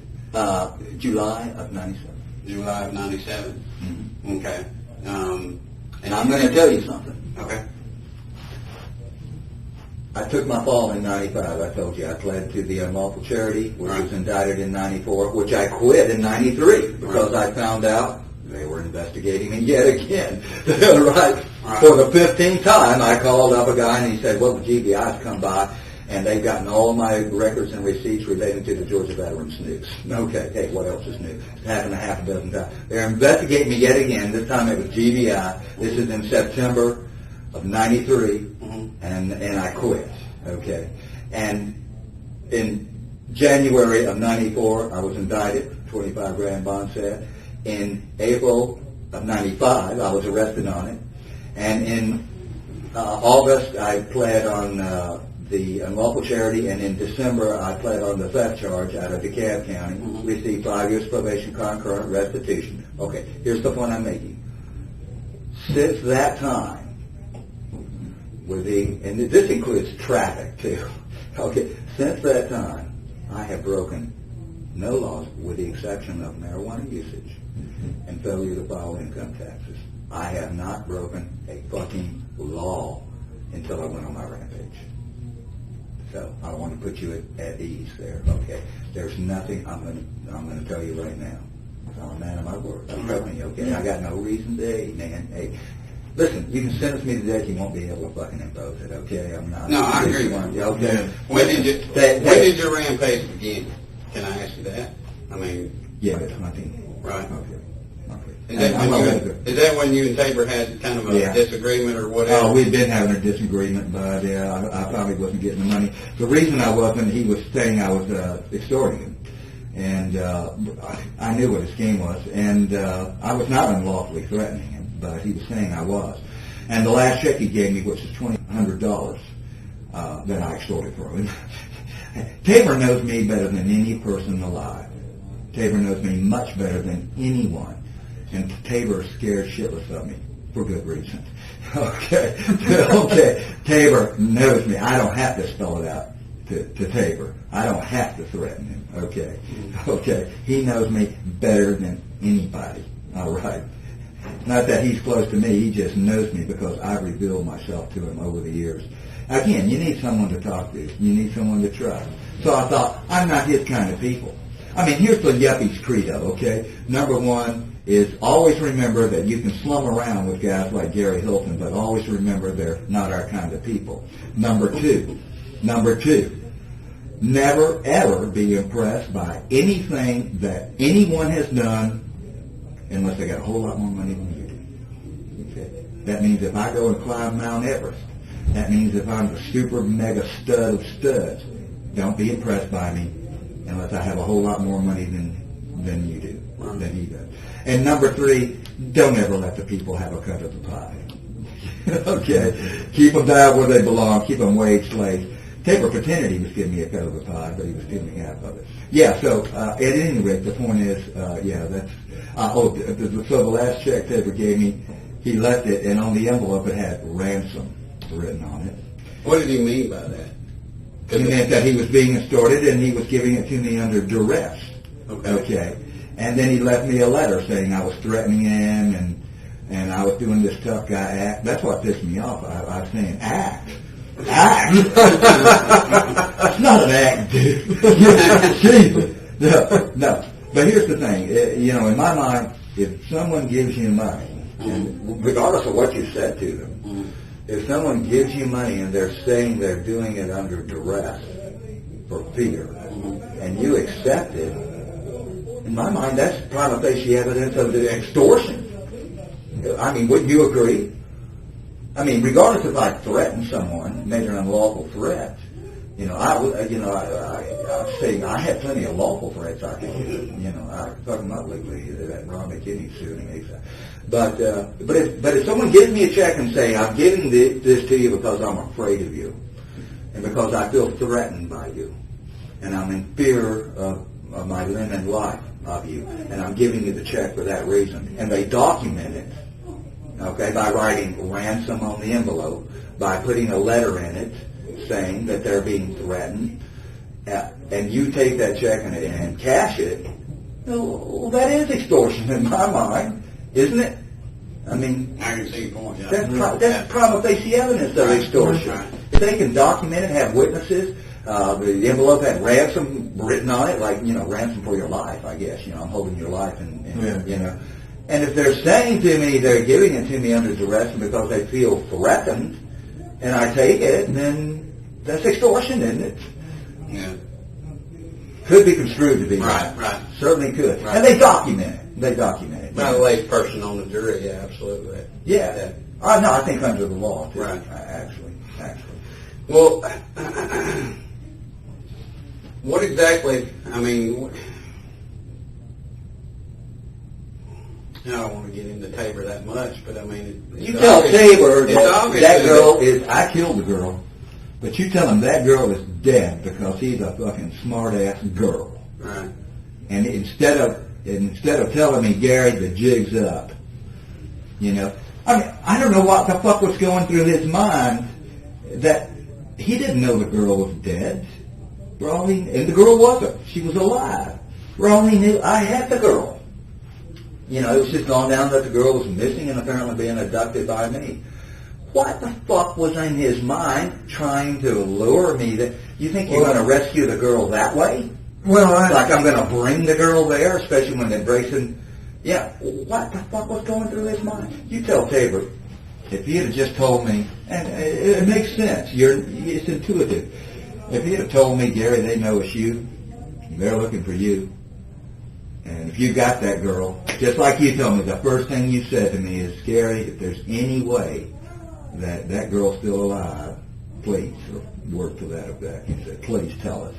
See, you were exploring that possibility right from the get-go. Not Tabor. He's too busy being a yuppie, smart-ass girl, okay? And tried to lay his coy little trap, and I told him, well, I couldn't pick it up that night or the next day, but I might be there the next day, okay? Because I was in my fucking wits end, the girl was still alive, man. I still had that. I got to go off the, oh, God, you know. And I was just, you know, I'd come unraveled. You saw how I went. I was arrested. I slept almost 24 hours a day for the next morning. Well, like Clay was saying, I hate bringing Tabor into it, but just out of curiosity, he just strikes me as kind of a weird fellow. Oh, yeah. Based on his, Yeah. He kind of acts like you have something over his head. Yeah, I that's mean, the impression that I got. Or is he just scared of you? Oh, he's afraid of me, and it just may be that his wife doesn't know he's a lousy faggot that lies about everything, but I doubt that. The last message I left to him, I was telling him, John, you're working an agenda that's not working for either of us. It's not working for me because I'm not getting paid. It's not working for you because it's not going to happen. And that is, John, I will never unlawfully threaten you, John. I said, now, I can understand there's two reasons why you might think you could goad me into unlawfully threaten you. One is that if you had done to anyone what you've done to me, they would be so mad and so outraged that they may well utter an unlawful threat. Secondly is the fact that, well, I'm a stud, and the training I received and the fighting I've done is a matter of public record. The training I received is a matter of public record, and the police have been called on me 30 times. The fighting I've done is a matter of public record. But, John, you're forgetting something. In all those instances, I acted lawfully. I keep my actions lawful. Now, as far as blackmailing you goes, he had never broached that subject, but I wanted to throw this in. I said, as far as blackmailing you goes, well, John, hey, what am I going to do? Tell your wife you're a lousy faggot that lies about everything? Man, I'm sure she's known that for several years. I told her, and it's my feeling, you know, Dan is dumb, you know. And again, when you love someone, you have this dreamboat of a guy. You've seen Tabor. Yeah, he's dreamboat for the average, you know. He's 44, he's born in 64, man, okay? He's in his mid-40s. Your average schmuck in his 40s is a sack of fucking shit, man. You know, he's done spread. Man, Tabor's a stroking dude, man. I mean, he's tall and good-looking, and he handles himself beautifully. He's so impeccably mannered. Of course, they pose, and they're precious, and that's the way they do it. And so I can understand his wife being blinded by that for several years. But again, she's an attorney. She was first in her class. She's not stupid, you know. So I feel sure that Did he ever come on to you or anything of that? Oh, no, not at all. Or share an experience with you? Never. No. Talk about what I did Friday night? Until recently in our relationship, I would never have broached it at all. But he could out of politeness or just out of... No, because if you're friends with a faggot, it becomes accepted, an open thing between you that you're that he's a faggot, then you're hanging around with the faggots. And in my experience, if you're hanging around with a faggot that's acknowledged to be a faggot, I shouldn't use those words. It's pejorative. I think the world of gay guys, by the way. Gay guys as a group are more handsome, more talented, more smart, more everything than straight men. They are. They're beautiful. And talented and everything. Good looking, too. You know. But one of the ways you tell a guy's a homosexual if it's just too good looking and dressed too damn well, like Rock Hudson. Okay. No.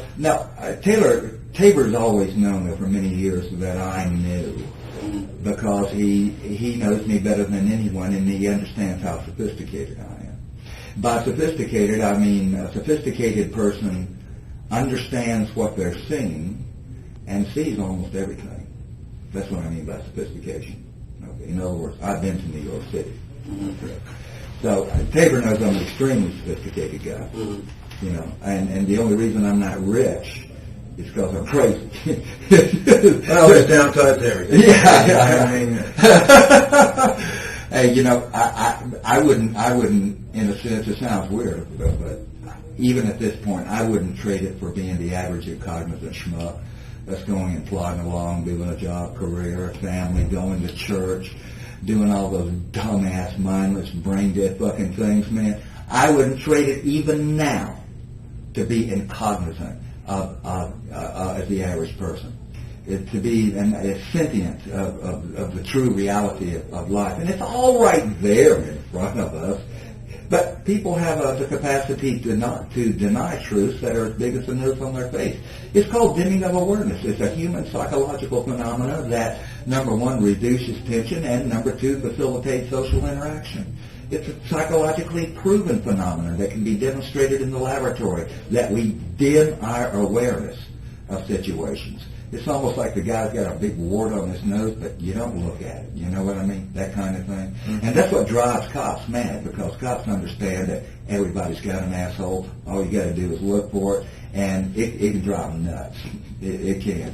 And that's what drives cops mad, because cops understand that everybody's got an asshole. All you got to do is look for it, and it can drive them nuts.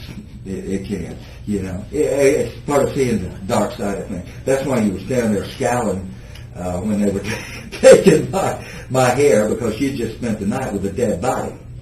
Okay, and I saw the crime scene guy. He had Dalton Forest mud on his knees and on the toes of his boots, and that meant he had been down on his knees in the mud in front of a dead body that used to be a young girl. And I imagine so did you. You spent the night with a dead body, and I think I'd be scowling too. I would rather scowl. Yeah, you were. You a lot of people you got a reputation for that. A lot of people accuse me of that, and when I'm actually not, I guess my face just naturally frowns or whatever. But he's a hard ass. Hey, you're authorized to, because you know Michael Moore, the guy, that filmmaker, that you know. He has referred to Americans as grinning idiots, and no truer words were ever spoken, you know.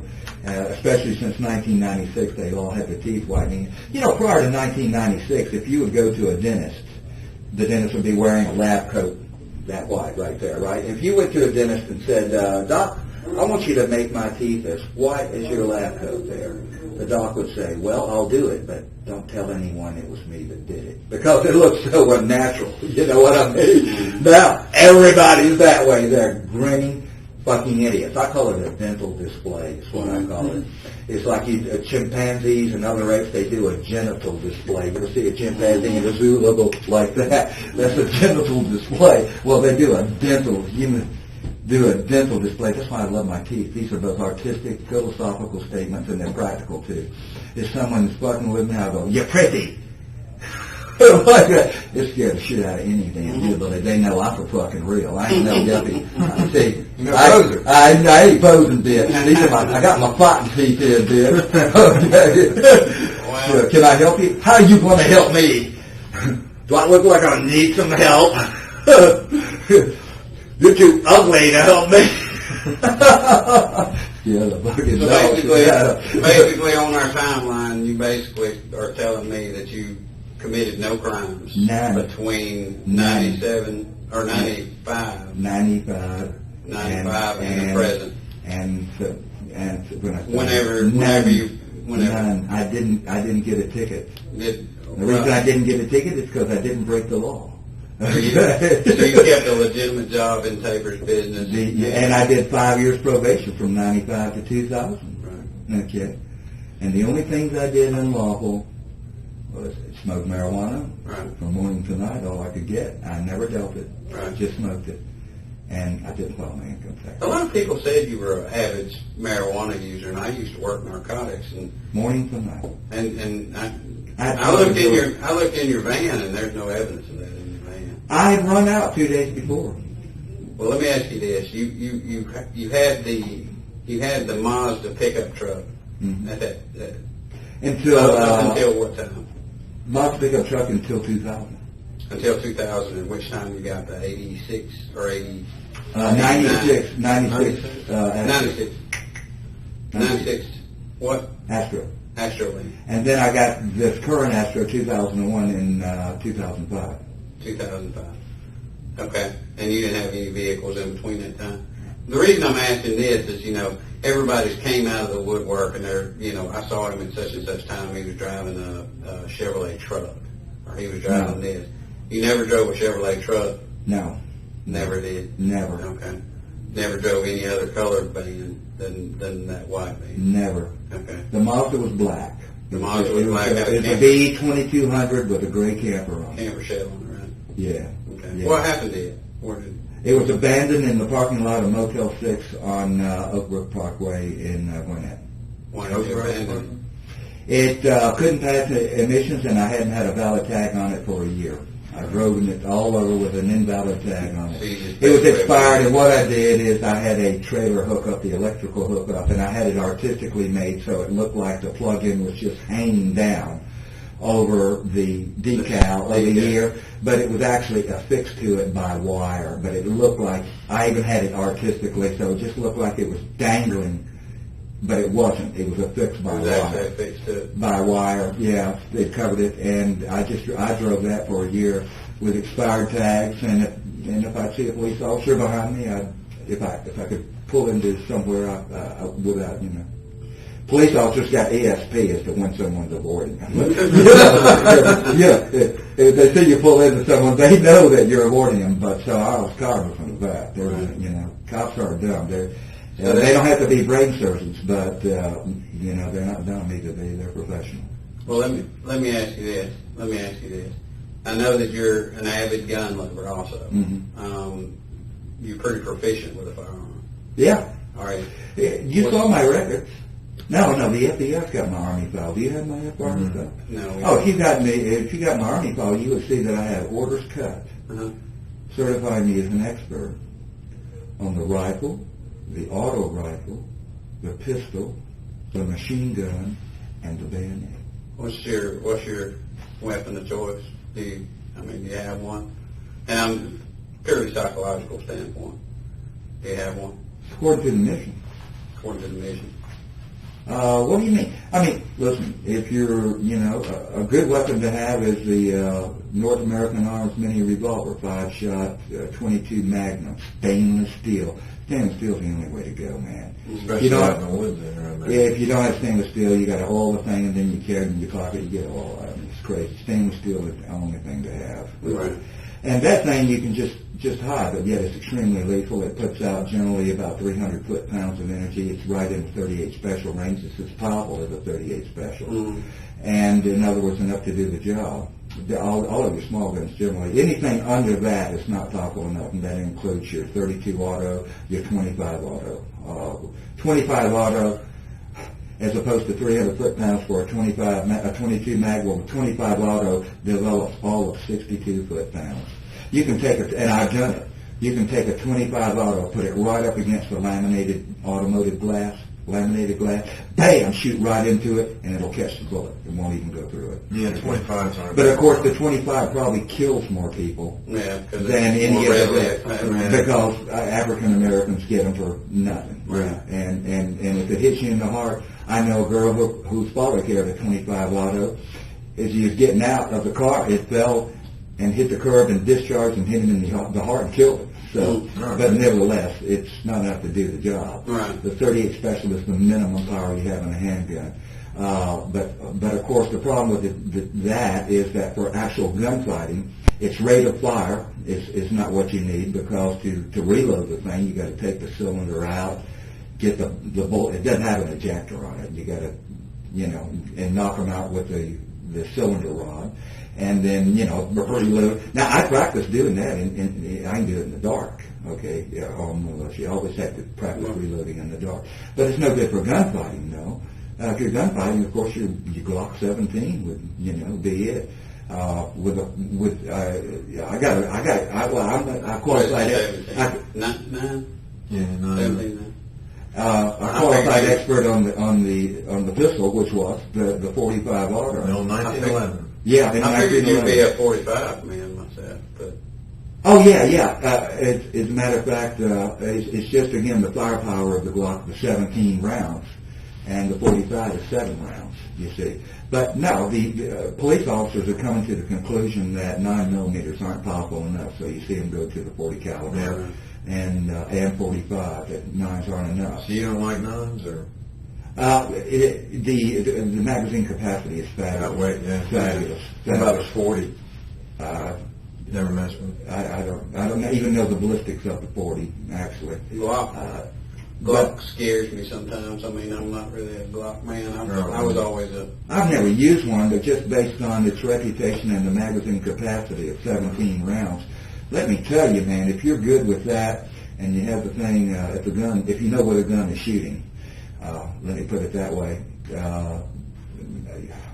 kick ass on that. I mean, I don't use my firing position with a pistol. If I'm gunfighting, even like there's the guy and we're going to gunfight.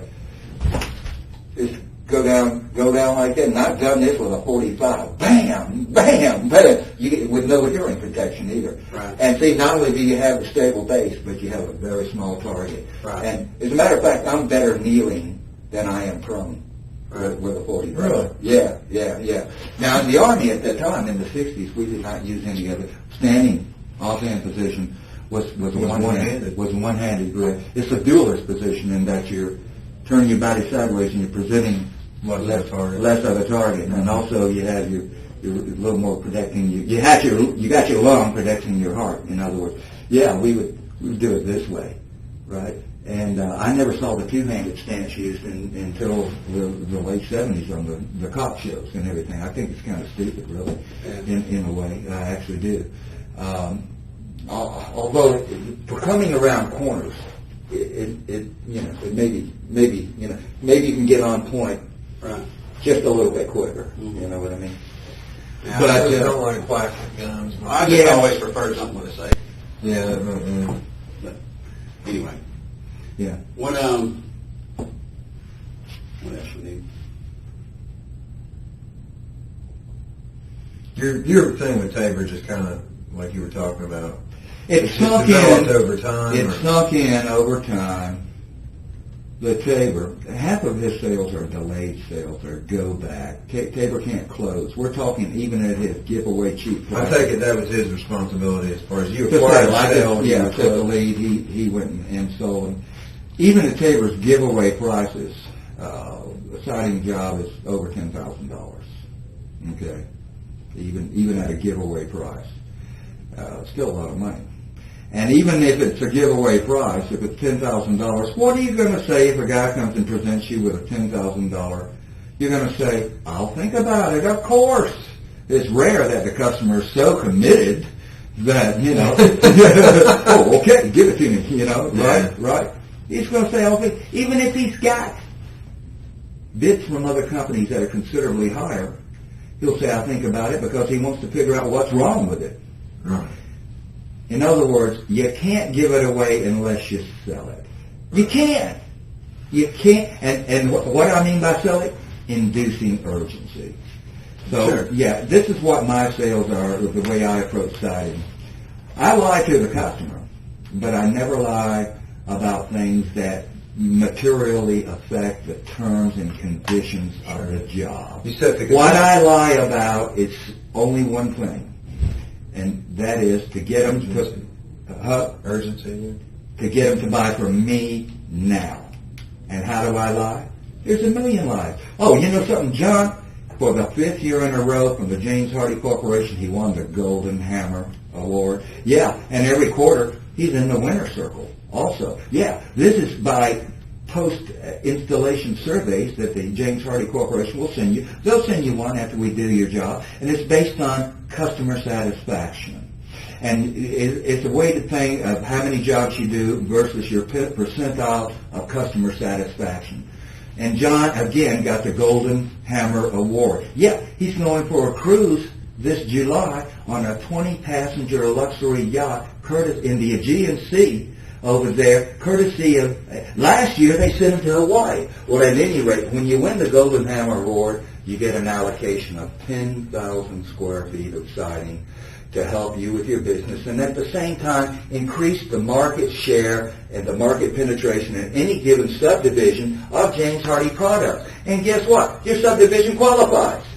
So right now we have that allocation, and we're going to be able to offer you, I guarantee you, I promise you this, the best price you'll ever see. Which is true. That part is true. So you see, that's all lies. That's all bullshit. But it doesn't materially affect the terms and conditions of the job or anything else. It's simply to get them to buy from me now. You see? Mm-hmm. It could be as simple as something like, business is real slow, which half the time is not untrue. Business is real slow. Every time we get a job in this particular subdivision, which is true, we've done 22 jobs in this subdivision. Every time we get a job in this subdivision, we got a real good chance of getting another job from one of your neighbors right off that sign we're going to put in your yard. If you'll let us keep it there for 30 days, please, after we finish the job. We got a real good chance of getting another job in the subdivision because our work is all over. If people want to understand what kind of work we do, there's plenty of examples of it right outside their door. We may have a job across the street from you. You know, the paper's done 10,000 jobs. And so for that reason, work is slow. Well, rather than send the crews home, I'd rather them be busy putting siding on your house and just earning their paycheck and taking care of the materials. So yeah, I'm going to give you a siding job. You're going to give it to me? Oh, that's right. I'm going to give it. I've got to pay my crews. And I should tell you, they're the highest paid in the industry. And you will be the beneficiary of their craftsmanship. And of course, I got to cover my materials. I don't go steal it. But otherwise, I'm going to give you the job. And the reason I am is we've done 22 homes in this subdivision. This will be the 23rd one. When we're doing your home and your neighbors see your brand new house, then see how good it looks, and everyone driving by and seeing the crews there and the work going in and our signs in front, there's a good chance we'll get a job right off of that job. You said, well, it's true. Well, yeah, that's true, but you know, so it's a blend, but the only reason I'm lying to them is not to cheat them or to screw them, is to overcome human procrastination. That's all. So it's just to induce urgency. That's all. So it's just to induce urgency. But Tabor can't follow up on it, and he couldn't close it. So what happens is more than at least 50% of his sales are go-back sales. And I ascertained that through conversations for years and years with Tabor. Every time he'd tell me he had an appointment or got a job, I'd say, first of all, is it mine? You know, and it's no. And, well, where'd you get the lead? Well, it's a go-back. Well, where'd you get the lead? Oh, from a guy that I did a job and he knew someone at work. Okay. Somebody's own testimony, over 50% or more of his jobs are go-back. And it started sinking in over the last year. Again, you wonder how I can be so stupid. The reason is I trusted him, okay? When you trust someone, you dim your awareness. You lose your credit. Okay. Yeah. And it dawned on me that Tabor in 10 years had never paid me for one delayed job. Not one. Does that sound crazy or not? Mm-hmm. And see, but that's the way they always catch themselves, don't they? They instead of taking part of them, they take all of it. I asked Tabor I told Tabor one time, I said, hey, John, did it ever occur to you that you were taking them all? And I answered the question myself. I said, of course not. It was too easy and too much fun. I told him. So, yeah, we had this realization.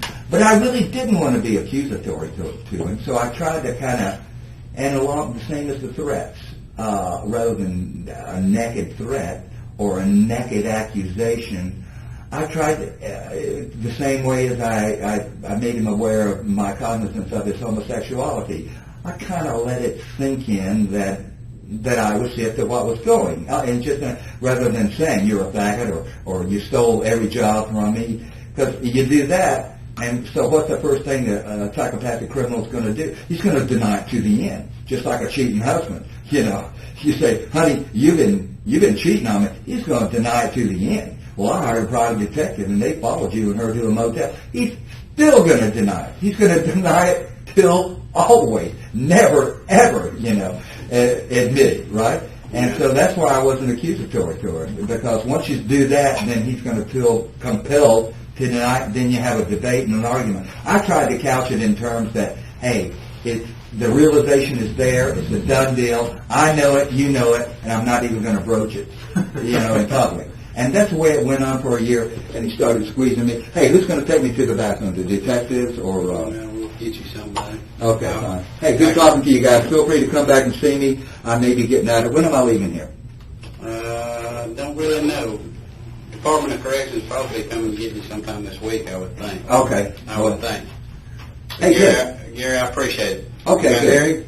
Good. I'm not all bad, pal. I'm just a, Let me hook you up here so these guys don't freak out. Oh, no, I understand. Hey, you got to get used to it, pal. Yeah. Listen, I couldn't, there's no way I can make it on the outside. I've told you before, I'd have to turn right around, walk back in here. I had no place to go, nothing to do. I'm feeling real good now, multiple sclerosis, because I'm laying in bed, just laying and reading. Were you getting your and rest? keeping it warm. Yes, I'm laying flat on my back. I walk about a mile and a half in my little cell quite often. But other than that, and attorney's visits and so forth, other than that, I'm laying prone. I'm laying prone all day and all night, and it's got me feeling great. That's good. My symptoms are virtually all gone. You put on a little weight? I've gained 6 pounds, or at least 6 pounds. The food is good. It's enough of it. I'm always a little hungry, but that's the way you need to be when you're 61. Right. If you're not always, I got it. If you're not always hungry, you're going to spread out. You won't stop hungry.